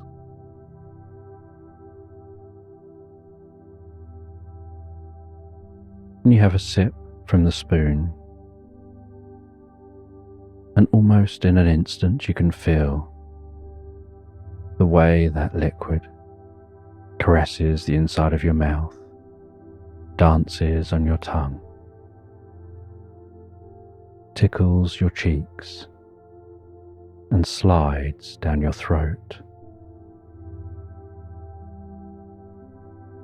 And a certain warmth and numbness sets in around the inside of your mouth, your jaw, as deep comfort begins to spread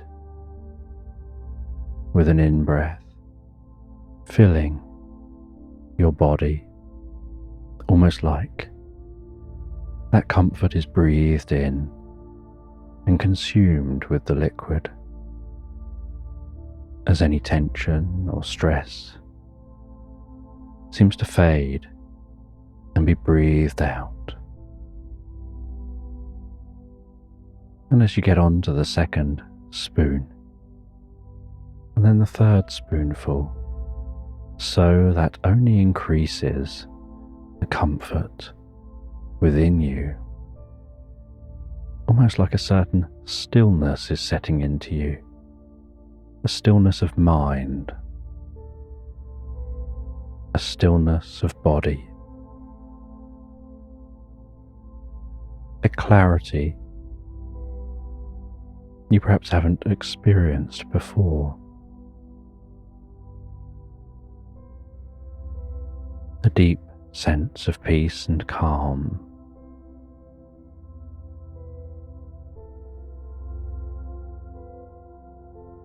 And you work your way through that bowl of food or liquid, perhaps a soup for want of a better description.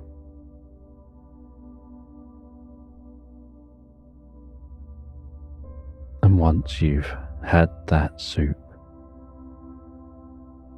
You relax back for a while, just enjoying the night sky,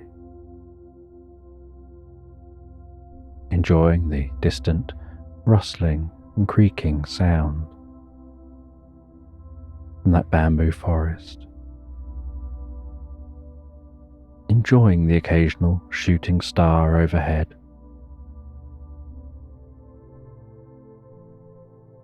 And that deep relaxation you begin to experience more fully within you.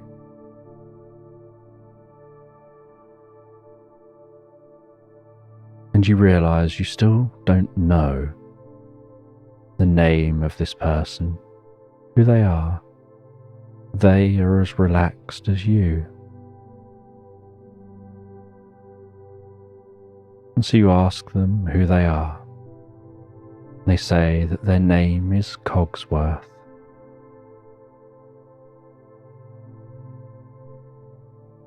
That they're out here on a journey of discovery.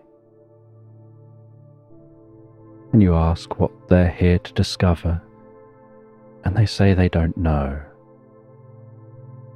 Their journey of discovery.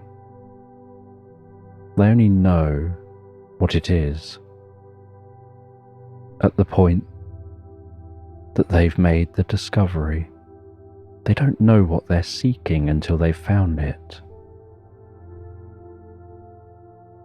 But the journey is the important part, because the journey ends with the discovery.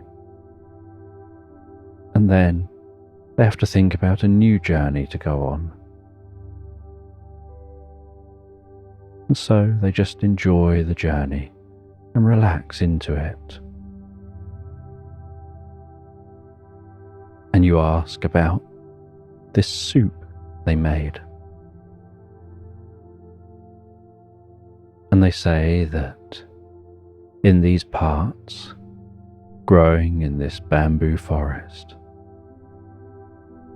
are some funny mushrooms, speckled with little dots of colour that shimmer under the moonlight.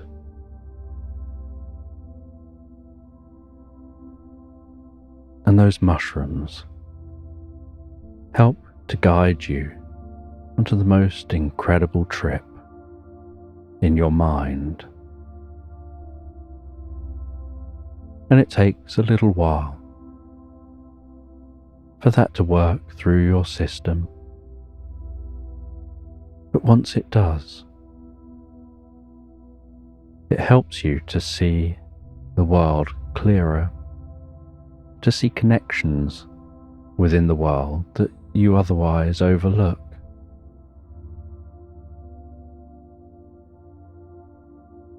To hear the thoughts of all the animals, the plants, not thoughts of dialogue,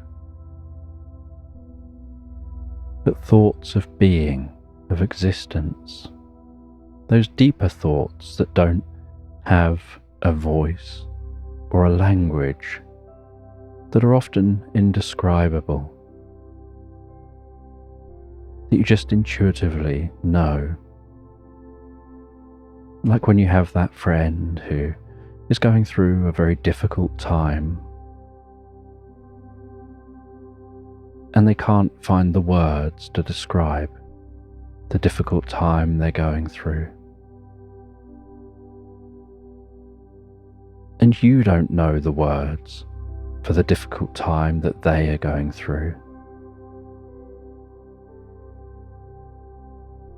But you perhaps put an arm around them, and in a reassuring way, you know what they're going through, and they know you know what they're going through. And you both know that neither of you could put words to the experience. All you could do is just be, and just being present and supportive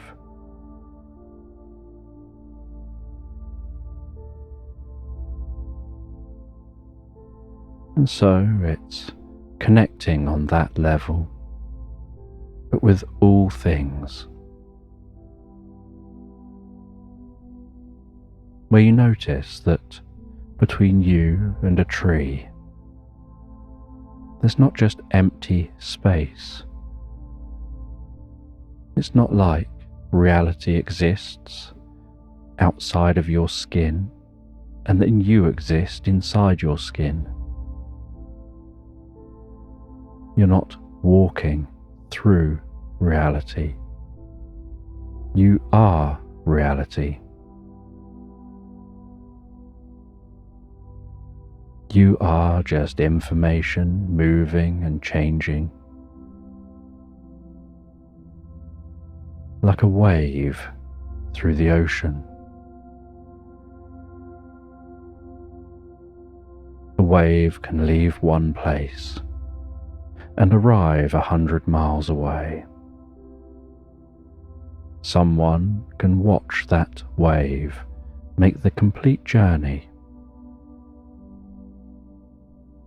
But the wave that arrives on the shore 100 miles away isn't the same wave that was present at the beginning. The water, all of the particles that were present at the beginning are still there at the beginning. The water and the particles that are present at the end were never present at the beginning, but you watch the wave move from one point to another. And so it's the same with you. That deep connection and understanding of reality. That you're not separate from it. You are it. You just develop certain ways of processing and viewing the world that make you convince yourself that you're somehow separate. And yet, this soup can help to open the curtains on that illusion, revealing the fundamental nature of the reality.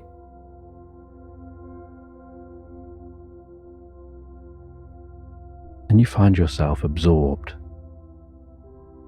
in Cogsworth's words, wrapped up in those words, curious and fascinated by the words.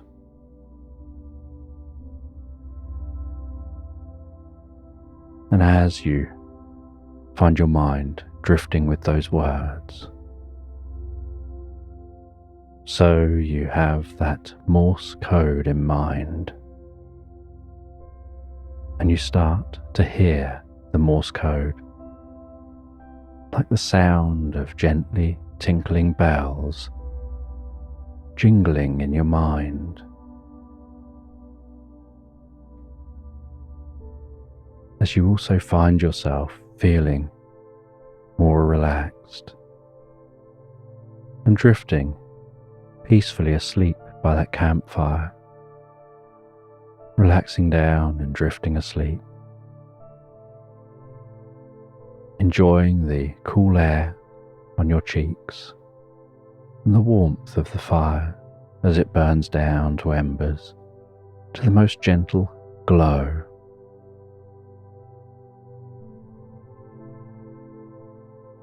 And the next morning, you awaken and find you're alone by the fire. Cogsworth has moved on, perhaps travelled off, continuing his journey of discovery, as you'll be continuing yours. And you see, next to the fire, is a flask and a note. And the note says that there's some soup in that flask. And it's the soup you drank last night. Only this is even more concentrated. And it may help you on the journey that you're on.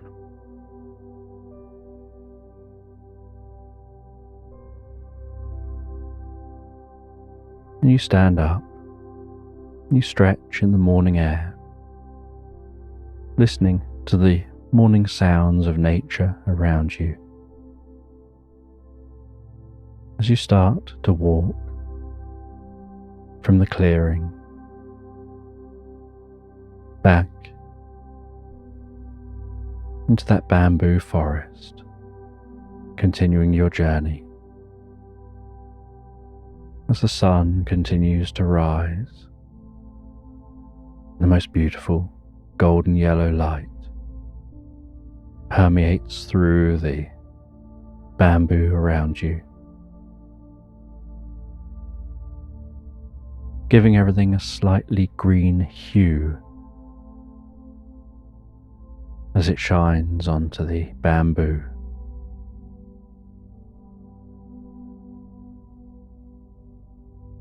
And all day long, you walk through this forest until eventually you find your way to a path, and you follow that path out of the forest and down through some undulating hills, the most beautiful meadows, with the sky looking so calming overhead.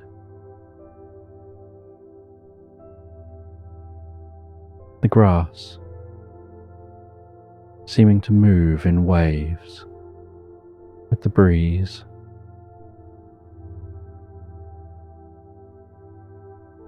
Butterflies darting softly from flower to flower.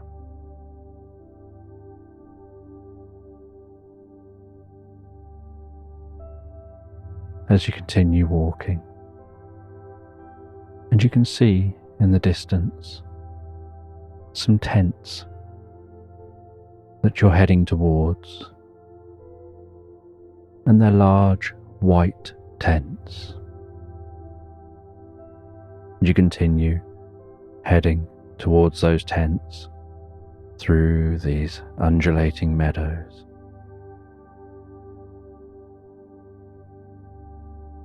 You find yourself approaching those tents, and as you do, so you can hear the clinking of a hammer and chisel and other gentle working sounds of an archaeological dig. And you arrive at this archaeological dig. You introduce yourself. You get shown to the person in charge, who's excited to greet you and begin to tell you what they've been finding so far. And they tell you that this location seems like it was covered incredibly quickly, that there's evidence that a tsunami had passed over this space, burying everything. And so a lot of stuff had been churned up and damaged. But they're also finding things that were in boxes, that were in concrete style alcoves, that have managed to survive damage.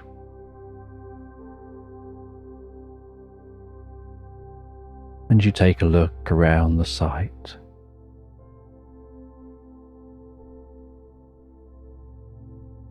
and you see trays of things that have been found. Many very small items, with little bits of paper saying what's in all the different sections of those trays.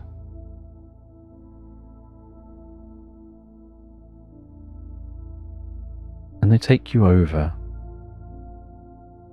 to a larger box.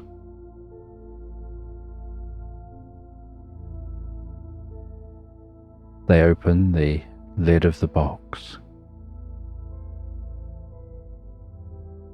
and they show you an elephant's tusk. And they say that this tusk doesn't seem like it came from a living elephant. It seems like it was given as a gift thousands of years ago, and someone cherished it and brought it to this location.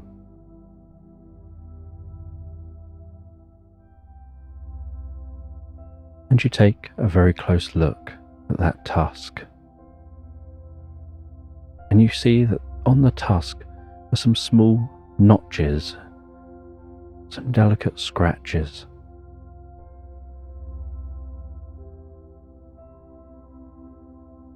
And you realize that the scratches seem to be some kind of language, some kind of pattern, and somehow you instinctively think you know what it means. You still have the residuals of the soup that you'd eaten within you, and you realize that it seems to be creating a connection that allows you to understand those scraped notches.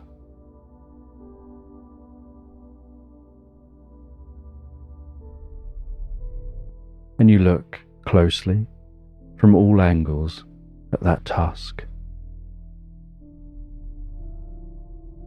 And the tusk looks hollow, but you recognize that it looks flat deep inside the tusk. And so something is obviously in there. And you delicately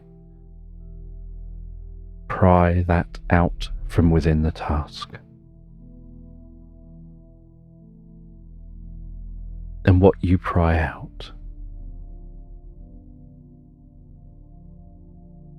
is like a small wooden box, a bit like a cork box, a very soft wood to that box.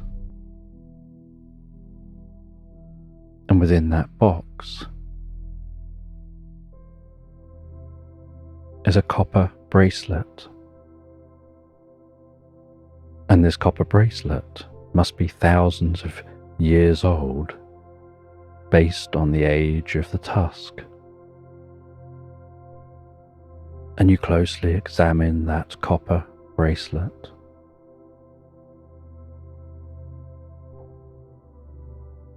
And you don't really understand where it's from, why it's in a tusk, and what significance it had to whoever put it there. And you sit in a tent, just looking at that bracelet, admiring the metal work.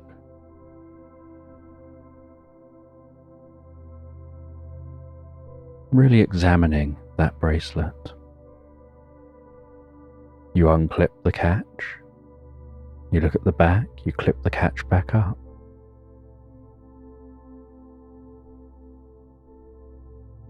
There seems nothing particularly special about the bracelet other than the fact that it seems very old and it was found in an unusual location.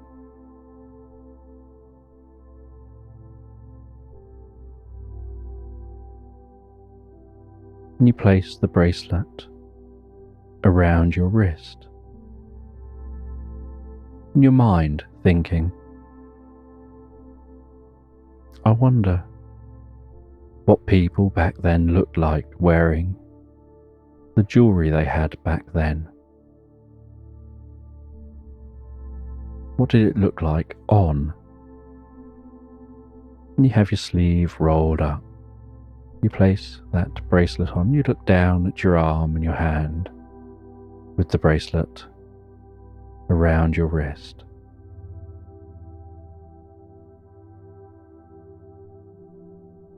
And as you do, so you start to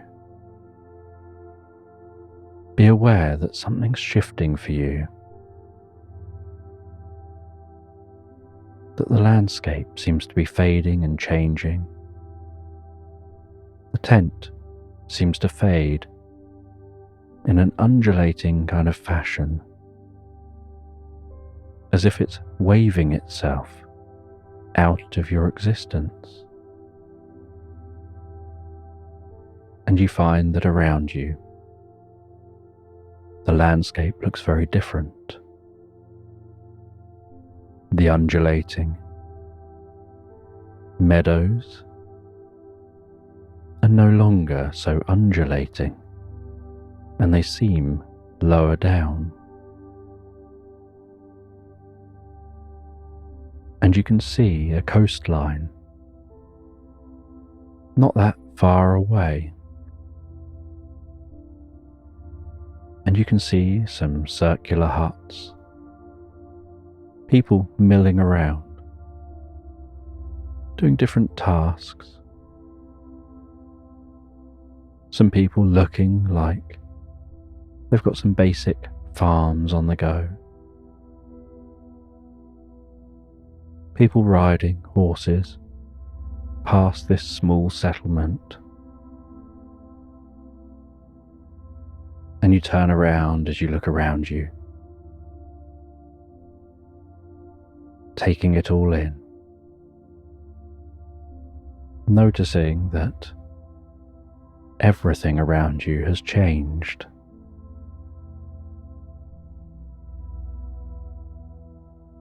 As you turn full circle, facing back the way you started, there's just you with your backpack, dressed in what to anyone here would look very bizarre clothing, with that bracelet on your wrist. As you walk towards the settlement. And while walking towards the settlement, you wonder whether this is what the place looked like before the tsunami. And if so, how long before? And you head down to that settlement, and someone greets you in a very friendly way, having noticed the bracelet on your wrist. And you realize you can somehow understand them. And as you respond to their greeting, they can understand you. And you notice that wearing that bracelet identified you as someone who's a friend or who they must know in some way. And they show you through this settlement, and you say that you're from another land. There's someone you once knew a long time ago, and that's where you got the bracelet.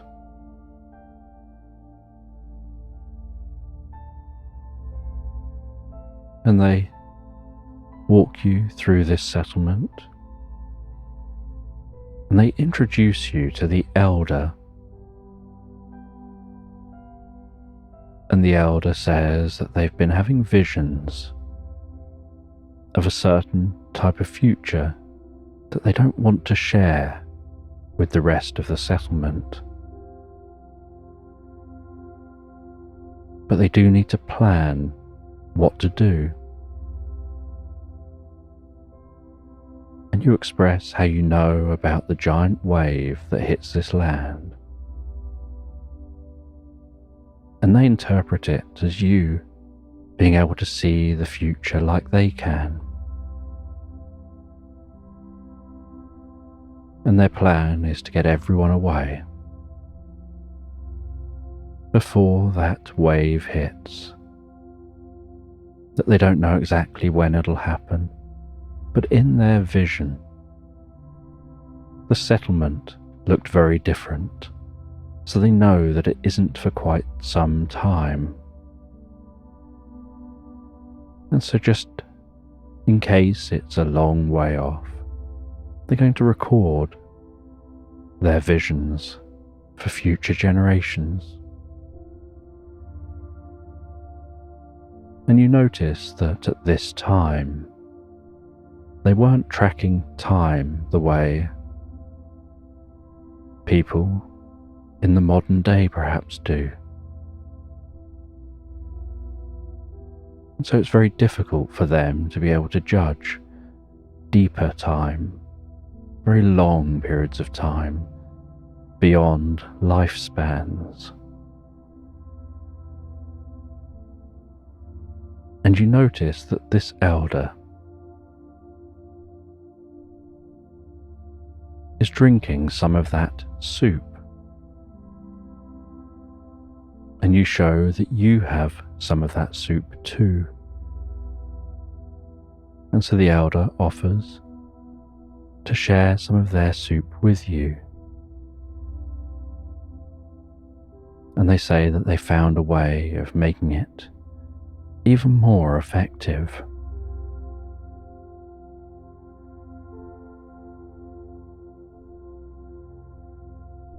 They go to a basket with some cut violets. They tear off some of the violets.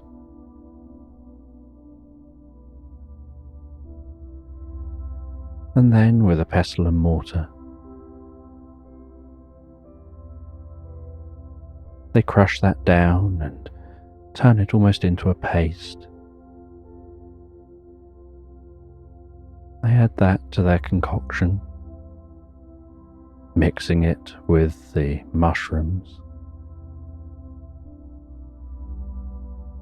They then ask you to put your arm out, and so you do. And they remove the copper bracelet for a moment. They gently dunk that copper bracelet into the liquid just a couple of times before wiping the bracelet and handing it back.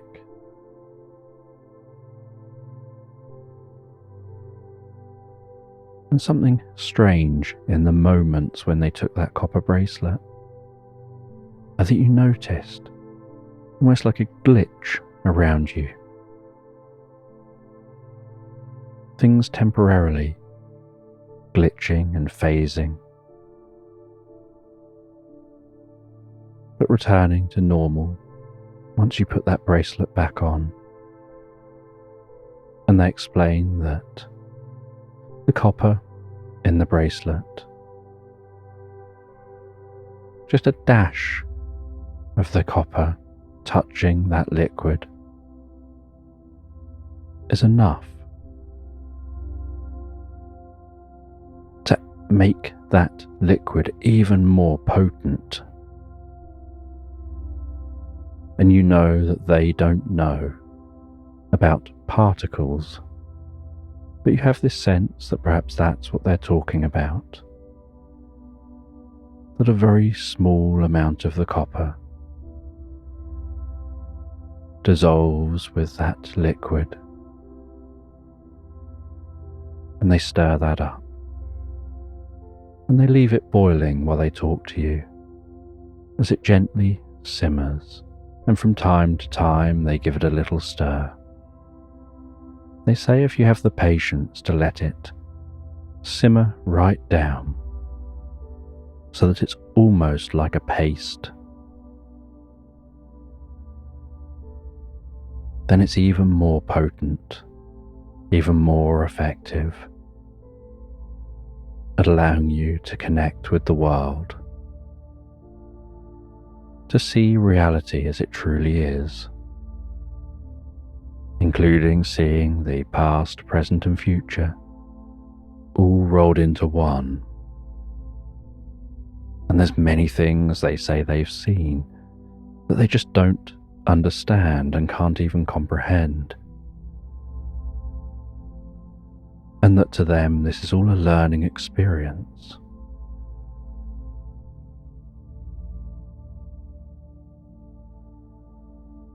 That they have to learn to comprehend things unknown. They talk of seeing things flying in the sky made of metal, shimmering and shining high overhead. But they have no concept of how that could be possible.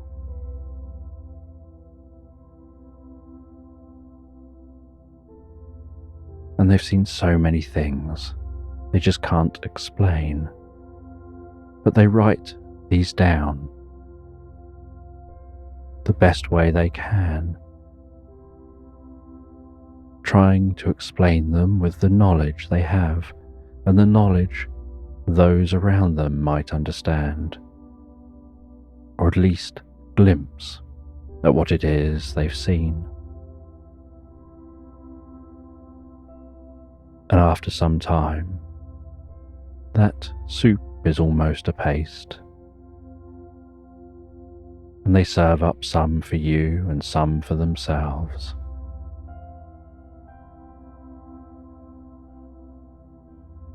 And as you eat some of that soup, so you feel that warmth again, that healing sensation through your mind and body. Your mouth going gently numb, your cheeks going warm and comfortable, your body relaxing deeply.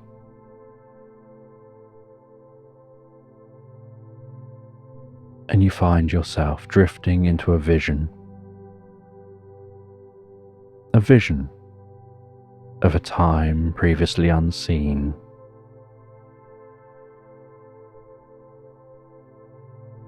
You find that your eyes want to close,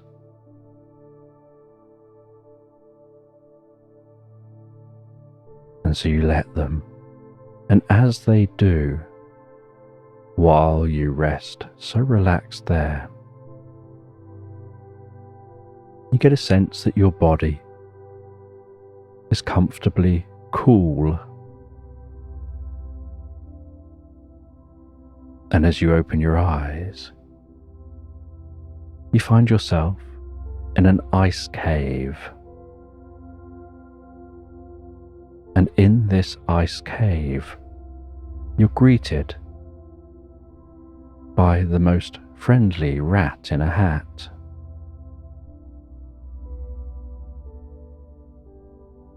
Who taps on your head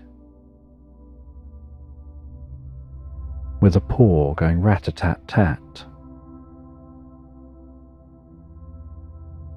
and then takes the hat off and bows down and introduces themselves and asks where you came from and how you came to be in their home. And you're more curious about the fact the rat lives in an ice cave than you are about the fact that they're talking and wearing a hat. And you hadn't even paid attention to the suit jacket they were wearing, or the polished black shoes that didn't seem suitable for walking around on ice.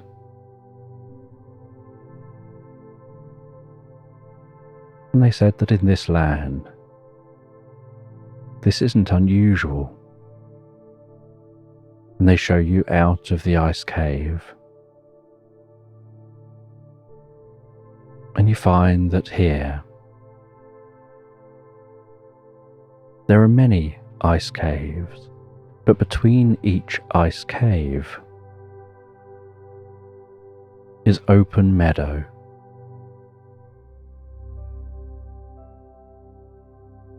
And they say that it's just an ability they have here to be able to manipulate the elements when they want somewhere to stay.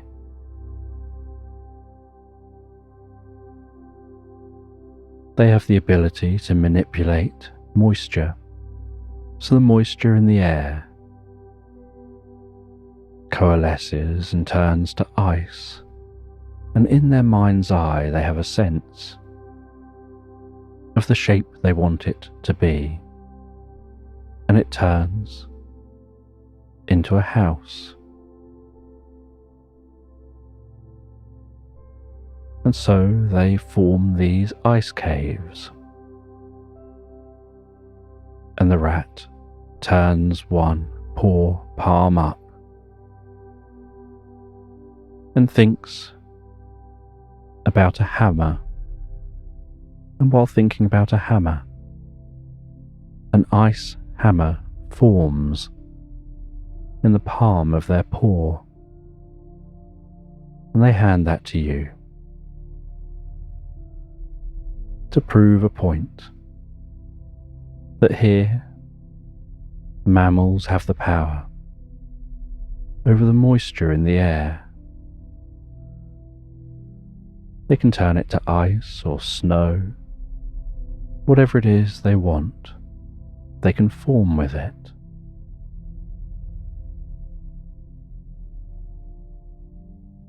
And you say that you're unsure why you found yourself here. But here is where you found yourself. You explain that you were just sitting down, eating some soup. And the rat says perhaps you should take a look around and see if you can figure out the meaning of why you would be here. And they recommended that to travel around faster, perhaps you should ride on one of the horses. And they call over one of the horses,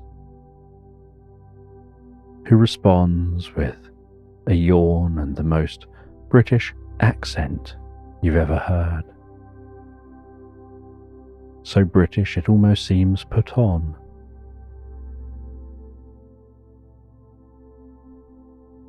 And as the horse trots over, so its hooves seem to be playing music with each step. The most relaxing tune, with a rhythm and a beat to match the strides. And the horse comes over, and the rat says, "Will you give my new friend a ride?" They're here in the middle of somewhere, but they don't know where here is. And the horse says, "But you've just told me that here is somewhere, so don't they know that they are somewhere?" And the rat says, "I think they know they're somewhere, they just don't know where somewhere is. And so they'd like to know where that is." And the horse says, "Well, do you want me to take them to nowhere? Because I know where nowhere is. It's down the road from somewhere. It's a short ride, if that's what they'd like to do. I can take them from somewhere to nowhere, if they don't know where they're going." And you ignore the conversation as it goes over your head and decide to mount the horse and the horse begins to trot along while engaging in conversation. And as they talk and walk, so you look around and you try to avoid asking about somewhere or nowhere. And the last thing you know you want to do is tell them you're happy to be taken anywhere, in case they actually do that. And so as you head from somewhere, perhaps on a journey anywhere, but knowing you could end up nowhere, you continue exploring this land. And the horse takes you through the land, through the grass, through meadows, along the edge of a river, until eventually you arrive at some mountains. And the horse explains that they're not really built for climbing mountains. Their hooves just don't work so well for that. But they tell you that there's someone here who might be able to help.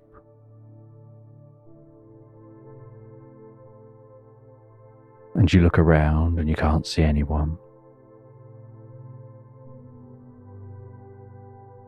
And the horse walks over to the edge of the tree line at the foot of these mountains and whistles up into the tree.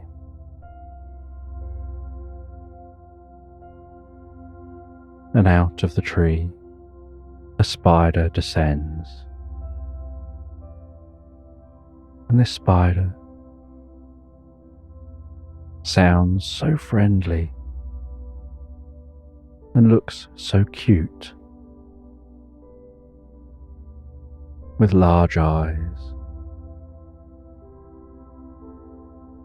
and a fluffy body.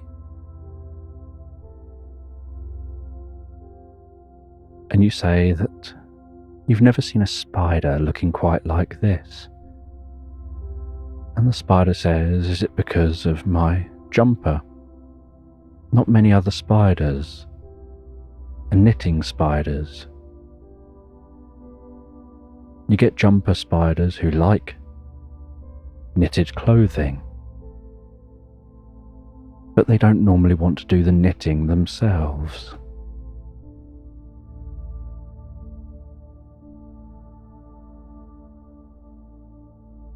And you get spiders that like doing weaving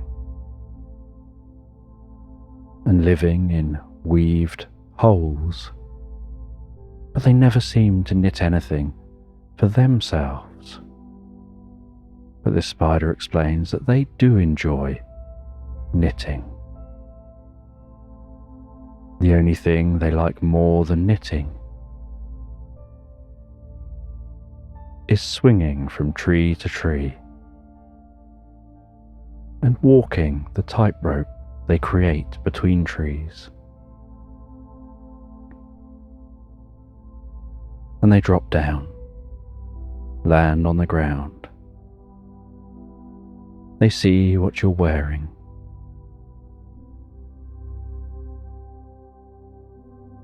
And they say that's not suitable for a trek over the mountains. And then they head into the woods, gathering up different plants and mosses.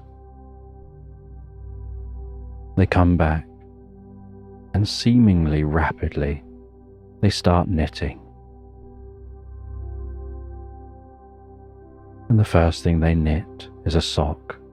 They tell you to put that on just over your shoe. And then they knit another sock, which they tell you to put on. And the socks are knitted with different things and don't look at all the same. But they say that, is it really about what it looks like? These are being knitted for your comfort, not for you to look at and admire. And so you put both the socks on and they carry on knitting. And they knit you a long jumper. And you place that long jumper on. And then they climb up onto your shoulder. And you begin to ascend the mountains, wrapped up so warm. The knitted socks over your shoes, seeming to do a better job at gripping the ice and the snow below. As you crunch your way through that snow, and you say goodbye to the horse, and you crunch and walk, ascending the mountains. As the day continues on, and as you near the top of the mountain, so twilight begins to set in, and you're curious whether you're going to make it somewhere to stop before the sun's fully set, because you know you're not going to make it all the way over the mountain. And the spider tells you there's a perfect cave just a little further up, not too much further to make it.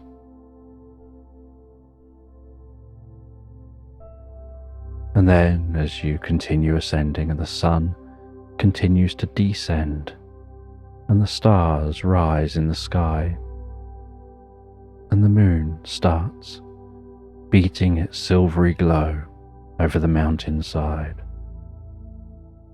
making the snow glisten like a million diamonds attached to the side of the mountain. So you see the faintest hint of a glowing light flickering gently in the night, and the spider directs you towards that glowing light. As those socks continue to work almost like magical shoes, helping you climb this mountain with ease. And as you near the glowing light, you realize it's an oil lamp outside a cave. And the mountain levels out slightly. You head over to the cave. You settle down in the cave.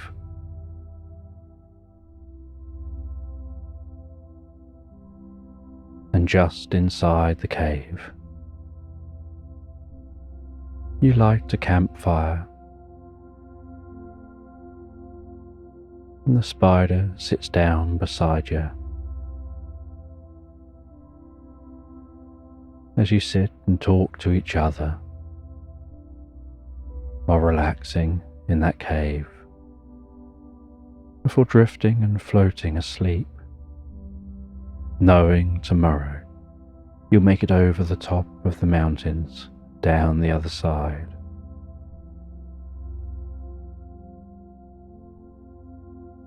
As you fall peacefully and comfortably asleep, and the next morning you awaken to the glow of the sun weaving its way gently into the entrance of the cave. The fire now completely burnt down, but still giving off just the slightest warmth.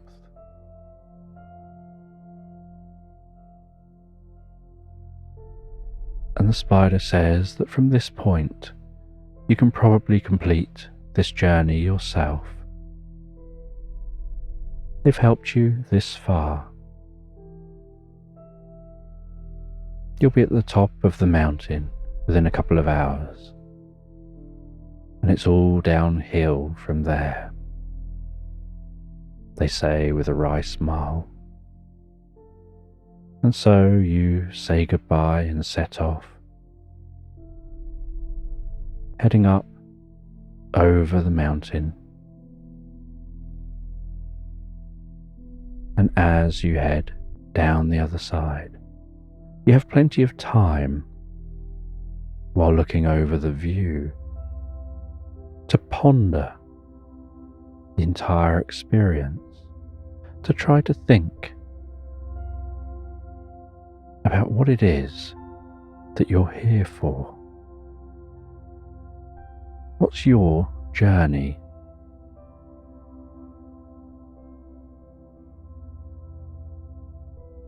And the words of the wise man go round in your mind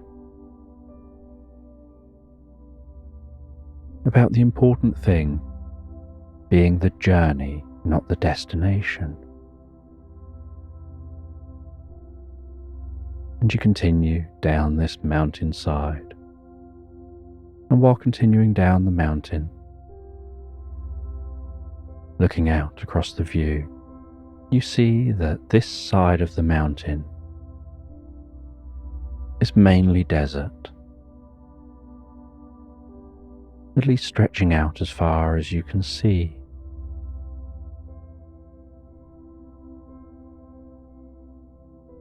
And as you get to the foot of the mountain,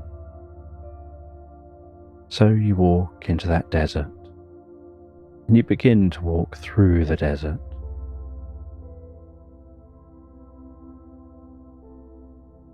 And find it's difficult work walking through this desert, your feet constantly sinking into that sand,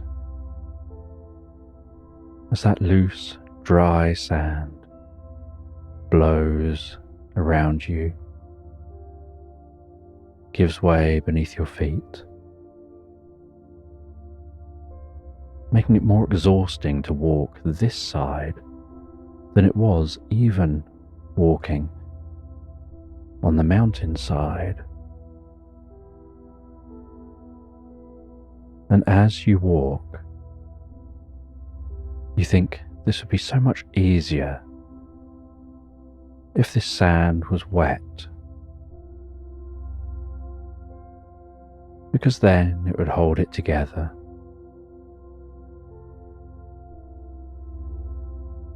And while you're thinking that, you feel some drops of rain. But as you look around you, you don't see any clouds. And then you notice above you a rain cloud forming. And you're reminded of what you were told earlier. And with a smile, you think even more about the rain. As that rain cloud forms above you, starts to rain around you, soaking the sand beneath you. And as the sand soaks and the rain cloud gets a little larger, so it's raining around a wider area around you, you start to run across the desert. You realize when moving fast. It's like walking on custard, that the faster you travel, the more solid the surface. And so you run at a comfortable pace in the rain, in a dry desert, leaving this trail of rain and wet sand behind you, feeling cooled by that rain, helping you to traverse this desert even easier.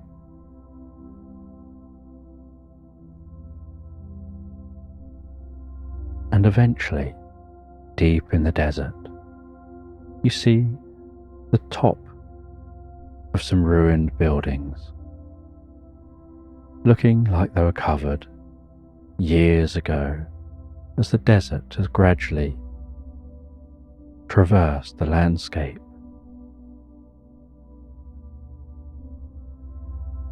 You stop at those ruins. You take a look around the ruins. You see that there's a small gap you can probably squeeze into to take a look inside these ruins. And you head into that gap. And it's such a relief being in the ruins compared to out in the desert. In the desert it was hot. The wind would whip up the sand. But down here it's cool and calm, and you shine a light around the space. And you see this space has a certain peaceful quality to it.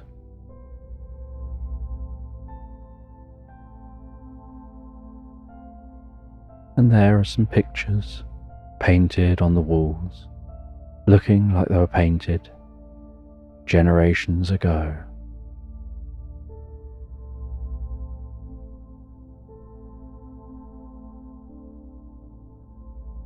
And some of it looks like it was marked with chalk. And the only way for that to be possible is if this landscape was very, very different at the time. This place was habited.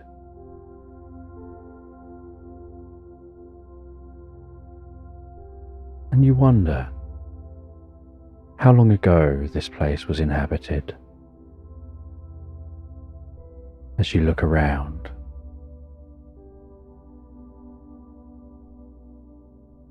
and you see a staircase leading down, and you follow that staircase deeper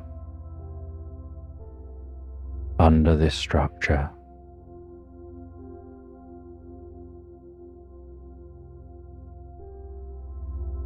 And you notice artwork which looks Egyptian.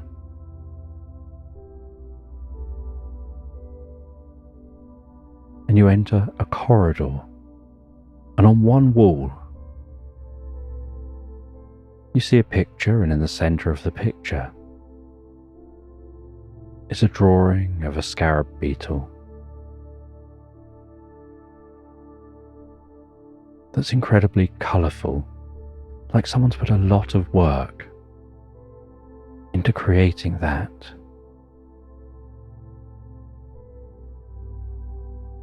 And on the wall opposite the scarab beetle is a picture of what looks like somebody carrying a goat under their arm, tucked into a coat.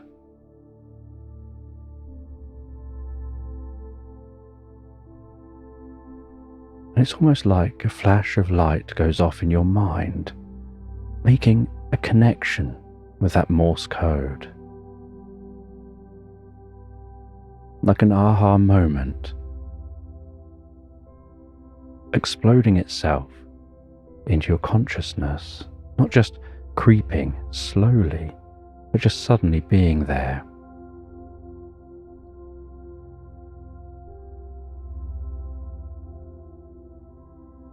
That the scarab beetle doesn't like the goat in the coat. And you see these two pictures on opposite walls.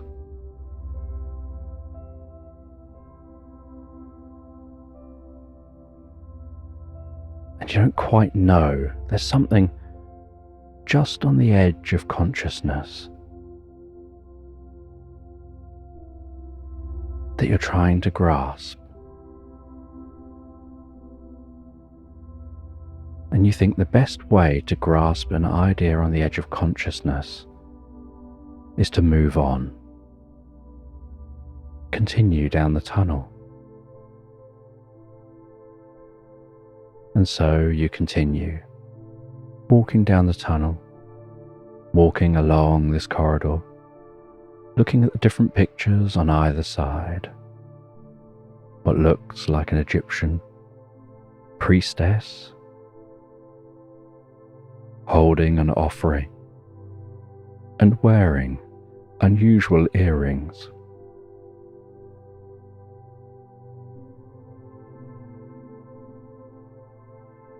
Walking a bit further and seeing some pictures looking like another offering. And you carry on walking, and at the end of this corridor is a mirror resting against a wall. And it doesn't seem like the location the mirror's supposed to be.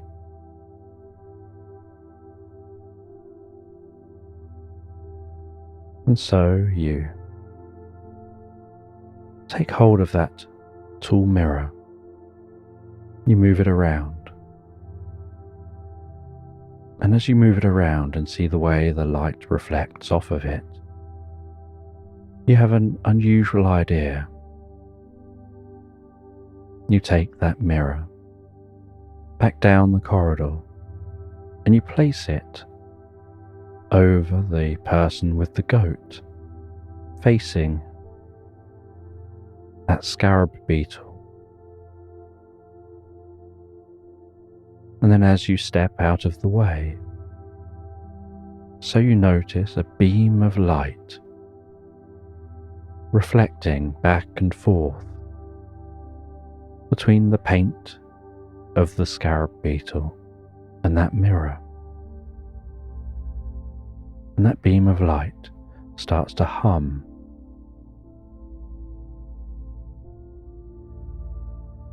And the colours start to become more vivid. And as they do,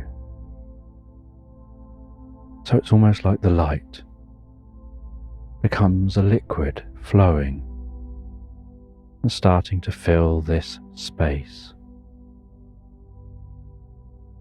And it fills the space with the most comfortable blueness, like an ethereal blueness that permeates through you. And as it envelops your body, so you feel your chest, your arms, your legs pulse and stretch out of your body like consciousness, leaving that physical self there. And as consciousness floating above your body, you look back and you see your arms spread gently and comfortably out, your legs resting, barely touching the floor, your back very gently arched, your head slightly back, as if you're resting on the surface of a pool of water, just floating there, gazing up at the sky, the whole body weightless and relaxed. And you see a golden thread between you and your body, and find with a thought that you can move away from your body. You can explore beyond the corridor. You can rise up and see the land and explore this land.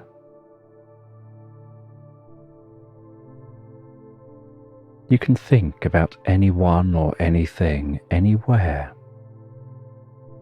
It can be somewhere, it can be nowhere, or it can be anywhere. It doesn't matter where, you can think about them, or it, or that, and you're there, observing, You can think about any time and find yourself in any time. It's almost like the cogs in your mind have been freed to circle and move and power your mind in a way completely unknown, where you go with the flow, where you move with resistance, where everything that happens in any given moment is treated as the right thing to be happening in that moment, where you take that right thing and just direct it in the direction it needs to go. You know it's so much easier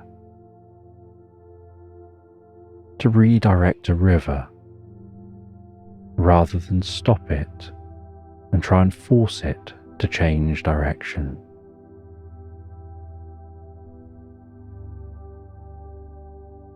And so you find your mind connected as a spirit with this world around you.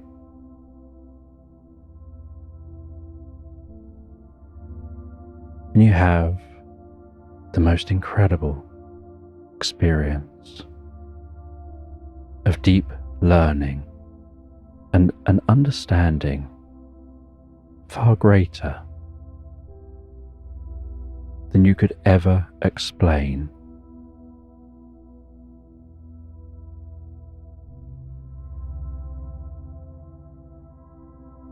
And the experience is timeless.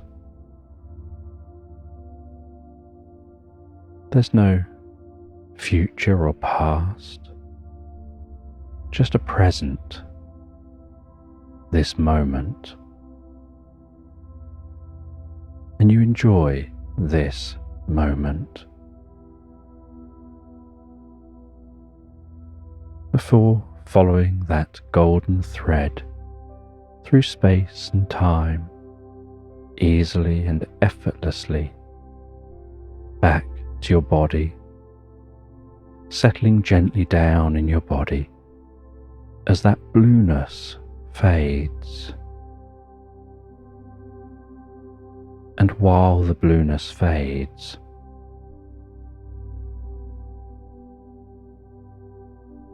so the paint on that scarab beetle begins to chip off a little bit, and some small scrapings of the paint fall to the floor as delicately as a feather falling to the ground. And as that falls to the floor, so it begins to sparkle and twinkle.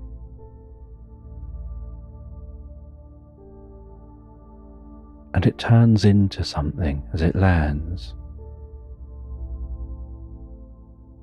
And on the ground, you see what looks like a very small version of that scarab beetle, only made out of copper.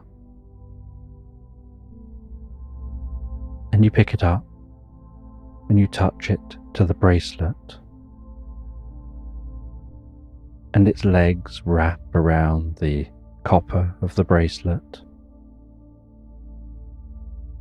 and seem to pull tight on the bracelet, pulling itself into the bracelet, becoming a smooth and flat part of that bracelet, as if that's how it was always made.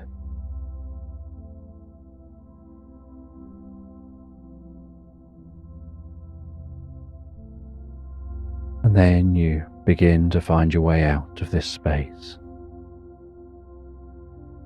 with this curious experience you've had. You head out into the desert, You sit on the sand near the desert. You think about the experience you've had as you take that flask from your bag. And when you go to drink from the flask, you suddenly become aware that you know the smell of that soup, that sweet soup smell suddenly evokes a memory of the smell of hot apple cider, bringing a deep comfort through you, of an idea of a distant time, maybe another life, of relaxing in a cornfield on a sunny day, enjoying a drink of hot apple cider with some friends,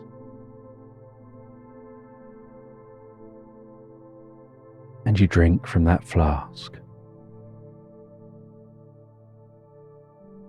and you find your mind opening deeper.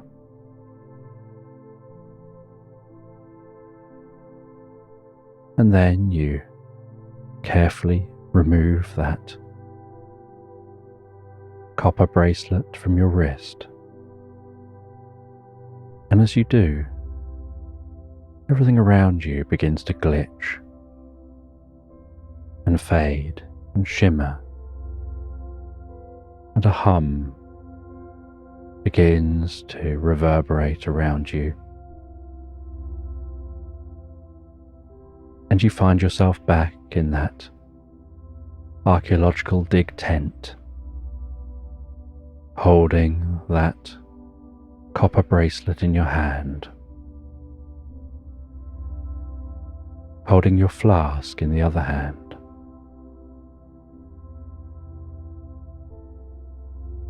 You look around you and everything looks normal, and you look at that copper bracelet and you see that scarab beetle on the copper bracelet, and you know that it wasn't there before.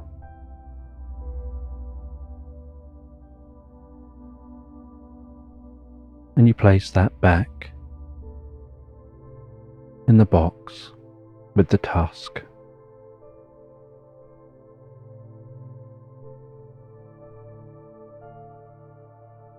And you talk with others at this archaeological dig, and you share your expertise, only you share more than you otherwise should have known because of your experience. You share that there should be some evidence of a settlement just a little way along these undulating hills. You share that it seems like everyone left before the tsunami hit, and that they must have known that that was coming. And you don't explain how you know any of this. You just say these are your hypotheses.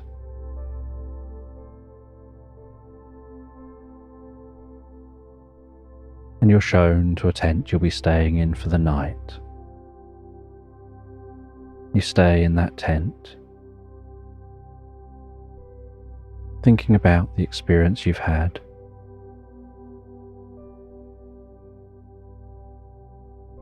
pondering its meaning. And as you lie down to sleep,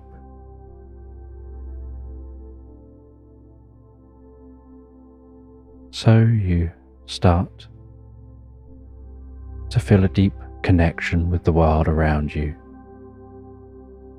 as if something about that state between wakefulness and sleep allows you to connect with a deeper reality,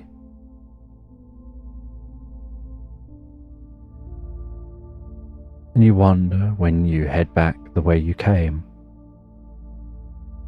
whether you'll re-encounter that wise old man,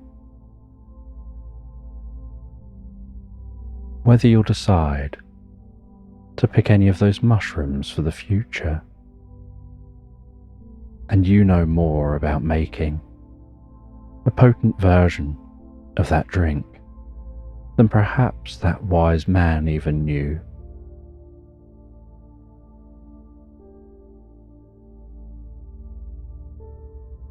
But for now, you settle down in the tent and you drift and float so peacefully, so calmly relaxed, asleep into slumberland. You can imagine yourself walking along the shore of a beautiful beach, and as you walk along this shore of this beach, listening to the way the water rolls in onto the shore, smelling the salty air, being aware of the temperature of the breeze and the air on your cheeks, and the feeling of what each footstep feels like as you walk along that seashore, the way your feet sink slightly with each step, the sound of each step.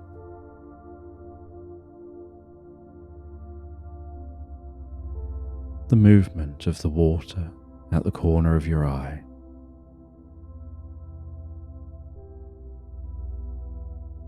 And as you walk, a part of your mind is drifting and dreaming and wandering to different thoughts.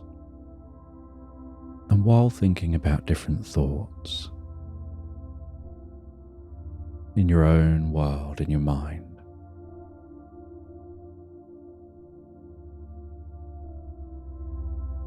a glint of light catches your eye way off in the distance, and you carry on walking, and you're heading along the shore towards that glint of light.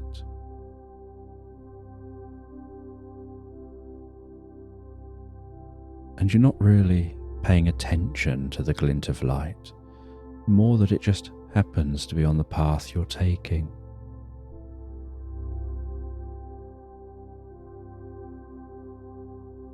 And so you continue walking in that direction, aware of the sounds around you,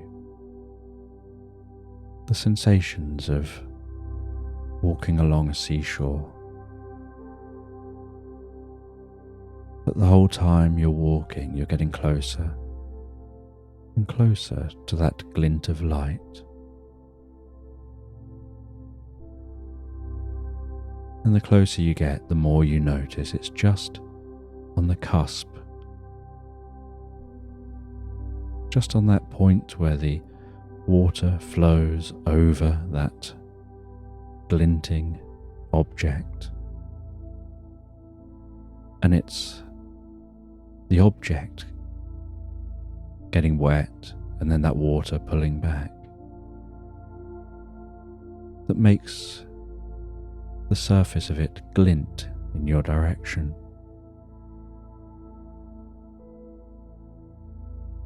And so when you reach that object and you're standing just above it, you can see it sticking out slightly. And you reach down and the water is rolling in underfoot and then pulling back out. Rolling in underfoot and then pulling back out. And your hand pushes down into the ground, grabbing hold of that glinting object. And as you lift that up, you find that it's a candlestick made of gold. And you walk a little bit further into the water, just up to your ankles. And you hold the candlestick into the water flowing over your hand, flowing over the candlestick, washing that candlestick as it gets brighter and glows more. Then you back up out of the water and you hold the candlestick up in front of you, taking a look at that candlestick as it seems to almost shine under the light. And you admire this candlestick, the craftsmanship of the stick. And you look at it from all different angles. And then from one angle, you notice a slight seam around the candlestick.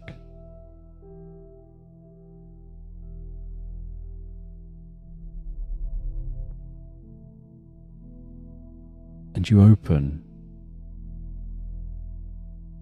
that seam, that point where it seems to join. And as you open it, you find a candle dry inside, protected from the elements.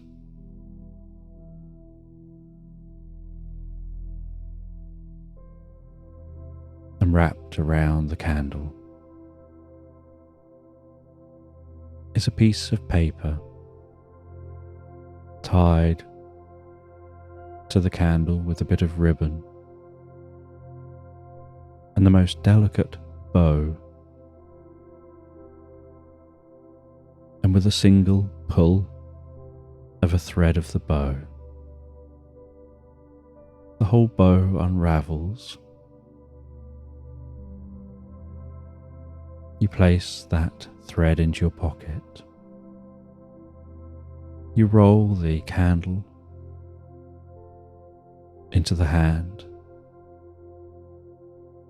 taking the paper in the other hand. You walk up onto the shore a little bit further. You place it down on the shore as you sit down, hearing the water now lapping on the shore further down the beach. And you begin to read.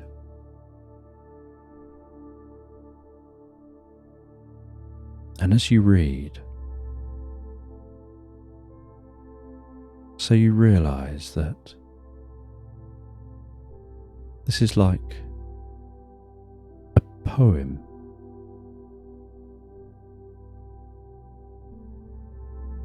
And it's a poem about a seashore.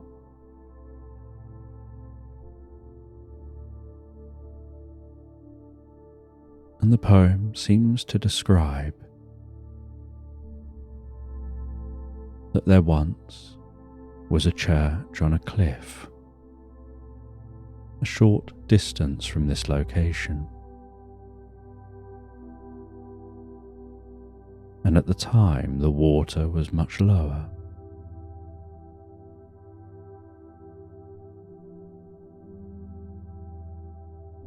And people used to gather on that cliff and look out to sea. And along this cliff was also a lighthouse that let sailors know they were nearing the land.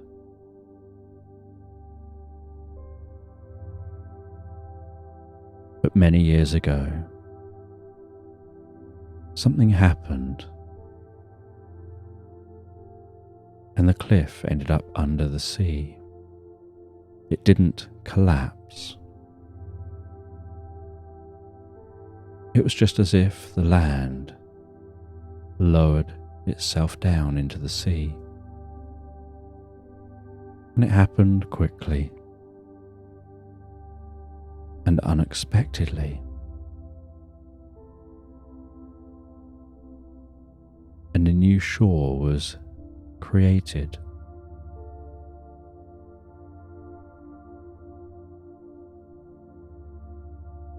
And it talks about how it happened so fast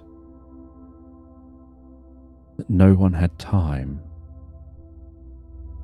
to take anything from the church or the lighthouse or anywhere else along the shoreline.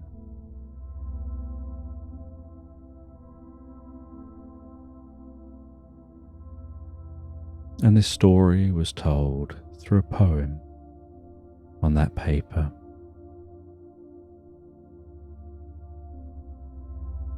And you wonder to yourself whether that church is still there, just under the water. The tide never goes out far enough to clear the drop-off point, the point off the shore, where the land just suddenly sharply descends to the depths of the ocean.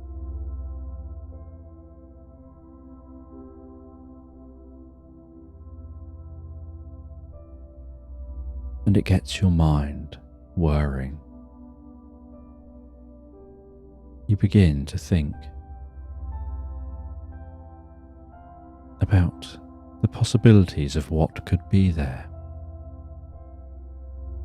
and what might have been lost when the water encroached.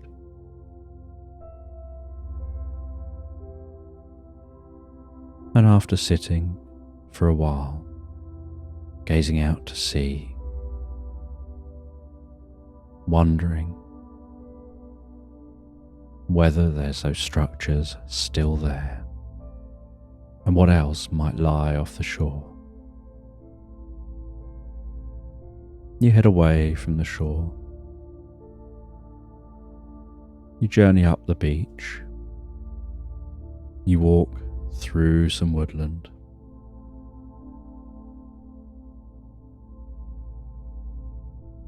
Heading back to your car. And as you do, you pass a child outside a cabin, along a dirt road through the woodland. And they have a small table selling lemonade. And they smile at you with a toothy grin and try and encourage you to buy some of that lemonade and tell you it's homemade and that they've added some grapes which they've turned into ice cubes that will float on the top of the lemonade.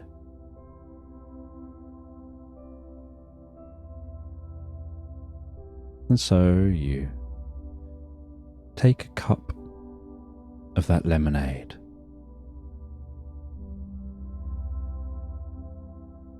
and continue your journey back to your car. And as you drink that lemonade, so you notice the bubbles feel strange. Instead of fizzing up, with each mouthful you drink, they fizz down. And not only do they fizz down,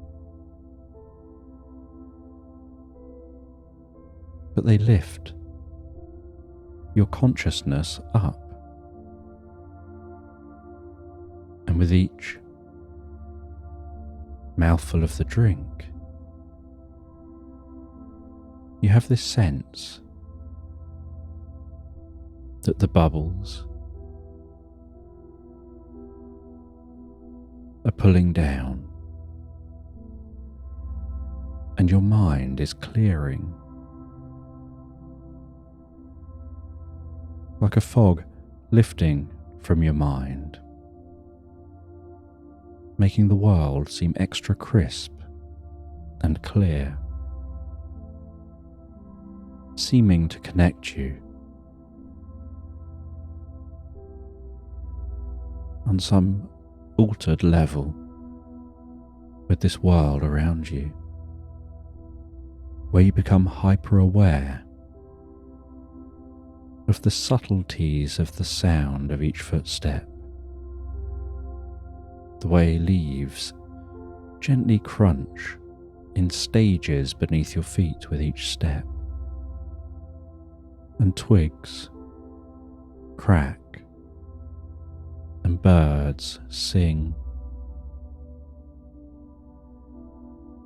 and the patterns in the clouds as they move overhead, like your awareness of the world around you, of space and time, is becoming hyper-aware,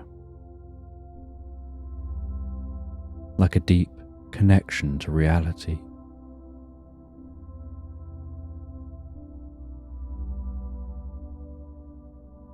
And a part of your mind becomes deeply curious about that lemonade, and something about it makes you continue to drink.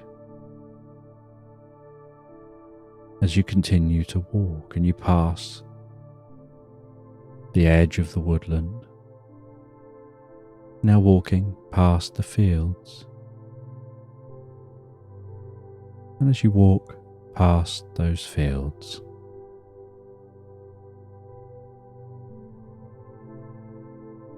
you can smell the scent of hay wafting from one of the fields,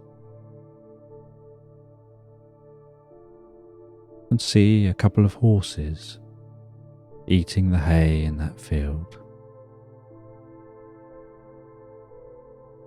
and water vapour evaporating off the backs of the horses.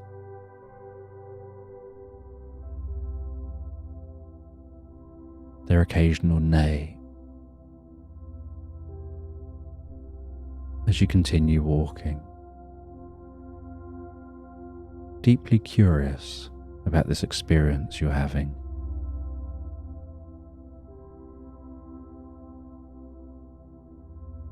And as you continue walking and you pass the fields, and this country path continues, so you hear a slight squeak, and then you see that somebody is swinging on a swing hanging from a tree opposite the fields in a slight clearing. The grass gently moving and swaying in the breeze.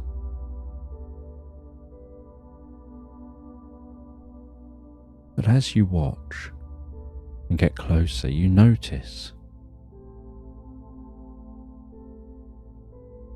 that it's not a child as you first thought. It seems to be a platypus dressed as a court jester. With each swing, their head goes back slightly, and the bells on their hat jingle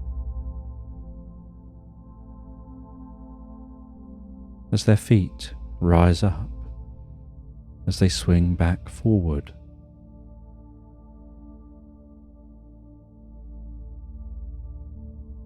And they swing themselves back and forth.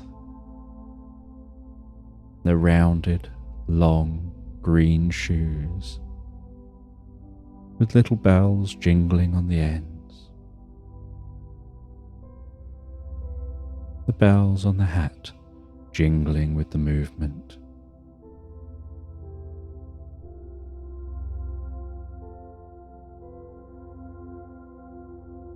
The tree swaying gently as that swing goes back and forth.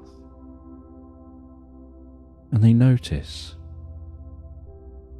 that you glance in their direction, and you're watching them as they swing. And in a high-pitched and friendly voice, they greet you and ask you if you want to come over. They ask if you'd like to go on the swing, and you refuse a number of times before they encourage you and tell you it'll be fun. Sometimes it's good to recapture elements of youth and do things you've long forgotten. And so you begin to swing on that swing. And as you swing, so you begin to get higher and higher. And the higher you get, the more you swing, and the more you swing, the more you think, wouldn't it be cool if I could get high enough to swing right around the branch? And you swing and swing, but you never quite seem to be making it to be able to go over the top.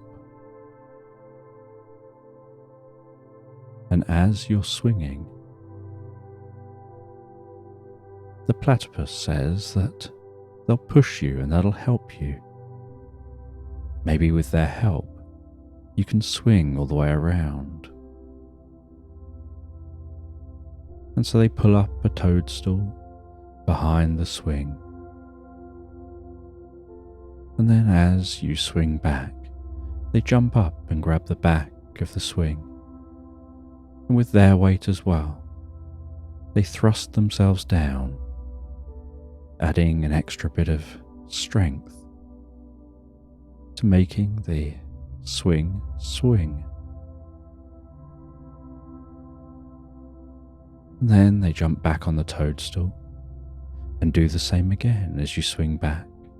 Just as you reach that peak back, they jump up, grab the back, and use their weight to push and hold on. As you swing forward with even more speed and higher and higher, until eventually you notice you're almost at the point of being able to go around the branch. And with one last push, the swing goes around the branch, and everything around you seems to become deeply focused and change. And once you pass the top of the branch and are heading back to the bottom again, so the swing seems to disappear, and you find yourself swinging around underneath the branch and heading forward along a water slide. The entire environment now changed. No longer facing opposite fields with horses, no longer down a country road, no longer near a tree, just hurtling down a water slide. And as you gasp slightly in shock, so some of the water splashes onto your face, and you notice the taste that it's champagne.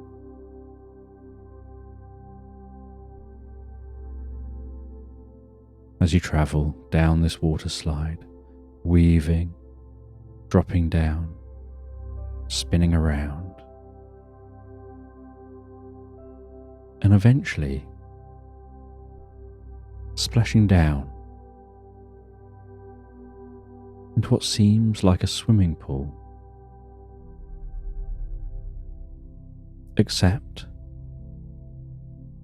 it's more like a dug-out burrow in the ground.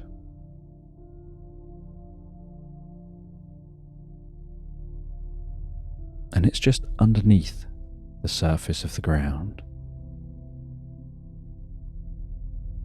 And you scramble out of this pool on the other side into this underground home.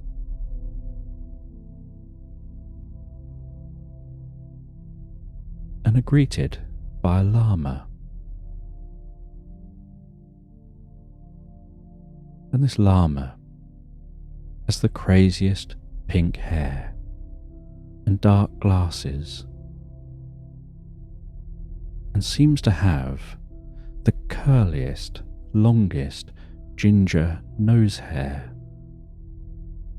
And you try and keep your eyes off of its curly ginger nose hair, but then just find your eyes drawn to the curly ginger hair coming out of its ears.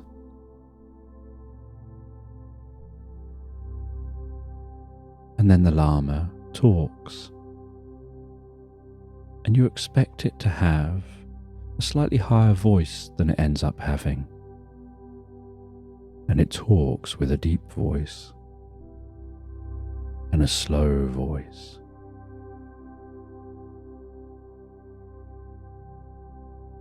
And it talks about how you're going on a journey. It knows that you found that poem,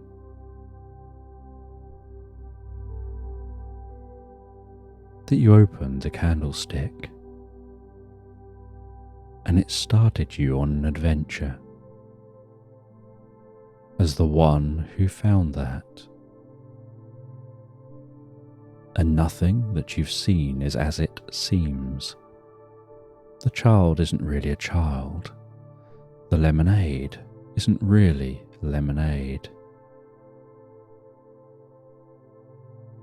The platypus really was a platypus, but they're not really a court jester. And they walk you through from the pool, deep into what's like a rabbit warren, but a warren high enough for a llama to walk through it. And strangely, although the ground looks like mud, each footstep echoes, almost as if it's solid stone.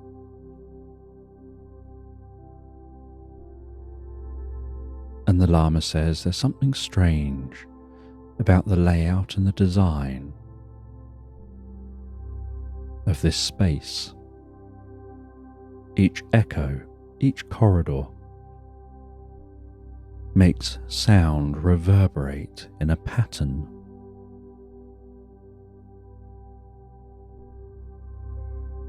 And that pattern is pi. The sound reverberates in an endless note that's constantly subtly changing and never repeating.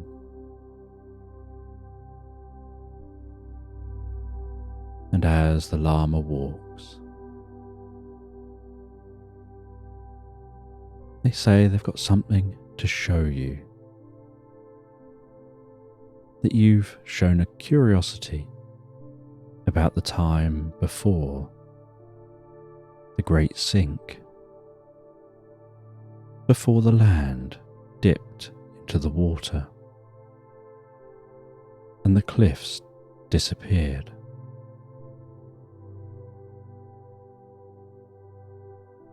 And at one point during the walking, they descend steps, going deeper and deeper into this burrow, further underground. It opens out into a room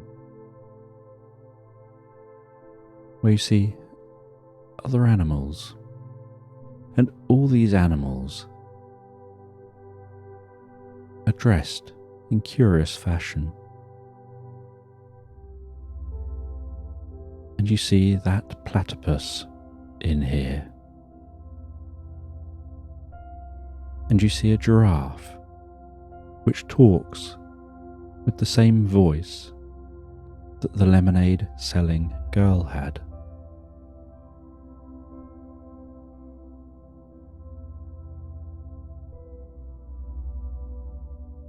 And the platypus comes over, carrying a large silver tray, and on the tray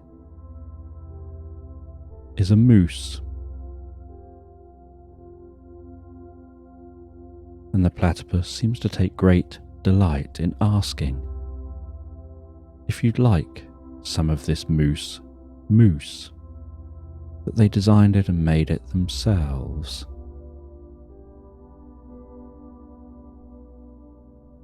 And they serve up a serving of that mousse.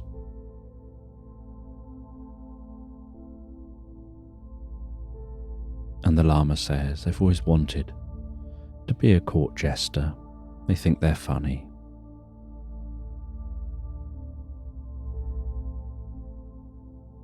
And you carry on walking while eating that mousse. And as you eat the mousse, so you notice that your arms begin to feel heavy and relaxed, and your body feels heavier and more relaxed. And the llama says the mousse isn't really just mousse, like the lemonade isn't really just lemonade.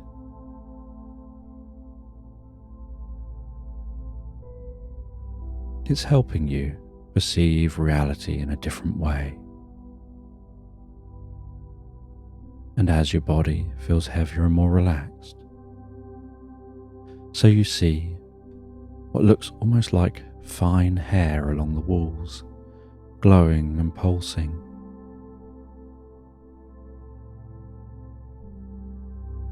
And the llama says that's just the mycelial network charging up,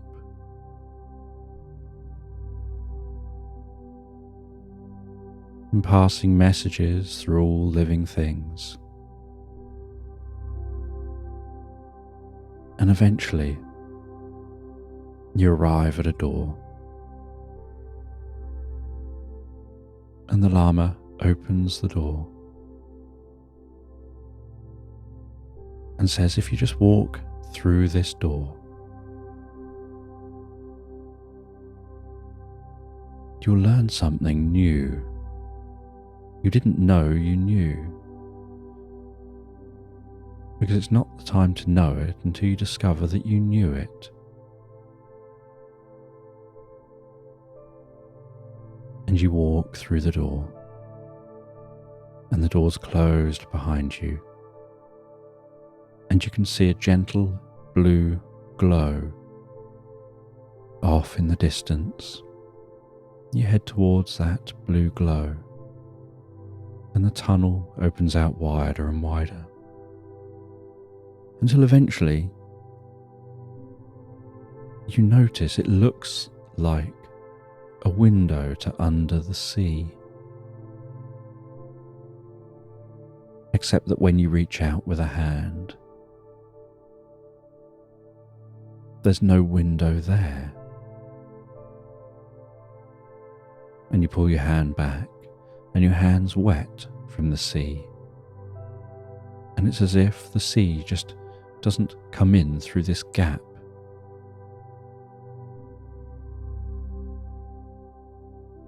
And you guess from the journey you've been on that perhaps this is under the sea partway down that cliff.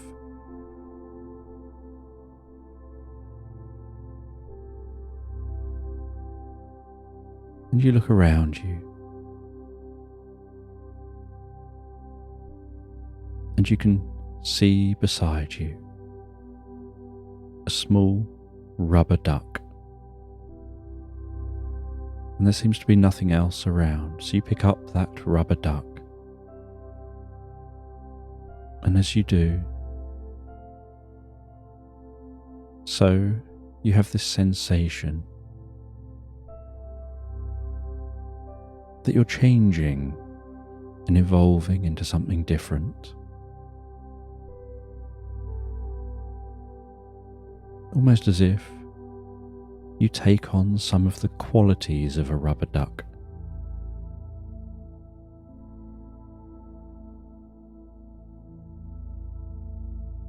And as you do that, so you walk towards that gap in the wall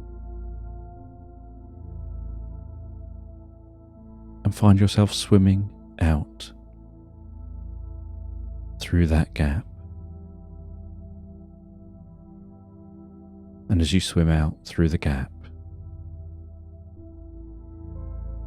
as if made of rubber, able to breathe perfectly fine and survive perfectly fine under the water, with the water being no issue at all, you swim down towards the sea floor, seeing the undulating sand carpeting that sea floor.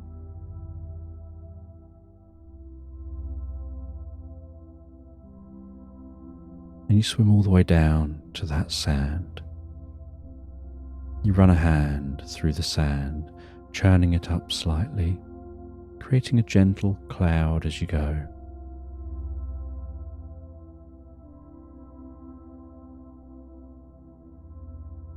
And then you see some sand churning up in front of you.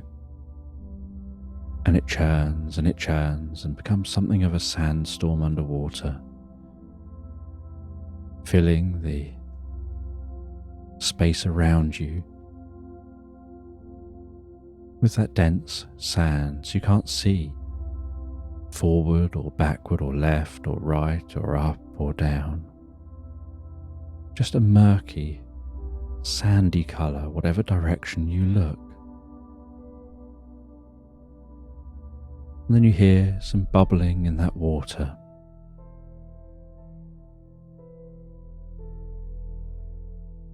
And then everything goes quiet.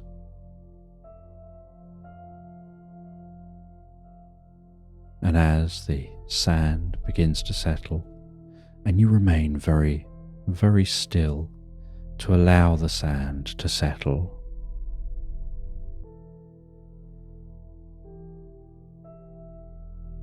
you see before you a baby shark with the friendliest of smiles. And that baby shark tells you that it's there to guide you to a specific location. It's been born for this moment, at this time. And you follow that baby shark as it swims deeper into the ocean, swimming away from the cliff. The sea getting deeper and deeper. And after swimming for quite some time, you hear what almost sounds like singing under the sea, what you could only describe as a subtle hint of a sea shanty carried on the wind, only transmitted through the water. that shanty penetrating your ears, seeming to come from one specific location. And you follow that shark swimming deeper and deeper until you start to hear a slight humming and see a slight glowing light.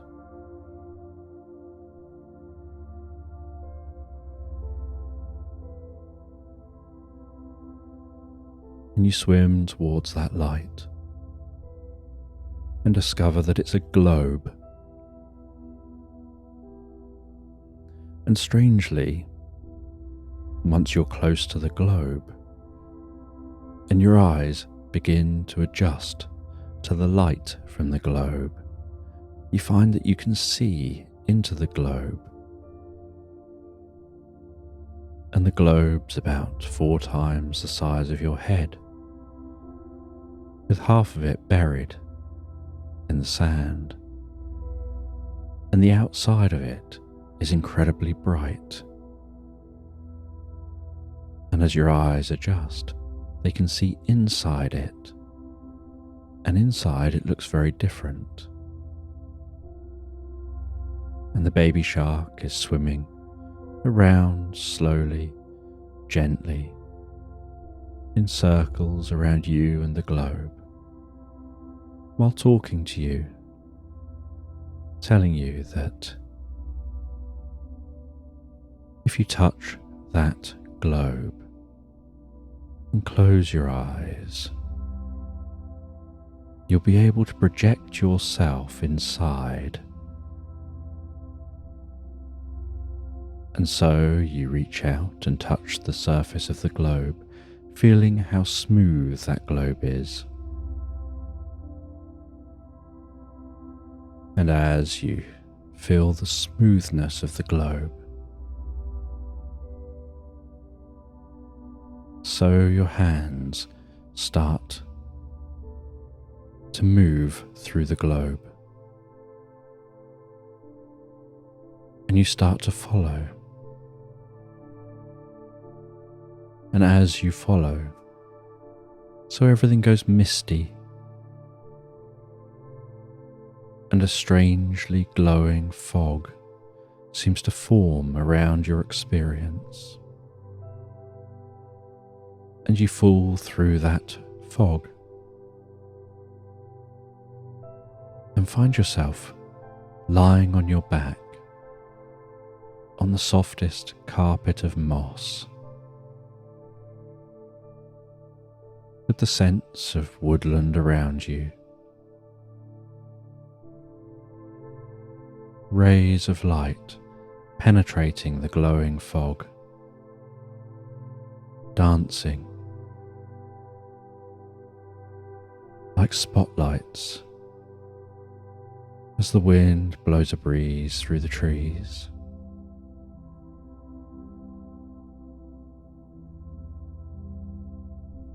And it's almost as if those rays of light are vacuuming up the fog, seeming to wipe it away with each pass.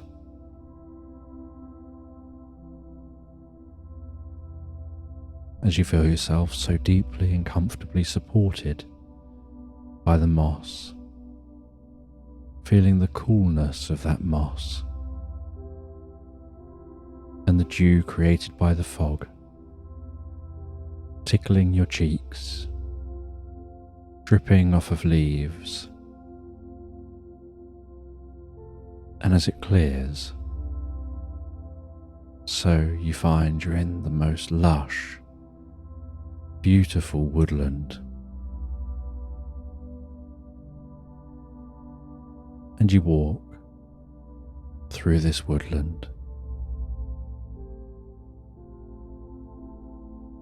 You run your hands over the damp bark of some of the nearby trees, enjoying the different scents of this woodland, the sounds of birds singing. Exiting that woodland, and finding yourself walking through some undulating hills towards a cliff edge, seeing in the distance, beyond a farm, a church standing tall and proud, and recognizing that this must be that cliff because further along is a lighthouse.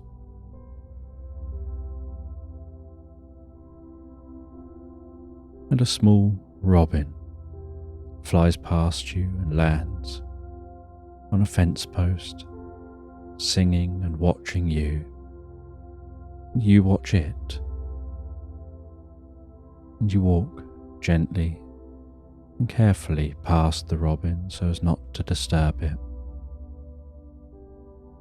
You pass through a gate into an orchard.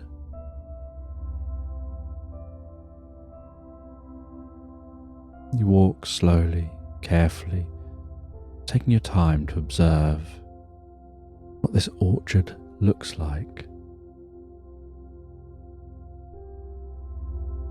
what this place looks like. Walking through the orchard towards the farm, towards the farmhouse. And around the edge of the orchard, there's wildflowers, with butterfly landing on different flowers, puttering around for a while before flying to another flower, and bumblebees flying from one plant to another, life having a graceful rhythm.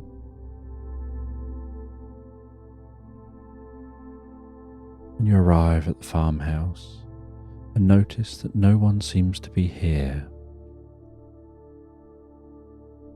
And you take a look around this farm and around the farmhouse. You find that there's a fire gently crackling away in the fireplace in the living room. And there's a book on a side, as if someone was sat here not that long ago, perhaps reading by this fire. And open, resting on the book,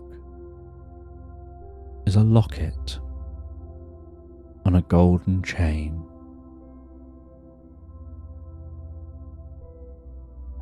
And inside that locket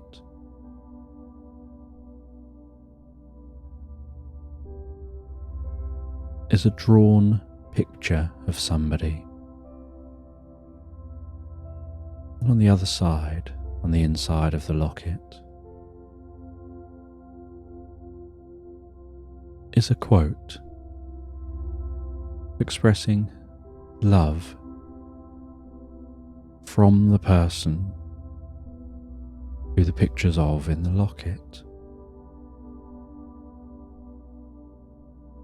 And you pick up and handle that locket and feel the chain as it weaves between your fingers. And the textures of the decoration on the outside of the locket,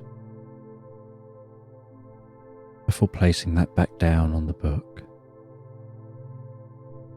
continuing to look around inside this farmhouse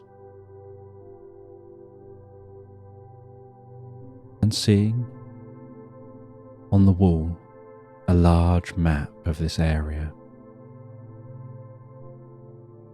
seeing the farm marked on the map, noticing where the cliff is on the map, the church, the lighthouse, and being able to recognize some of the landmarks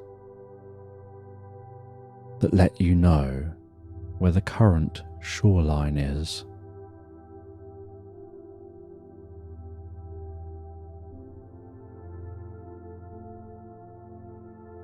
and then heading out of this farmhouse and continuing walking to the cliff edge. And as you walk towards the cliff edge, so you can hear the church bell ringing and reverberating around this landscape, at some points giving the illusion that the sound of the bell is coming from other directions, sometimes even sounding like it's coming from behind you. And as you near that church, you see that there's actually someone here. And while approaching the church, they start to approach you. And as they approach you, there's something familiar about them. Something that makes your mind feel like you know them. And with a smile, they reach out and they shake your hand. They invite you into the church. You follow them into the church, and inside the church, you see that candlestick. And you see a saw, and you see that they're preparing that candlestick with the message that you found.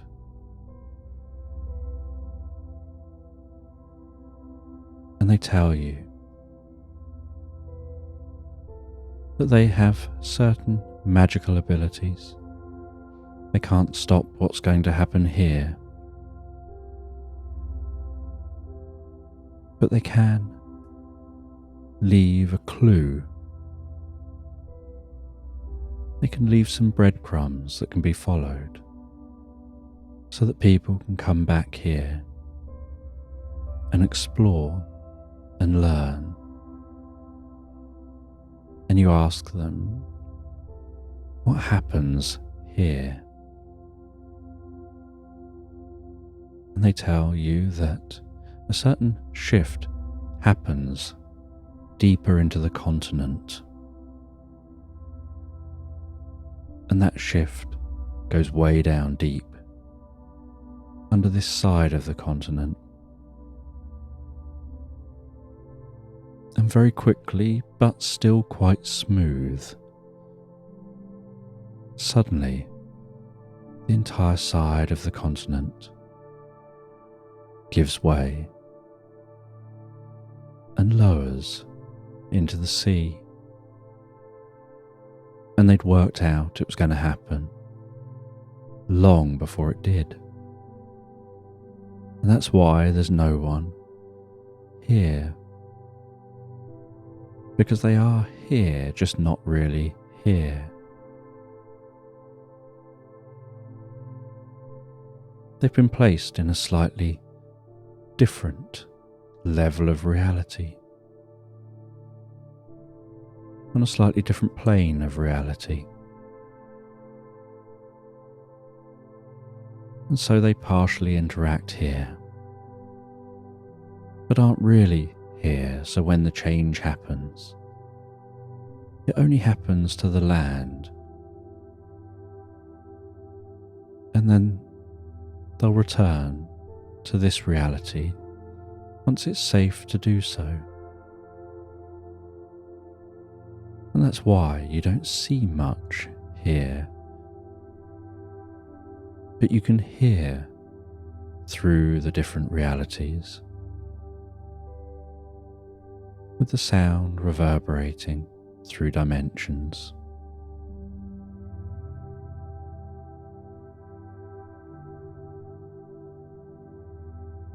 And all it takes is a little bit of magic.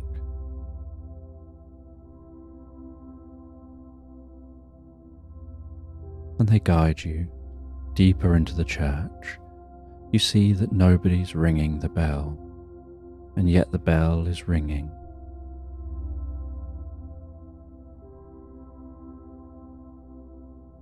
And they tell you that they're going to be leaving a note to be found.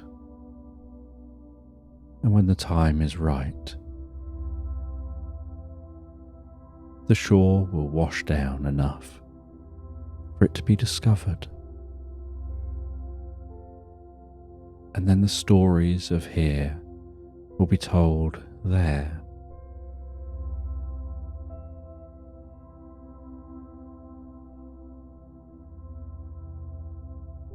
And you look around this church and find that it's actually already pretty empty.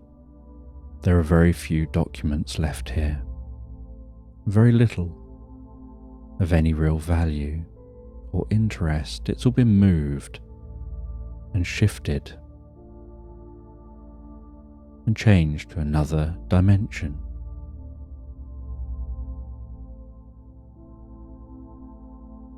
And in the heart of the church, they lean on a pew. And as they lean on that pew, so a click can be heard.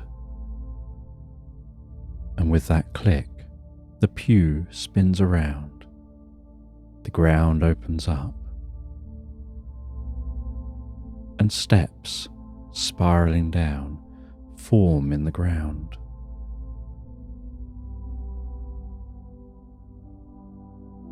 And together you descend into this secret tunnel. And you follow this secret tunnel, which eventually starts to rise up again. And as it rises up, so you find yourself rising up into the lighthouse. And you ascend to the top of the lighthouse, looking out over the sea.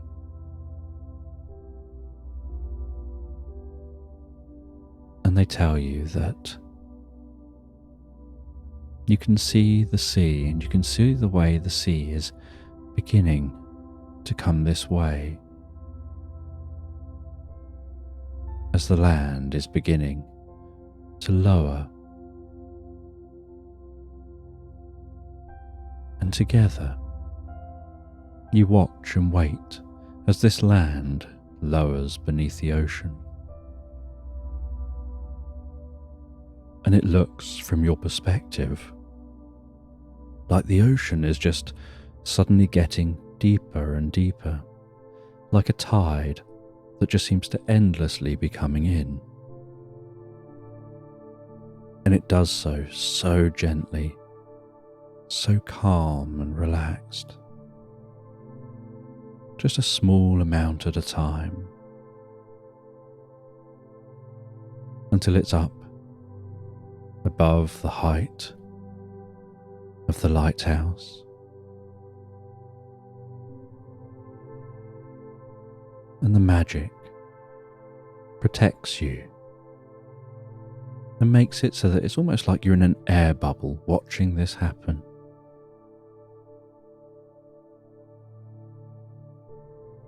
And you see, looking up, the pattern of the water, of the light shining through the surface of the water above.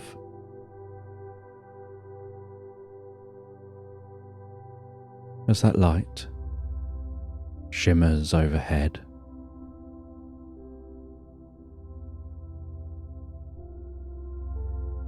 and the surface gets higher and higher above you. And then there's stillness. And you now know how deep and how far out these structures are. And you're told that you can head down the lighthouse to the exit, and you can swim out. And you'll find that as you swim out of this lighthouse, you're back where that baby shark was. And so you head down the lighthouse. You open the door. You see that the water doesn't come in the door, it just sits there the other side of the door. You swim out of the lighthouse, and you find yourself almost as if you've just swum out of that globe. And the baby shark is just circling around you. And to them, just a moment has passed, like a flash of you touching the globe, and next minute you're swimming from the other side of the globe.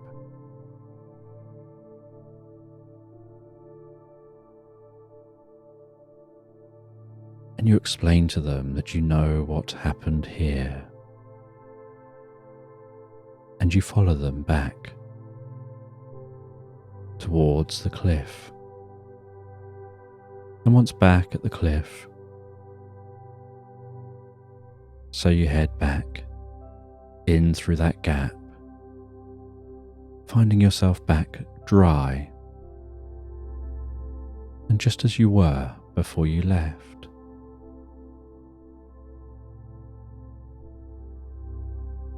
And you head back to that door, pass through the door and see that llama, recognizing that the llama is the same as the person you've just met.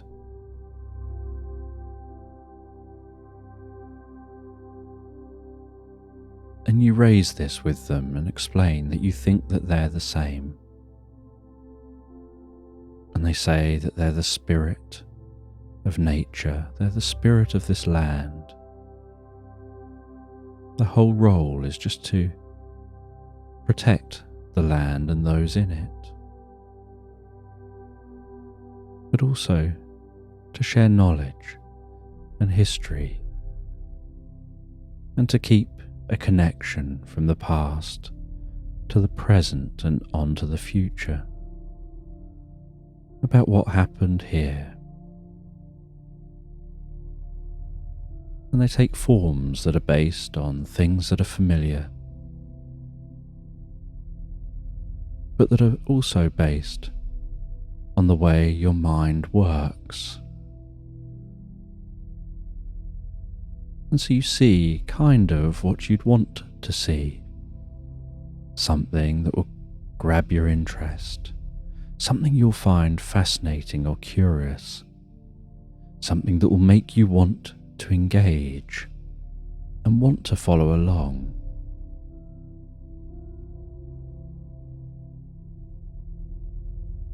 And that what you've been consuming this whole time is a magical mushroom.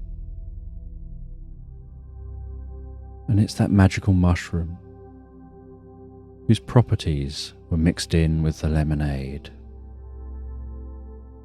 mixed in with the mousse, even mixed in with the champagne water slide.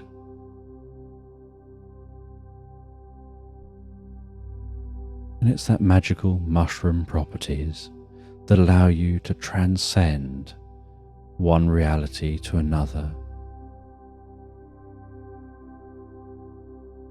to shift as a consciousness. And as that fades within you, so you'll find yourself just back on that swing, on your own, just swinging back and forth, back and forth. And as they say this, back and forth, back and forth, so you start to get this feeling of swinging gently on a swing. And a haze seems to form around you, almost like the sleep in your eyes in the morning, where you feel that urge to rub your eyes a little bit just to see clearly, swinging back and forth, hearing the neigh of horses, starting to smell that hay smell, the scent of the woodland, the feeling of the rope that's holding the tire that you're swinging in, and the sensation of that rope between your hands as you swing back and forth, back and forth, as the reality around you begins to come into view again, almost like your eyes were out in bright light from a dark space and are adjusting to that bright light.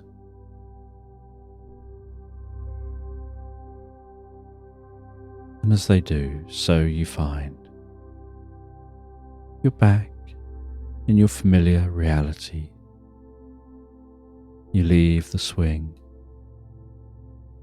You continue the journey to your car, and it feels for you like a long time has passed.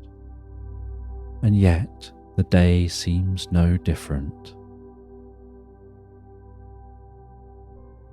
And you travel home in your car, your mind pondering your experience.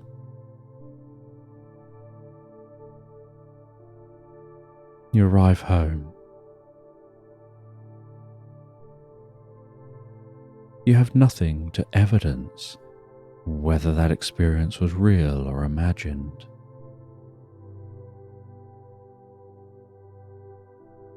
You have yourself a drink before bed, relaxing your mind, relaxing your body, resting in the most comfortable chair, your mind occasionally wandering to thoughts of that experience.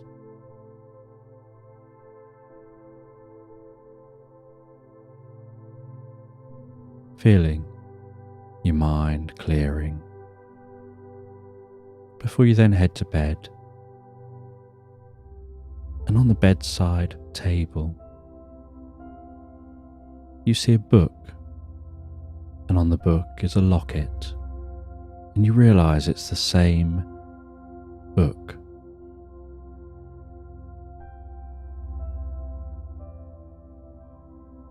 And you open the locket, popping that open.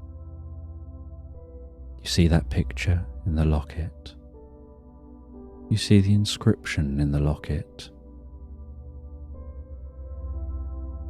You take a look at the book.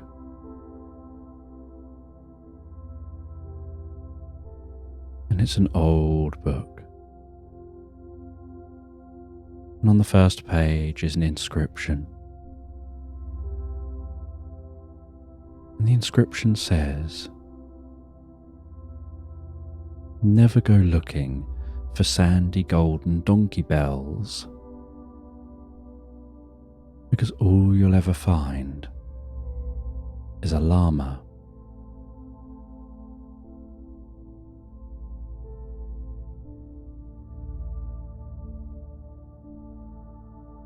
And you wonder what that means.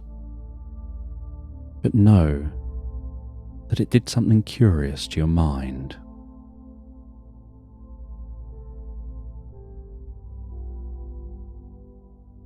And you can smell the scent of that old book and feel the roughness of those pages.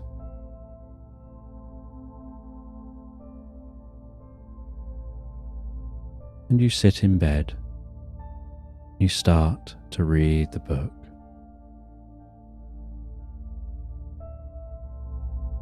And you find that it's a book about a circus coming to town. And the book was written a couple of 100 years ago, claiming to be a true story about an event which happened hundreds of years prior to that.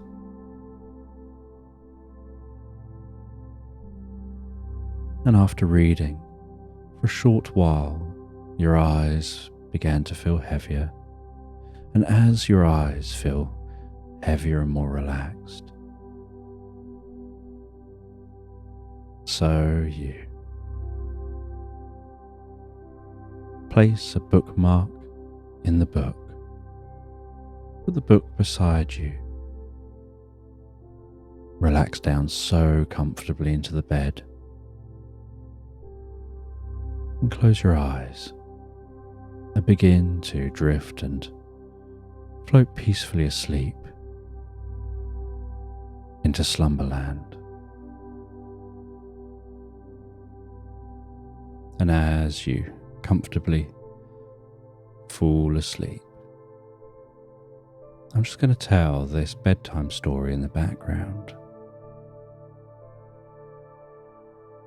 And in this bedtime story,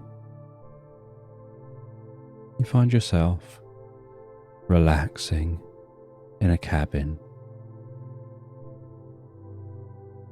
and you're on holiday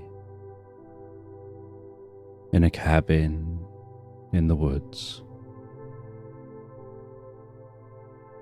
And as you relax in that cabin, so perhaps you have the most comfortable fire burning in the fireplace, the warmth tickling your cheeks, light and shadows dancing around the walls.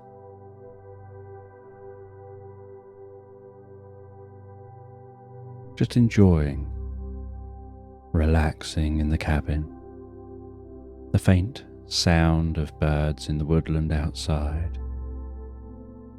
just creeping through the window, sitting in the most comfortable chair,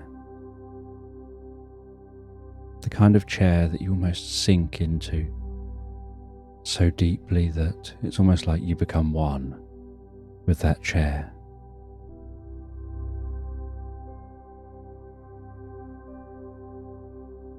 So relaxed in the chair, the fire almost hypnotic in the way it dances in the fireplace.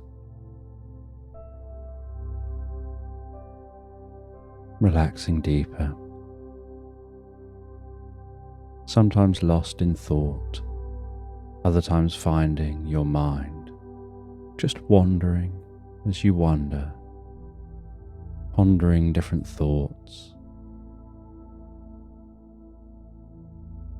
really just enjoying this experience. And as you enjoy relaxing deeper and deeper into that incredibly cozy armchair, you hear a sound at the door, a rapid knocking on the door. And with curiosity, you prise yourself out of that chair, still a bit dazed from your deep, comfortable relaxation. You hear that rapping at the door again.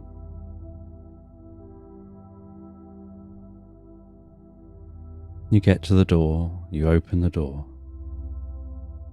and you see a woodpecker on the doorstep, and it jumps back a step or two as you open the door and drops something from its beak. It drops a small, shiny, tiny stone.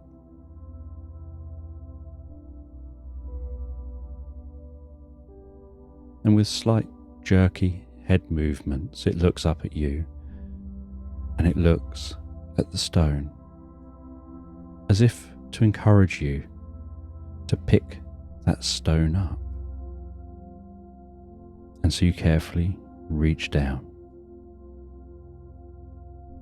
Woodpecker keeping its eyes on you, following your movement as you reach all the way down. Take hold of the stone, and it's so incredibly smooth and almost shimmering in how shiny it is, with that kind of shininess where you don't know if it's just incredibly reflective or if some of that shininess is coming from within the stone itself. And as you stand back up holding the stone, watching the bird, and the bird watching you,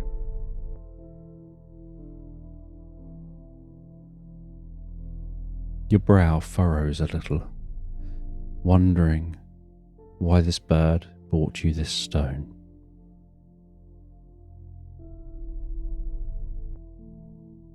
But you thank the bird out of politeness. The bird gives a couple of little nods and then flies off.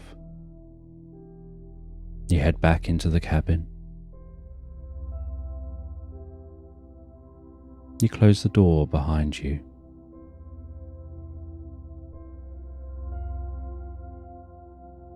And as you close the door, you feel a deep sense of curiosity at the unusual experience that just happened. That bird seeming to bring you a stone. And while walking back to that chair, you try and shake off the strangeness of the situation. The fact that it seemed like the bird did that on purpose. And you sit back down in that chair. You place the stone on a small little coffee table beside you.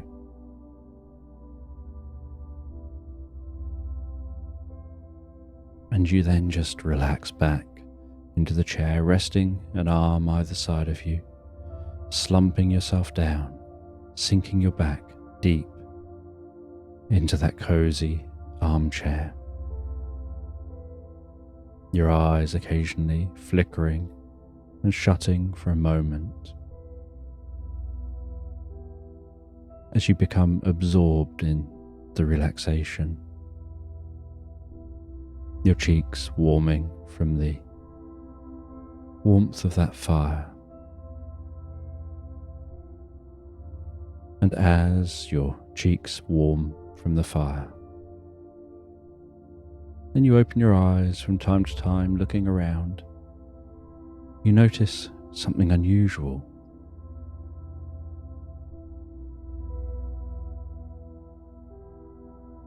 You start to hear the faint sound of tambourine playing.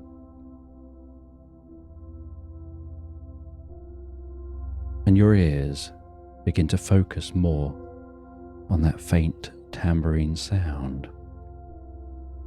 You start to wonder where it's coming from. It's faint and you can't work out the location.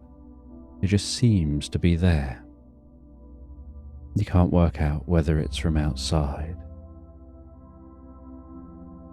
Or perhaps there's a radio on or some other device that it could be playing on within the cabin. And that tambourine sound gets a little louder.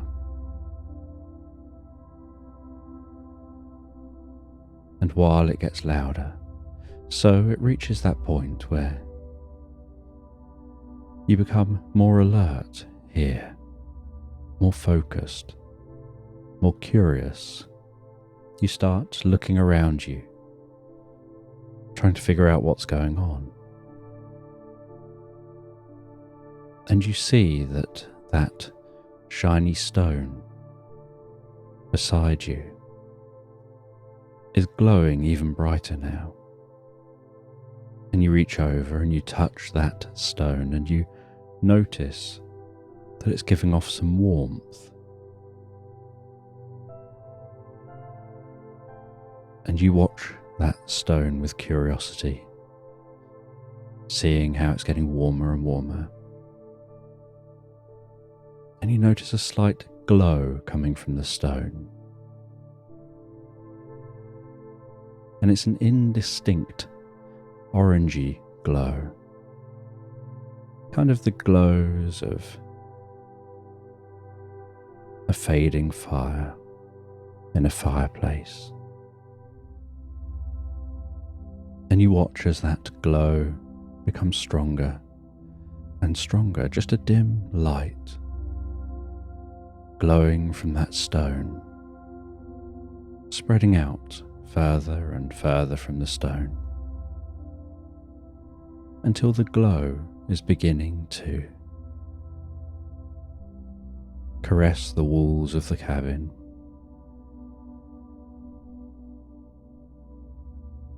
And as that light expands around the inside of this cabin, the inside of this room, the sound of the tambourine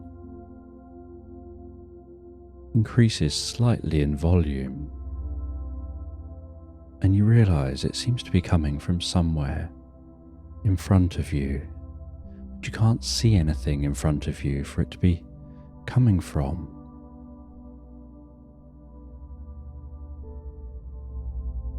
And you look and pay close attention. And in the dim light, you notice that light seems to be almost becoming a cone,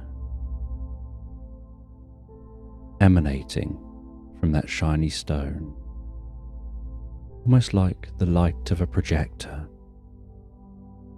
that projects a cone of light onto a wall containing an image.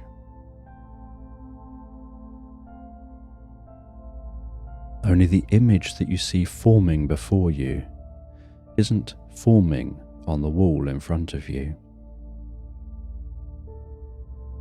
It's forming on the space between you and the wall, almost like a hologram that, as the stone, seems to be charging more with the warmth of the fire. So that dim light seems to be turning more into that holographic image, becoming more opaque with every passing moment. And what's forming before you looks like an African savanna.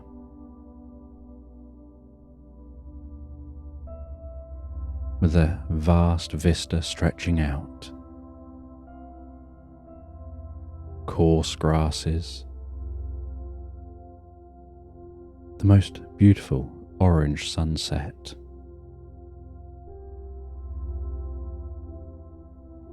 areas of reddy orange dirt,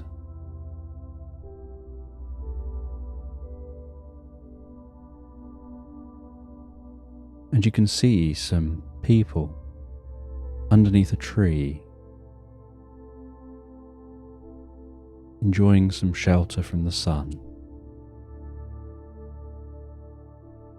playing different musical instruments. As the tambourine gets louder, so you begin to hear other instruments. Someone dancing around playing a piccolo, someone playing a viola,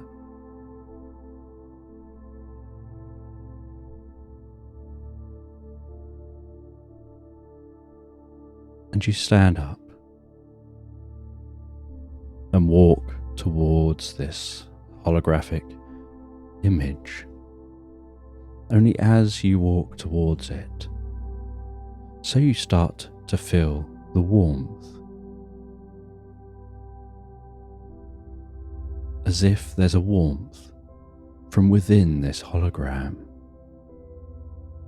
And the more you walk towards it, the warmer you feel.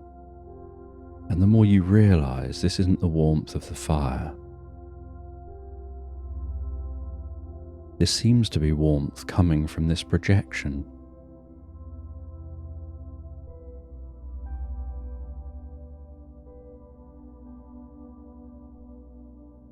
And those people playing the musical instruments are carrying on completely oblivious to your presence as you walk into that hologram and find that when you walk forward, so the hologram seems to become more solid, more real, as the room seems to fade around you, until you find yourself only surrounded, whatever direction you look, by this savannah. And when you turn back and look back the way you came, you can see this unusual beam of light, like a cone of light, focusing down onto a stone.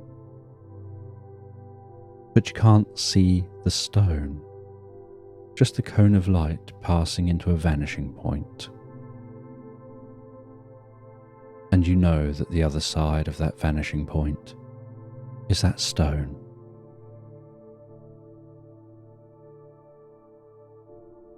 And you walk around to the side of the cone. And you look at the side of the cone. You look at the side of the point. And you reach down with your hand, trying to pick up the invisible. And it turns out you manage to pick up that stone, and the cone rises up at the back, but then begins to fade, and you're left with that shiny stone in your hand while you are here in this savannah. And you hope that that stone can be triggered by warmth again to open a portal home later.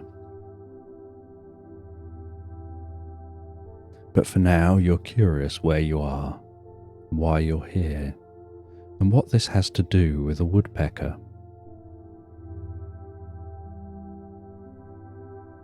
And so you head over to those people playing their music. And as you walk towards them, so you notice the playing changes. From playing seemingly arbitrary but harmonic sounds to playing tunes that you recognize, even most unusually, a familiar yet distant sonata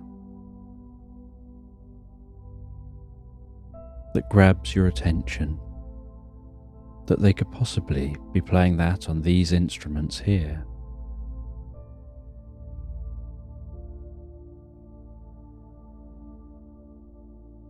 And as you approach, so they eventually notice you, but they don't seem startled by your appearance.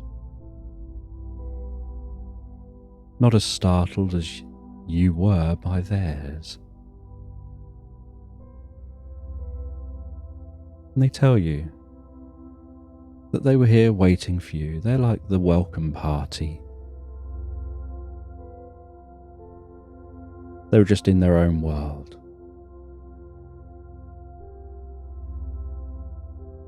They get lost in the music, almost like drifting into a reverie. And they load all of the musical instruments into a wheelbarrow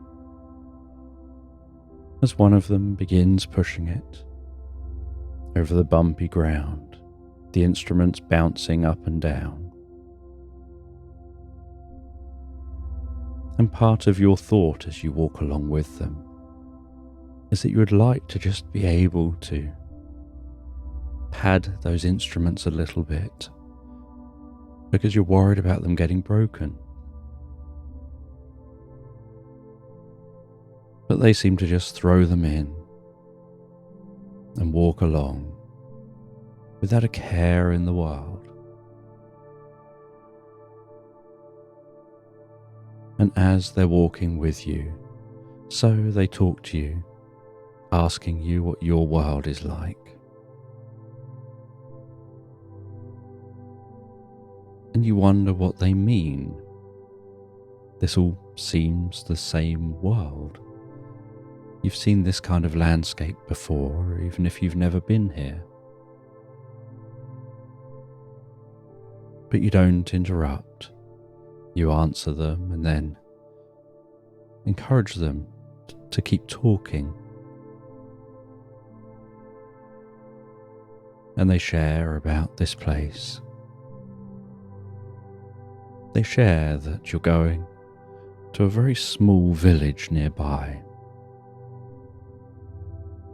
And this village will be the start of a long journey. And you didn't even know you're going to be going on this journey. Just moments ago. And you try and get more details, but they're very vague and feel they're not the ones to answer. And they carry on, wheelbarrow bouncing over the rough ground. The sun now over the horizon, yet the sky still has some red. The sounds of the nighttime creatures, the sounds of nighttime birds filling the air much cooler than it had been just a short while ago. As in the distance you can see the lights of that village and some flickering of some campfires within the village.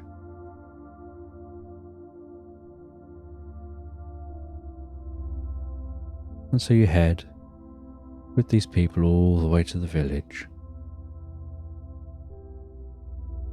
And at the village, they place the wheelbarrow outside one of the homes. And one of the people walks with you and guides you to a small tent. And they twang the line of the tent 3 times, almost like the sound of knocking.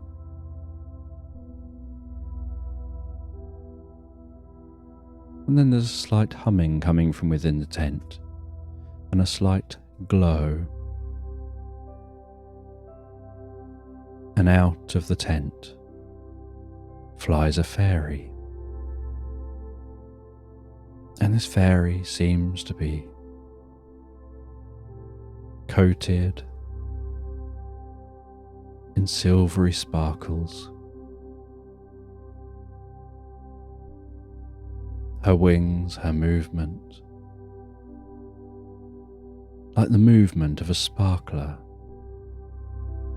as you swing it in front of you. Those sparkles dancing and jumping off of her.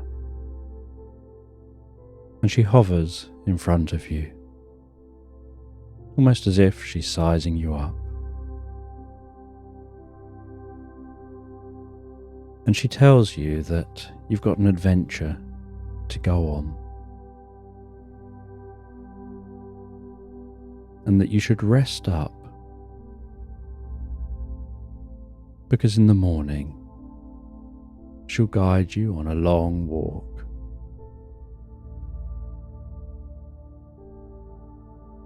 All the way to a nearby castle.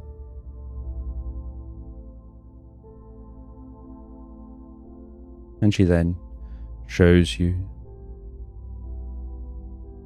to another tent. You settle down in that tent, listening to the gentle movement of the tent around you as the wind blows a gentle breeze. The sounds of nature beyond the tent, the most comforting, calming nighttime sounds.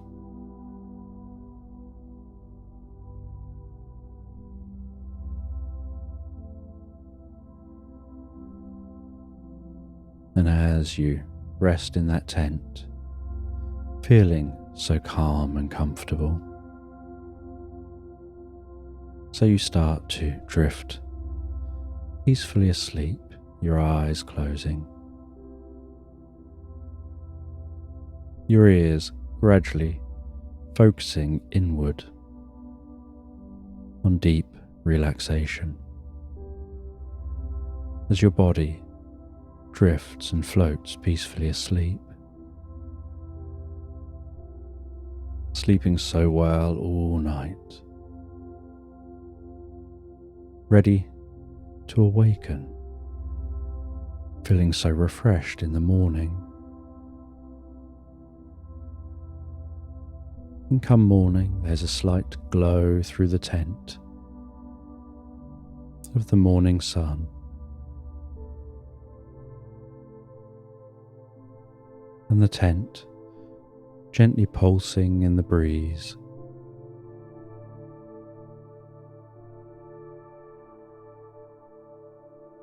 And you feel so refreshed. You feel so relaxed.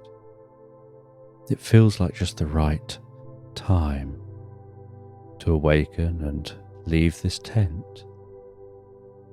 Like you've had the best night's sleep ever.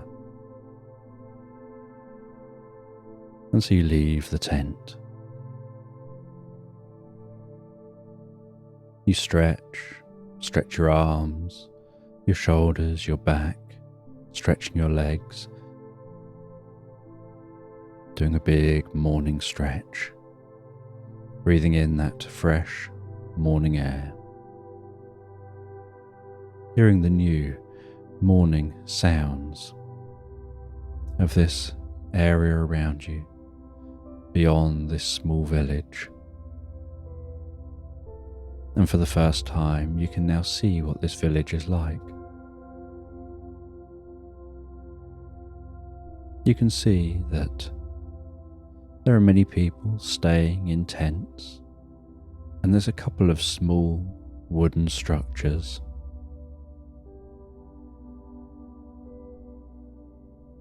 But everyone looks so happy and interacting.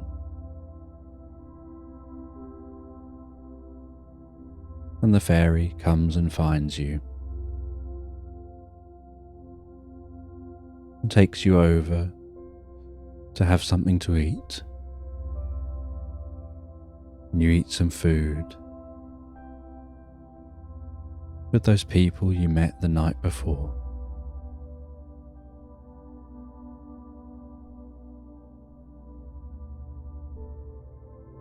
And then the fairy says it's time now to go. And so you set off with the fairy, both walking through this landscape, walking from that village, heading through what looks like open savanna,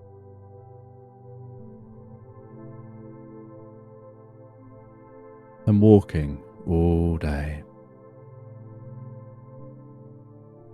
And while walking, you stop occasionally to have a drink, to rest before continuing.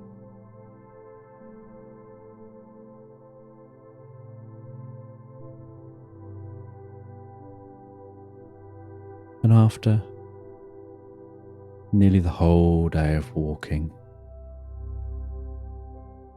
you notice that what you thought was just flat land now has lumps on the horizon. and that there are distant mountains here. And the fairy says that's where you're heading. The castle is on the way to those mountains.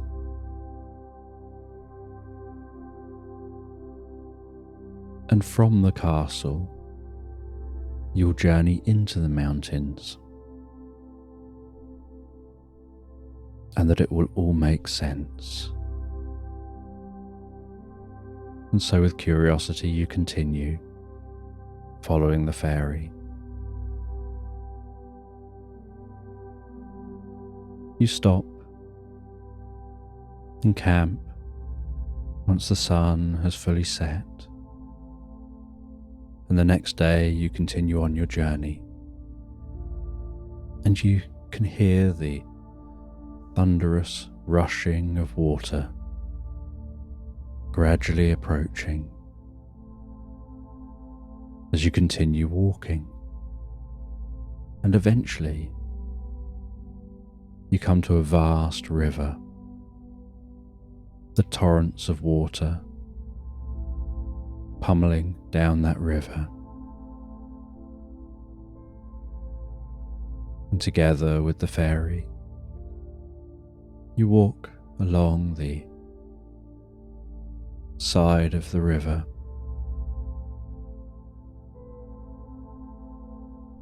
and you can feel the spray of that water tickling your face as you walk, and the warmth of the sun warming it off your face almost as fast as it settles.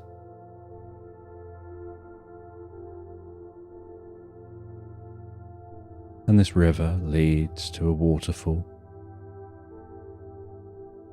and you ascend up the side of the waterfall, the fairy just flying up alongside you effortlessly as you put in the hard work to climb.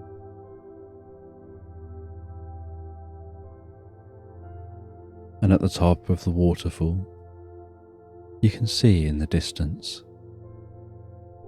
that this river leads right to the castle.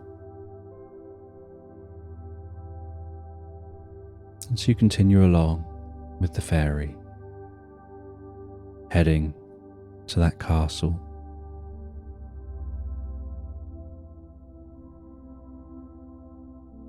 And as you near the castle, you can see the bridge that goes over the water to the castle situated on an island, with that water parting and wrapping itself around the outside of the castle.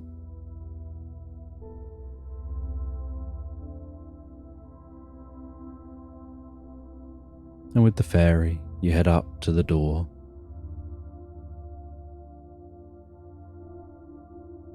You knock on the door and wait, the sound of that water thundering around behind you, heading off in the distance, following the river.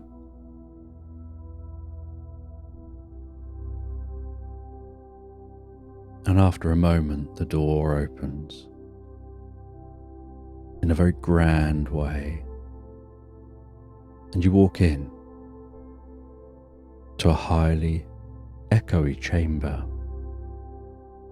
Each footstep you take reverberating around the walls.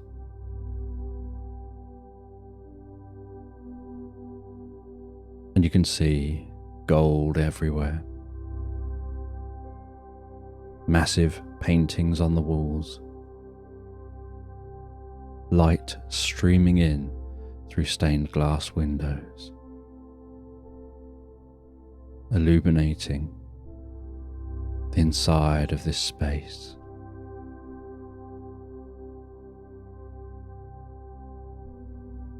Vast rugs on the floor and the footsteps echo around the chamber till you reach the first of the rugs. Walking on the soft rugs,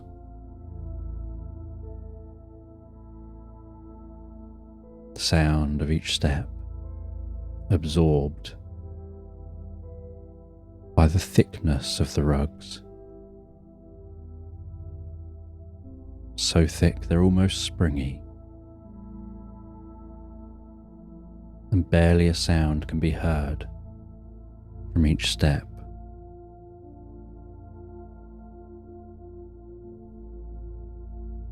And you walk towards a throne at the back of the room.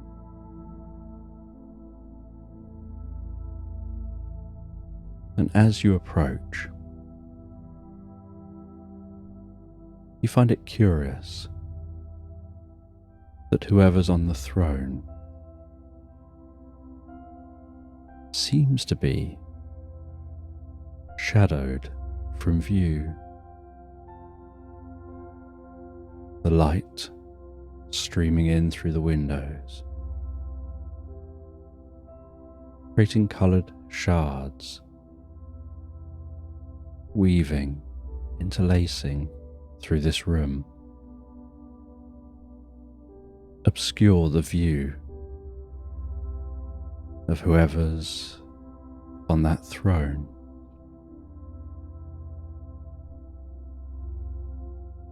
And as you get closer, so the light begins to make your eyes blink as you walk through it.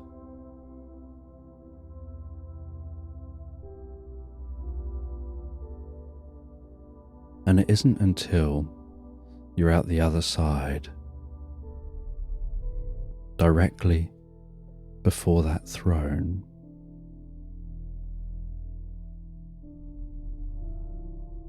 that what's sitting in the throne, with a large hat hanging loosely down from their head, lifts the hat and looks over at you.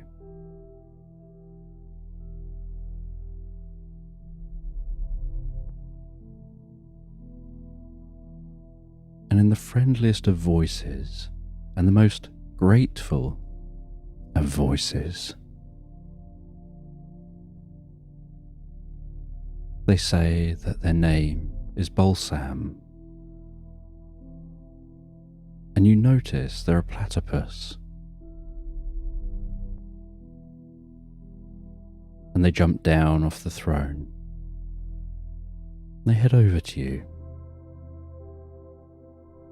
and as they head towards you, so they pick something up off a golden table. They carry that towards you, and they hand it to you. They ask you to open it, and as you do, you see that it's a map. They tell you that they need your help, that there's a dragon which has been hoarding things from throughout the land, and there's something that they've hoarded which is of vital importance to the land. It's a lamp that brings the brightness to the land, not the brightness like the sun, but the brightness that we all feel, that lightness of a pleasant hello, of helping someone, of being helped. And so they need you to go and get that lamp.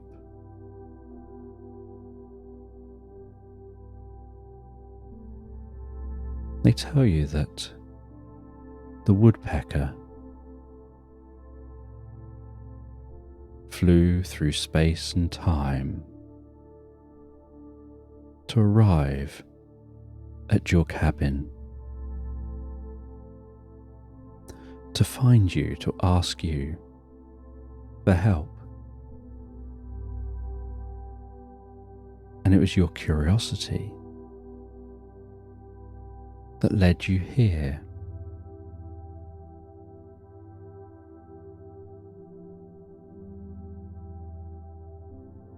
And they tell you that a gnome will help you start your journey. You'll need to follow that map, find a strange land, and recover the lamp.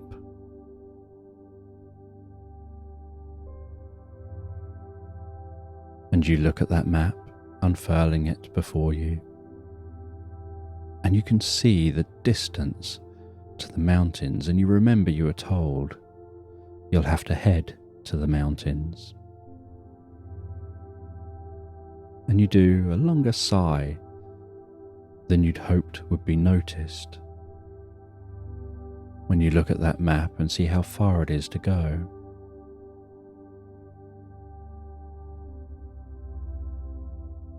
But the platypus just tells you to follow the gnome. And you're sure you sensed a slight smile from that platypus. And so you follow that gnome that talks with a deep and almost gruff voice.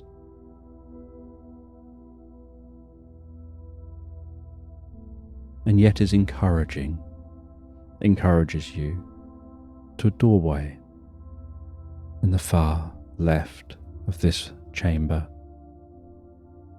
And so you head to that door and you follow the gnome up the stairs, those stairs spiraling up higher and higher,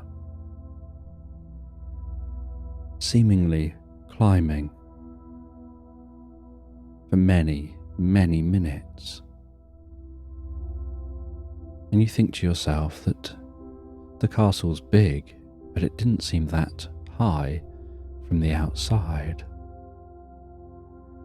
But you continue climbing and climbing until eventually the gnome opens a door and you find yourself on the roof of the castle. And the wind is rushing around you. And the gnome tells you there's an expedient way of getting to this first point on your journey, of getting to those mountains over there. And it was felt that that would be best for you to take the quick route to the mountains. And you wonder what they're talking about as you look around the rooftop. And as they carry on talking, so you can see them holding on to something and pulling it and pulling it. And even as they're talking, their voice is straining. And they're almost trying to hide how much strain they're having. As they pull and pull and pull, and then you realize there's a giant slingshot on the roof of this mountain.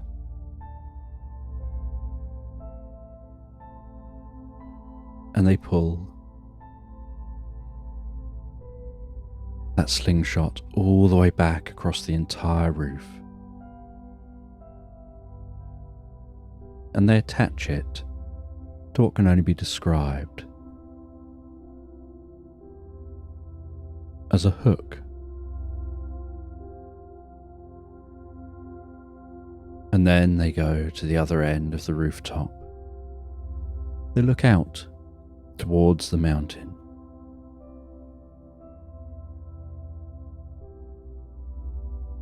And there's a mechanism that allows this end of this slingshot to be moved along the rooftop and lined up.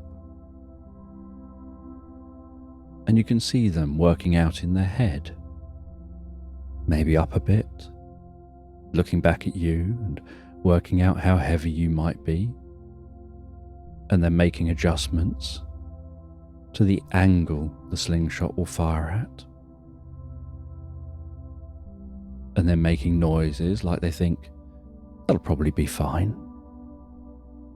And then moving the slingshot along, making subtle adjustments, squinting and looking off towards the mountains, working out the exact point they want you to aim for.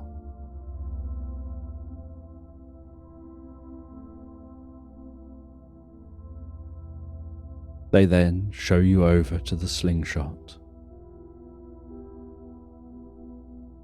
And they say, just sit down here. And then they pull out a top hat. They slap the top hat and it pops out into a top hat shaped top hat.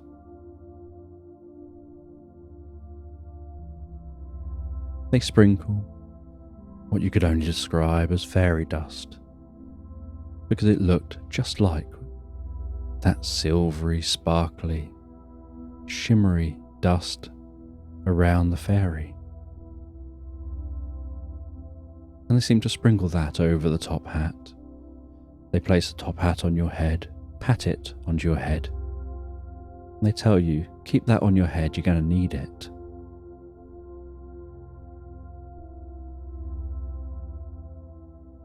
And with that,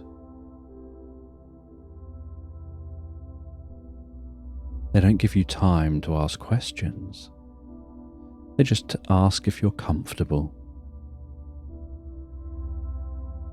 And before you even have time to say yes or no, they release the hook, and in a fraction of a second, you can feel the wind on your face. You can see the castle disappearing behind you. And incredibly rapidly, you can see the mountains approaching before you. And you hang on to that top hat, tighter than perhaps you thought you would. And as you get near to the mountain, so the top hat feels like it's going to come off of your head, and so you hold on to it even tighter. And then the mountain rapidly comes into view. This enormous range of mountains. And the top of the top hat suddenly explodes, and out the top of the top hat is what looks like a parachute.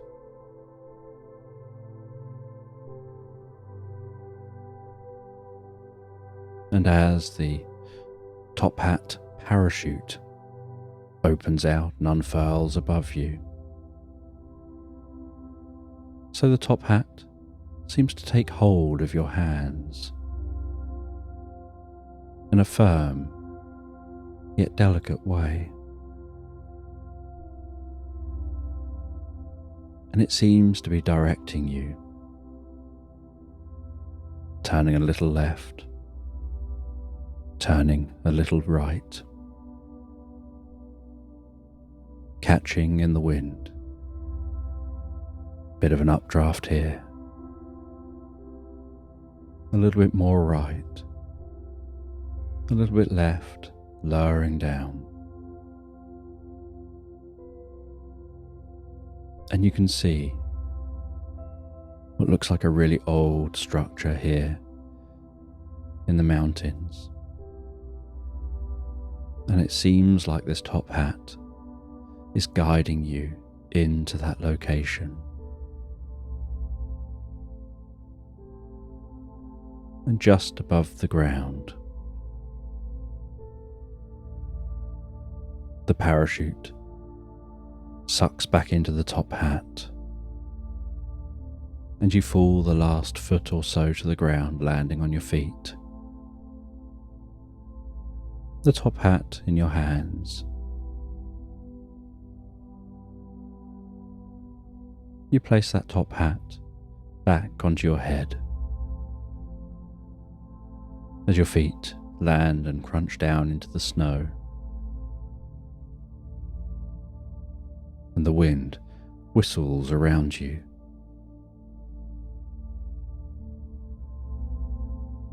And you're just a short walk from that structure. And you look back at the map. You see you've already covered half the map, landing at the mountain.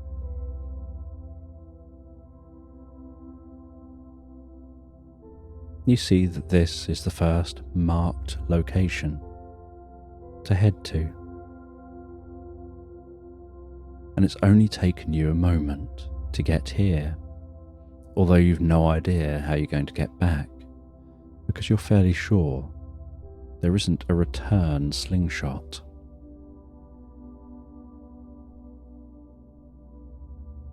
And you walk to that structure, and you walk around the structure.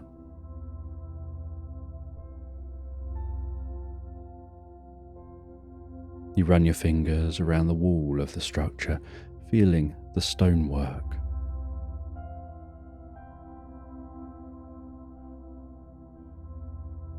And you can feel that this structure is giving off a slight warmth. From the outside, it looks really old, and like perhaps it isn't even in use, but it isn't to the point of ruins. You head to the door.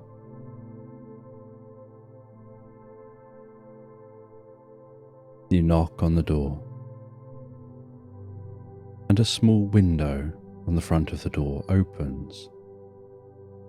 One of those sliding metal windows, and some eyes look at you through the window, asking who you are, and you explain who you are and where you've come from.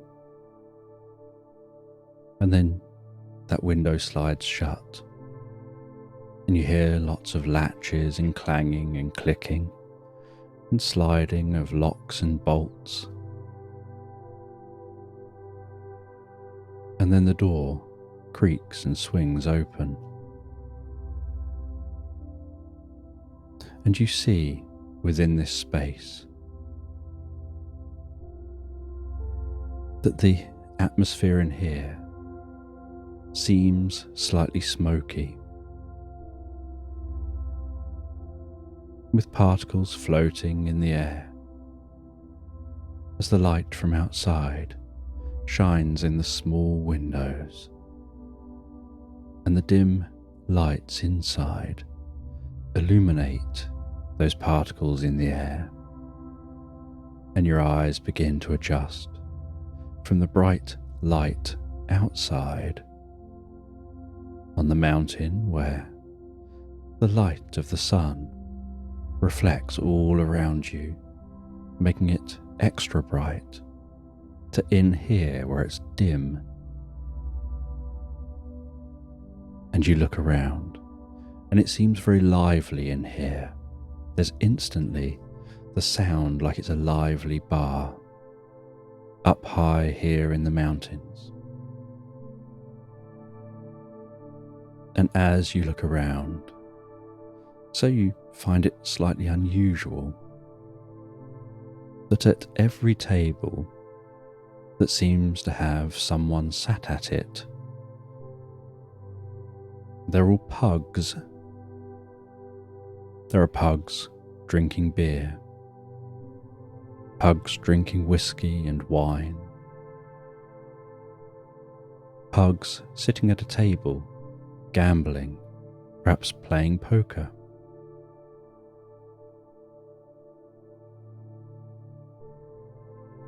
one rowdy pug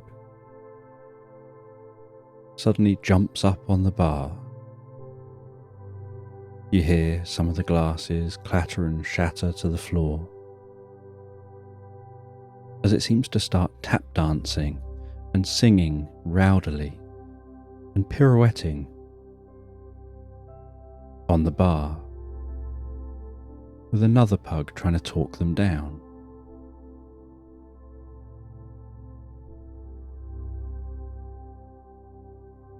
And you see at the back of this space is an arched door with no door in that frame, just a curtain across the space. And the curtain has some tears in it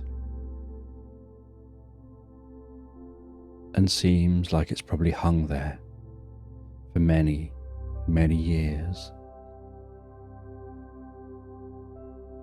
And you walk through this space, and almost like you've got a circle around you of, yes, I'm here, look at me. You walk through the space, and the different sets of pugs just seem to stop talking and stop what they're doing, to look up at you as you walk past them, and yet once you've passed, they carry on with whatever they were doing. Even when you walk past the pug playing a really old out-of-tune piano, it stops playing for a moment while you walk past, only to continue again once you've passed it. And you walk through that curtain, just having a feeling like that's where you need to go.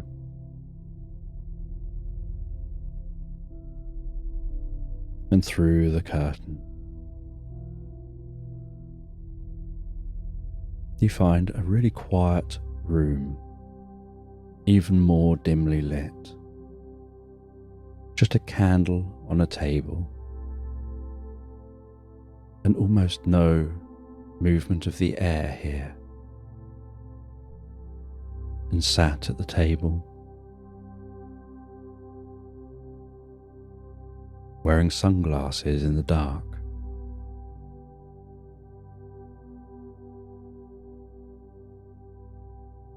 is a tie-dye penguin. And this tie-dye penguin seems to shimmer and sparkle, the colours dancing around their feathers, almost pulsating. And before them, they have some cards arced out in front of them, and they gesture for you to sit. And so you sit on the chair opposite this penguin, and as you sit there, so they fold up those cards, tap the cards on the table, shuffle those cards. They then ask you to handle the cards, to shuffle the cards. And as you shuffle those cards, they ask you, have a thought about the mission you're on. Think about what you'd like to achieve, the path you're on here. And imagine imbuing those cards with your mission. And so while shuffling the cards, you think about your journey, where you're going, what you've been asked to do. And then you hand the cards back, and you feel a little bit spacey A little bit like your mind is drifting and wandering deeper and deeper. And they start to place a couple of cards out before you. And they put the rest of the cards to one side.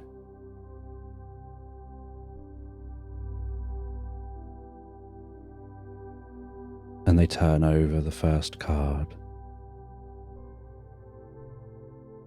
And they make a gentle noise of understanding. They turn over the second card.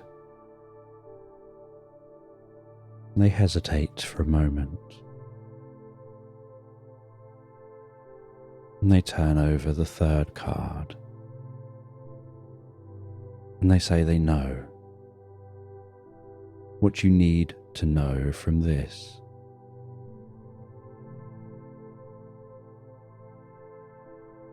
And they look back at that first card.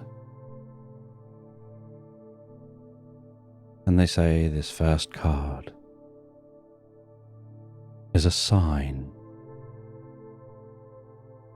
And drawn on this card looks like a road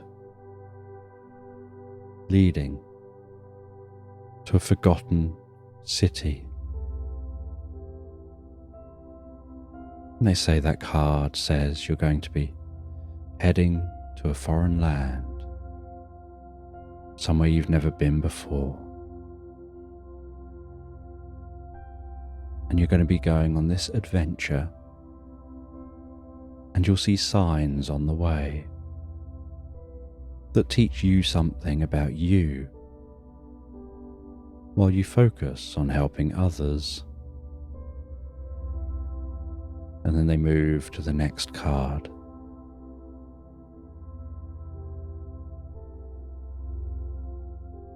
And on this card is a row of concentric circles, a moon and a sun in the sky, and multiple circles connecting things. And they tell you that this card is an echo card. It's a card symbolizing being somewhere or doing something where what you give out comes back to you repeatedly, like an echo. And it could mean something even deeper than that. Because the next card just looks like a giant chimney, like a Victorian chimney. Smoke coming out the top, and that chimney standing tall.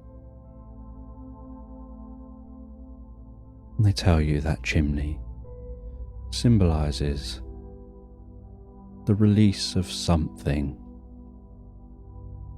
like letting something go, or perhaps lifting something, like lifting a weight of something.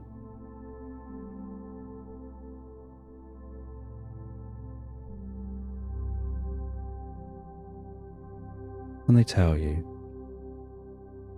that what you need to move forward with your journey, because you're going to have to travel through the mountain pass and continue following that path to the lands beyond the mountain range, is to take a look at a specific book. And the book is in the library. And so they then show you to the back of this room, and you descend some steps. Now going deeper underground, deep into the mountain, and you descend all the way down these steps. And at the base of the steps is another room, and they open the door to that room. They show you around this room, and it's a vast, cavernous library of old books, with the deep smell of those old books, with holes containing scrolls lining the outside walls,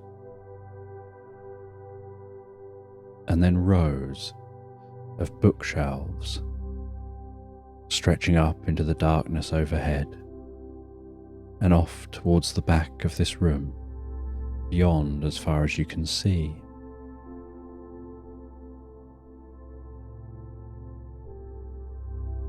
And they walk you through this library, knowing exactly where they're going, as if they know where every single book here is.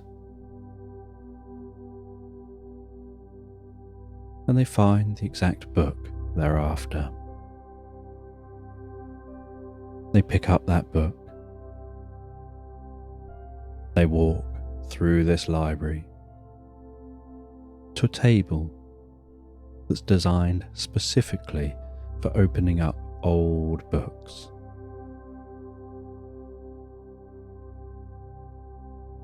And they place on some white gloves, and very carefully and daintily they open the book. They turn the pages, and as they do, you can hear the gentle tinkling of chimes coming from the page turns, as if the book is imbued with magic. And they turn those pages carefully, one page after the other, the sound of each page as it carefully turns, the slight smell wafting up off the book. And then they stop at a page, and they start to read on that page. And they're reading to themselves, mumbling slightly as they do.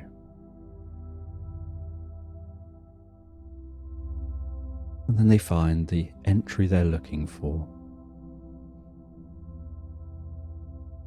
And this entry seems to be some kind of spell or incantation.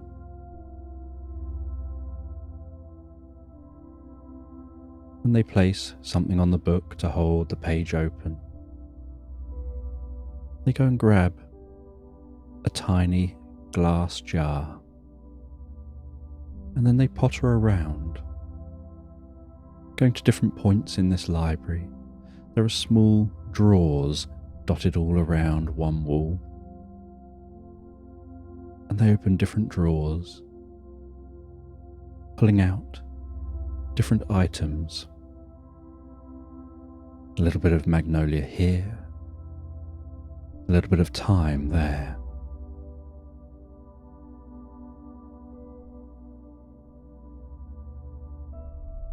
Grabbing different items, some sunflower petals, the heart of a dandelion, a four-leaf clover, and then with a pestle and mortar they grind it all up, adding a tiny drop of water, sprinkling in a little bit of that fairy dust.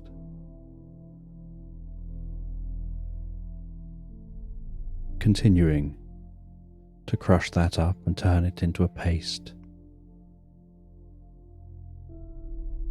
And then with a very tiny spoon, scraping it into the bottle.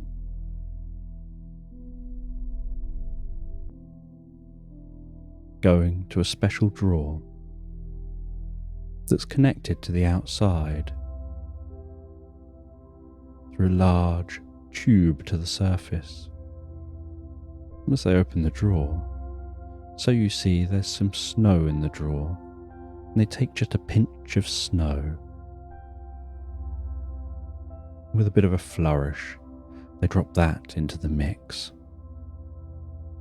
A little purple puff of smoke rises from the concoction, and they swill it round a little, hand it to you, and they tell you to drink this, that this will help you on your journey. It'll help you feel comfortable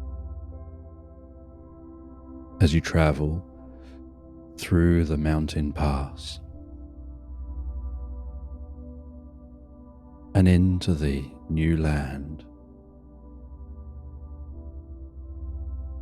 And it'll light your heart with peace and calm, lighting your way in the dark, allowing you to gently glow. And you quickly drink the liquid, and it feels so warm and comfortable to drink, bringing a deep sense of peace through your mind, through your body.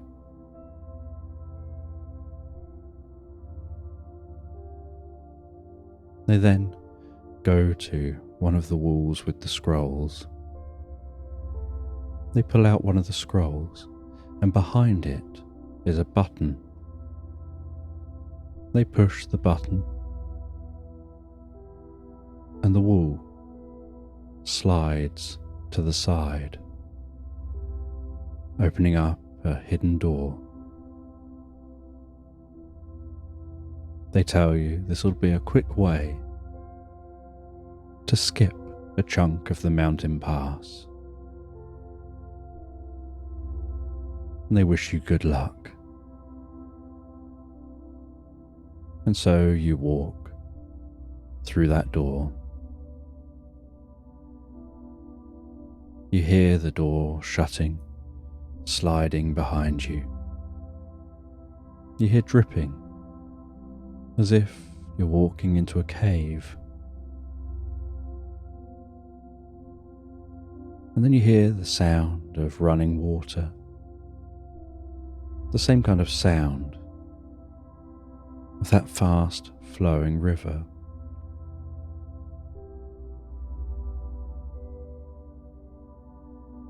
And then the cave begins to be more illuminated, and you come out in an area where you can see and smell that flowing water. And you can feel the coolness of the water, of the spray tickling your cheeks. And it seems like the melting snow from the caps of these mountains has seeped down into these caves. And here it is flowing through the caves and probably out and down the mountainside, the other side where you want to go. And next to this river, you notice that this bit of the river has been carved and shaped. And just on the side is a wooden boat, a little bit like a kayak. And you know what you're expected to do.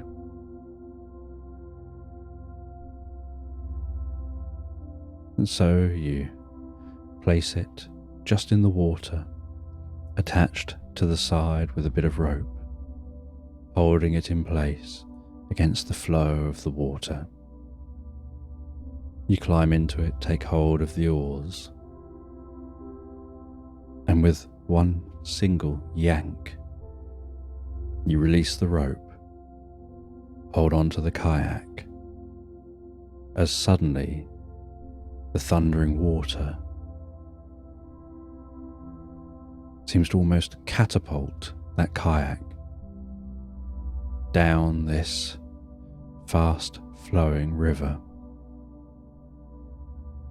almost like being on a water slide as it rapidly travels, and you can see the cave ceiling and walls around you flashing by rapidly while you shoot through this cave in a straight line, holding the oars, holding the kayak, travelling steeply down this river. And after many minutes, suddenly the kayak bursts out from the exit of this cave, jumps down a small waterfall, splashing down onto the river below, then does the same down another small waterfall, and then another small waterfall, each small waterfall landing in a wider river than where you just came from, and so each river being slightly calmer than the one before, until eventually you land down in a calm river that's barely pushing the kayak along.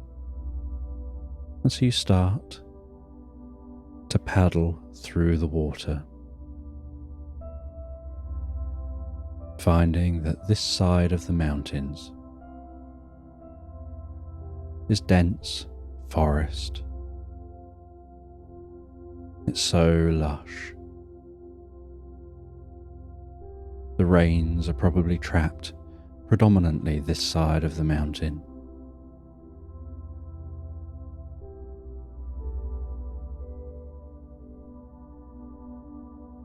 And you can hear the sounds of nature around you.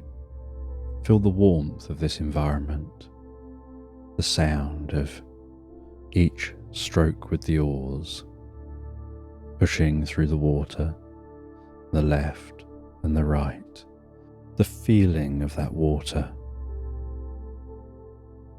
pushing back against those oars, pushing on the left and the right, as the kayak moves carefully and slowly along this river. And you continue on for some time until you start to get tired and the sun starts to set. And with that, you pull up to the side. You climb out of the kayak, drag it up onto the shore.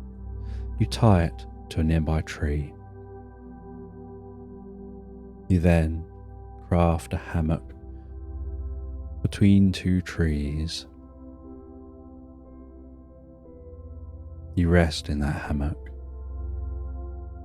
thinking about the day, about your time here,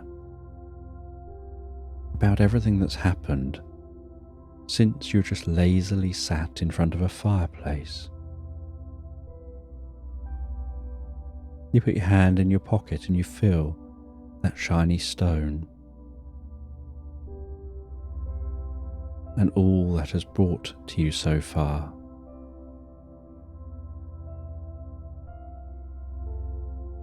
As you drift and float so peacefully and deeply asleep to the slight swaying of that hammock.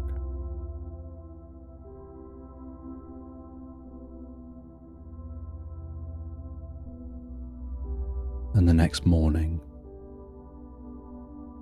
you climb down out of the hammock, you pack that away.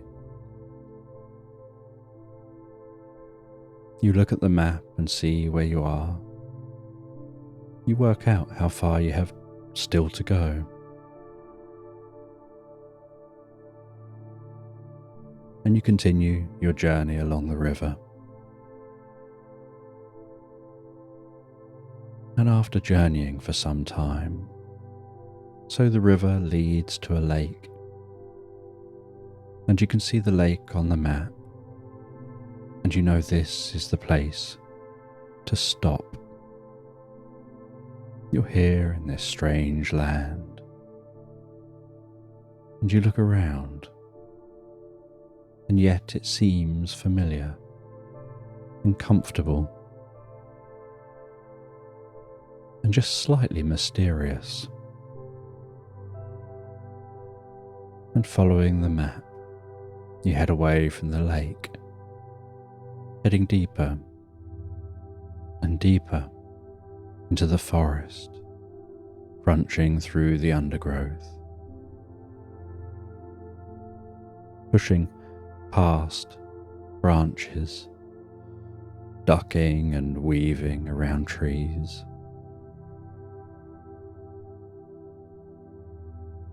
Smelling the scent of the forest, the intermingling of different smells.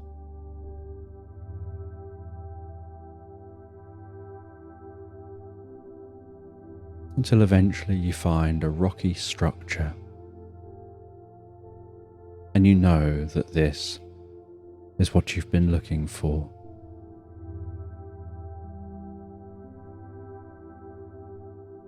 And at the front of this structure,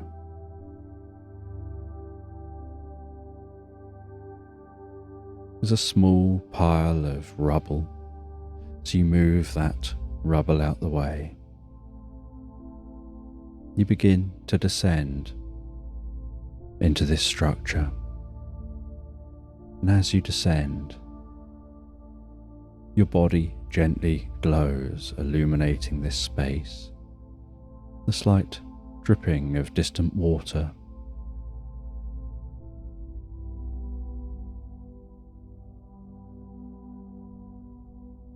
And you continue walking with your body illuminating the space until you find a door. And above the door, it says pathway to the room of nothingness. And you walk through that door, following the pathway.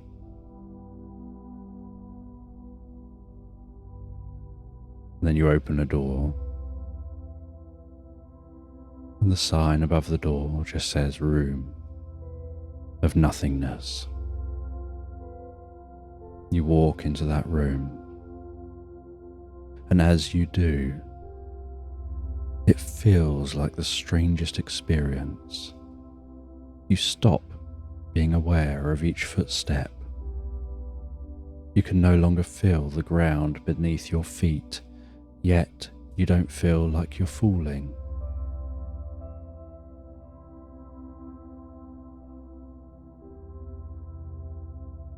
There seems to be no up, no down, no left, no right.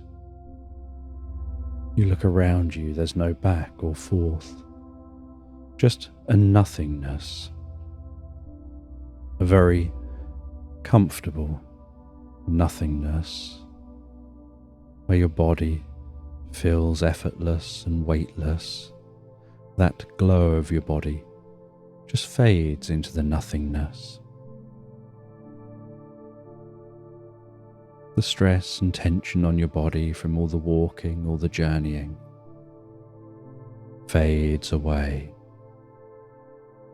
Any discomfort you feel fades away into nothingness.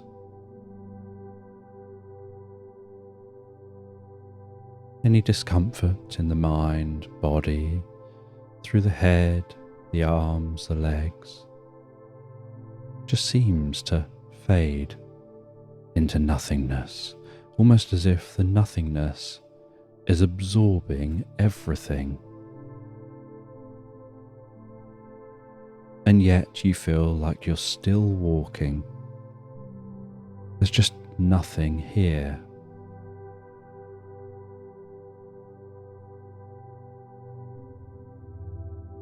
And then in the distance of nothing, you hear what sounds like deep, powerful breathing.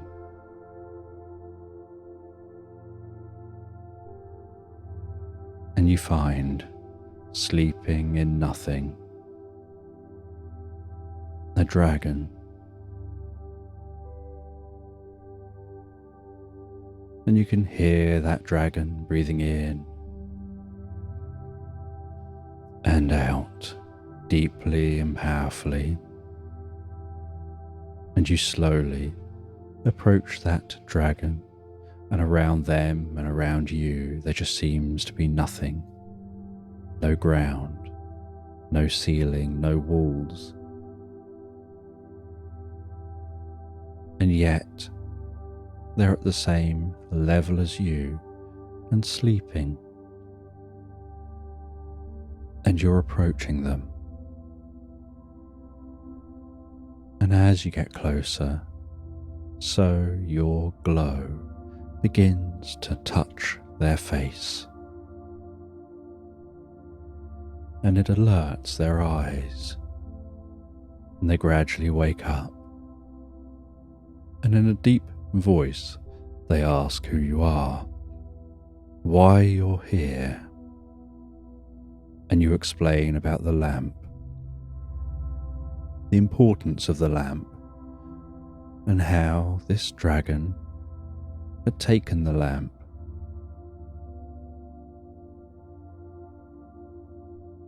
And they say in their deep and booming voice that they didn't realize the lamp was so important.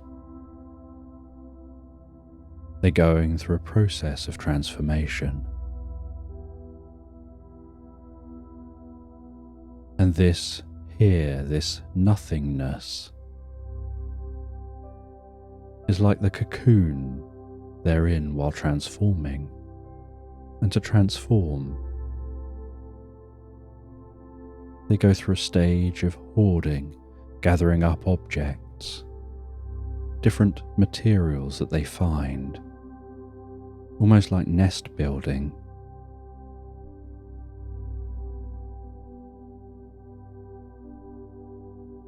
And the transformation creates a space of nothingness from which to happen. It's not something people normally see or witness.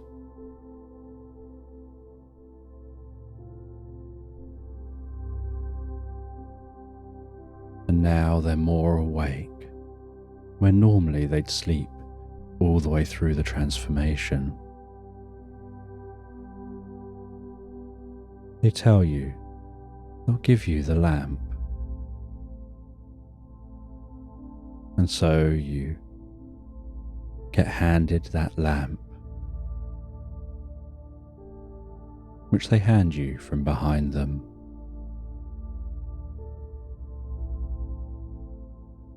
They then say they're more awake than they should be for their process to happen. They now need your help to be able to drift back asleep, to let the process happen.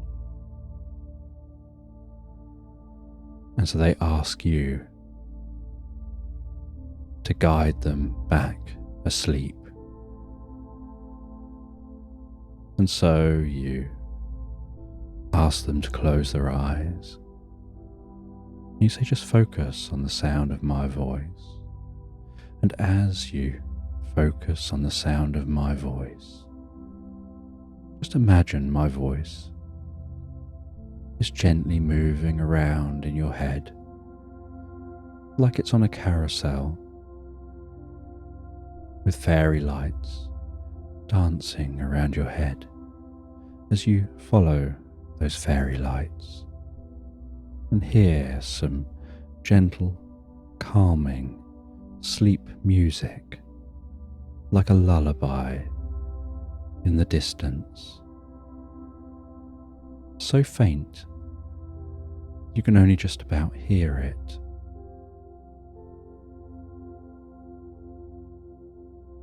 as your ears try to focus on that gentle lullaby in the distance. And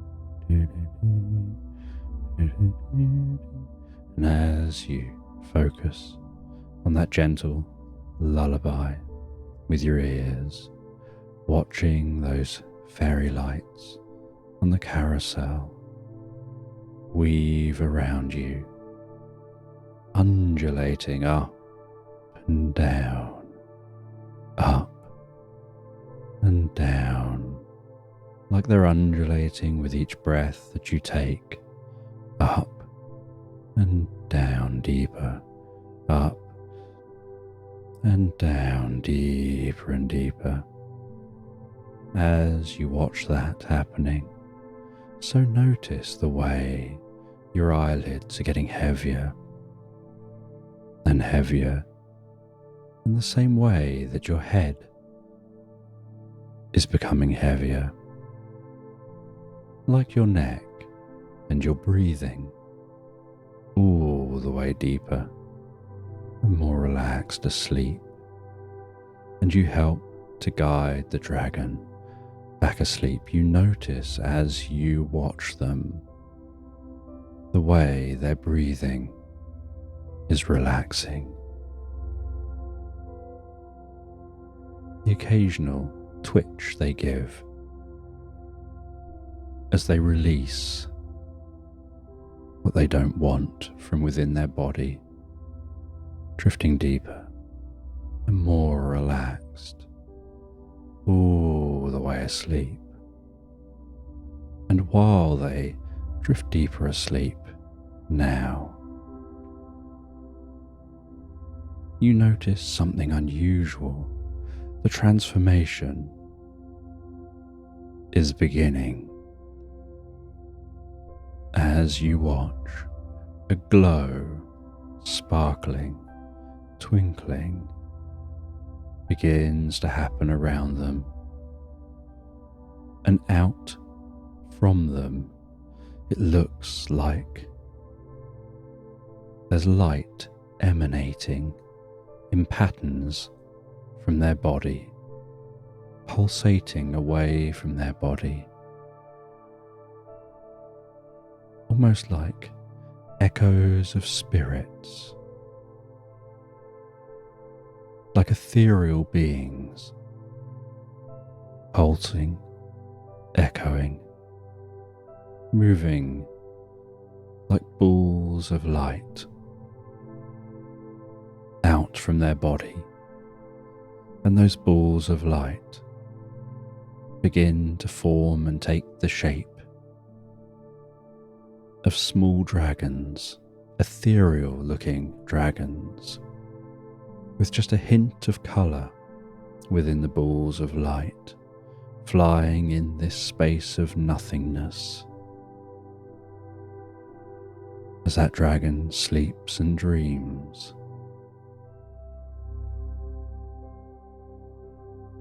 as those balls of light, those ethereal dragons, begin to become more physical, as you watch the birth of new dragons, the birth of this new life. And after the process has ended, so the dragon comes back around again, awakens as the nothingness dissipates slowly, carefully, and you find that you're in a space, in a clearing, in the middle of the forest, and the dragon is just resting here in this clearing, and the young dragons are flying around it, a bit haphazardly at first as they get used to flying for the first time.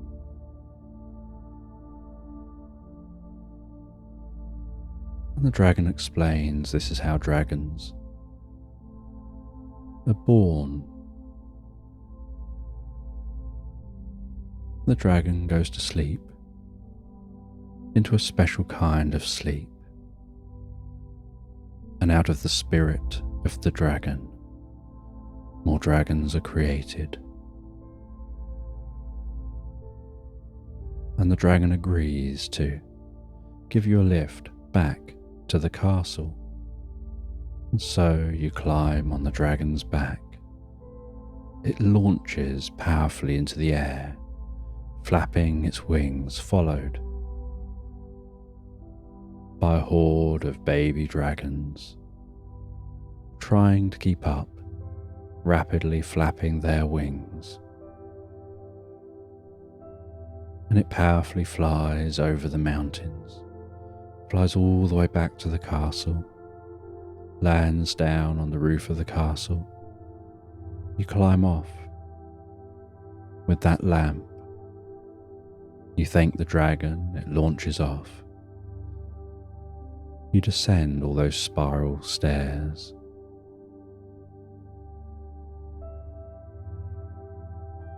And you hand over this lamp.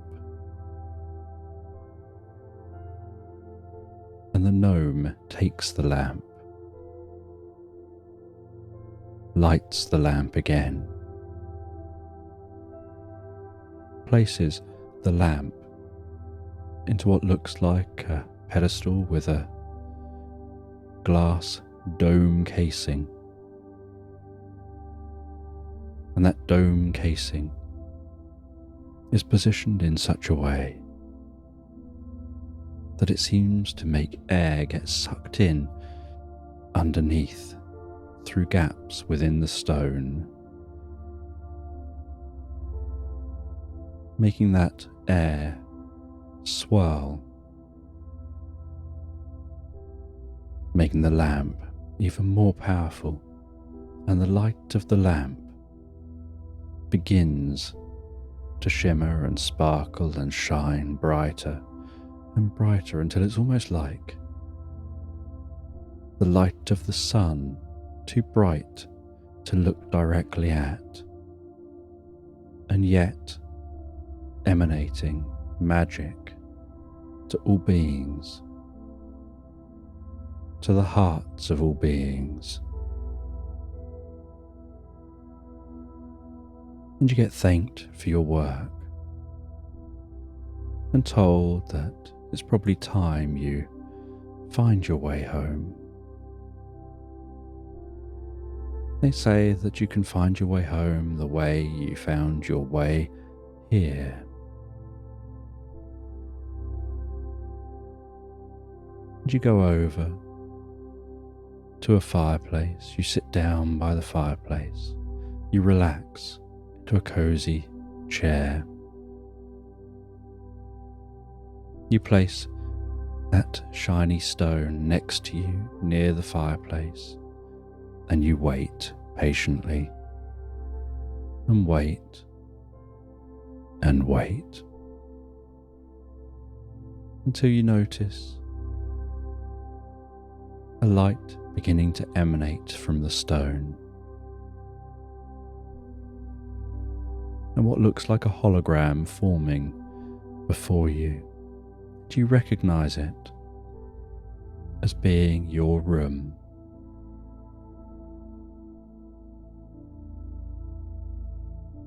And you're told to remember, take that stone with you in case you want to return ever. You're always welcome here. And so you walk through that portal, finding yourself back in your room,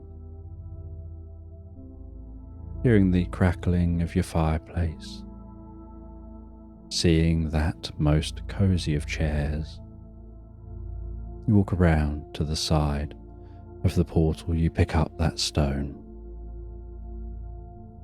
and you place it on a different location. You put it on a windowsill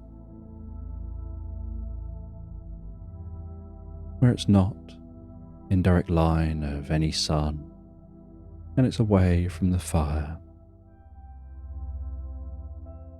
and you sit for a while by the fire in that cozy armchair, relaxing deeply and comfortably,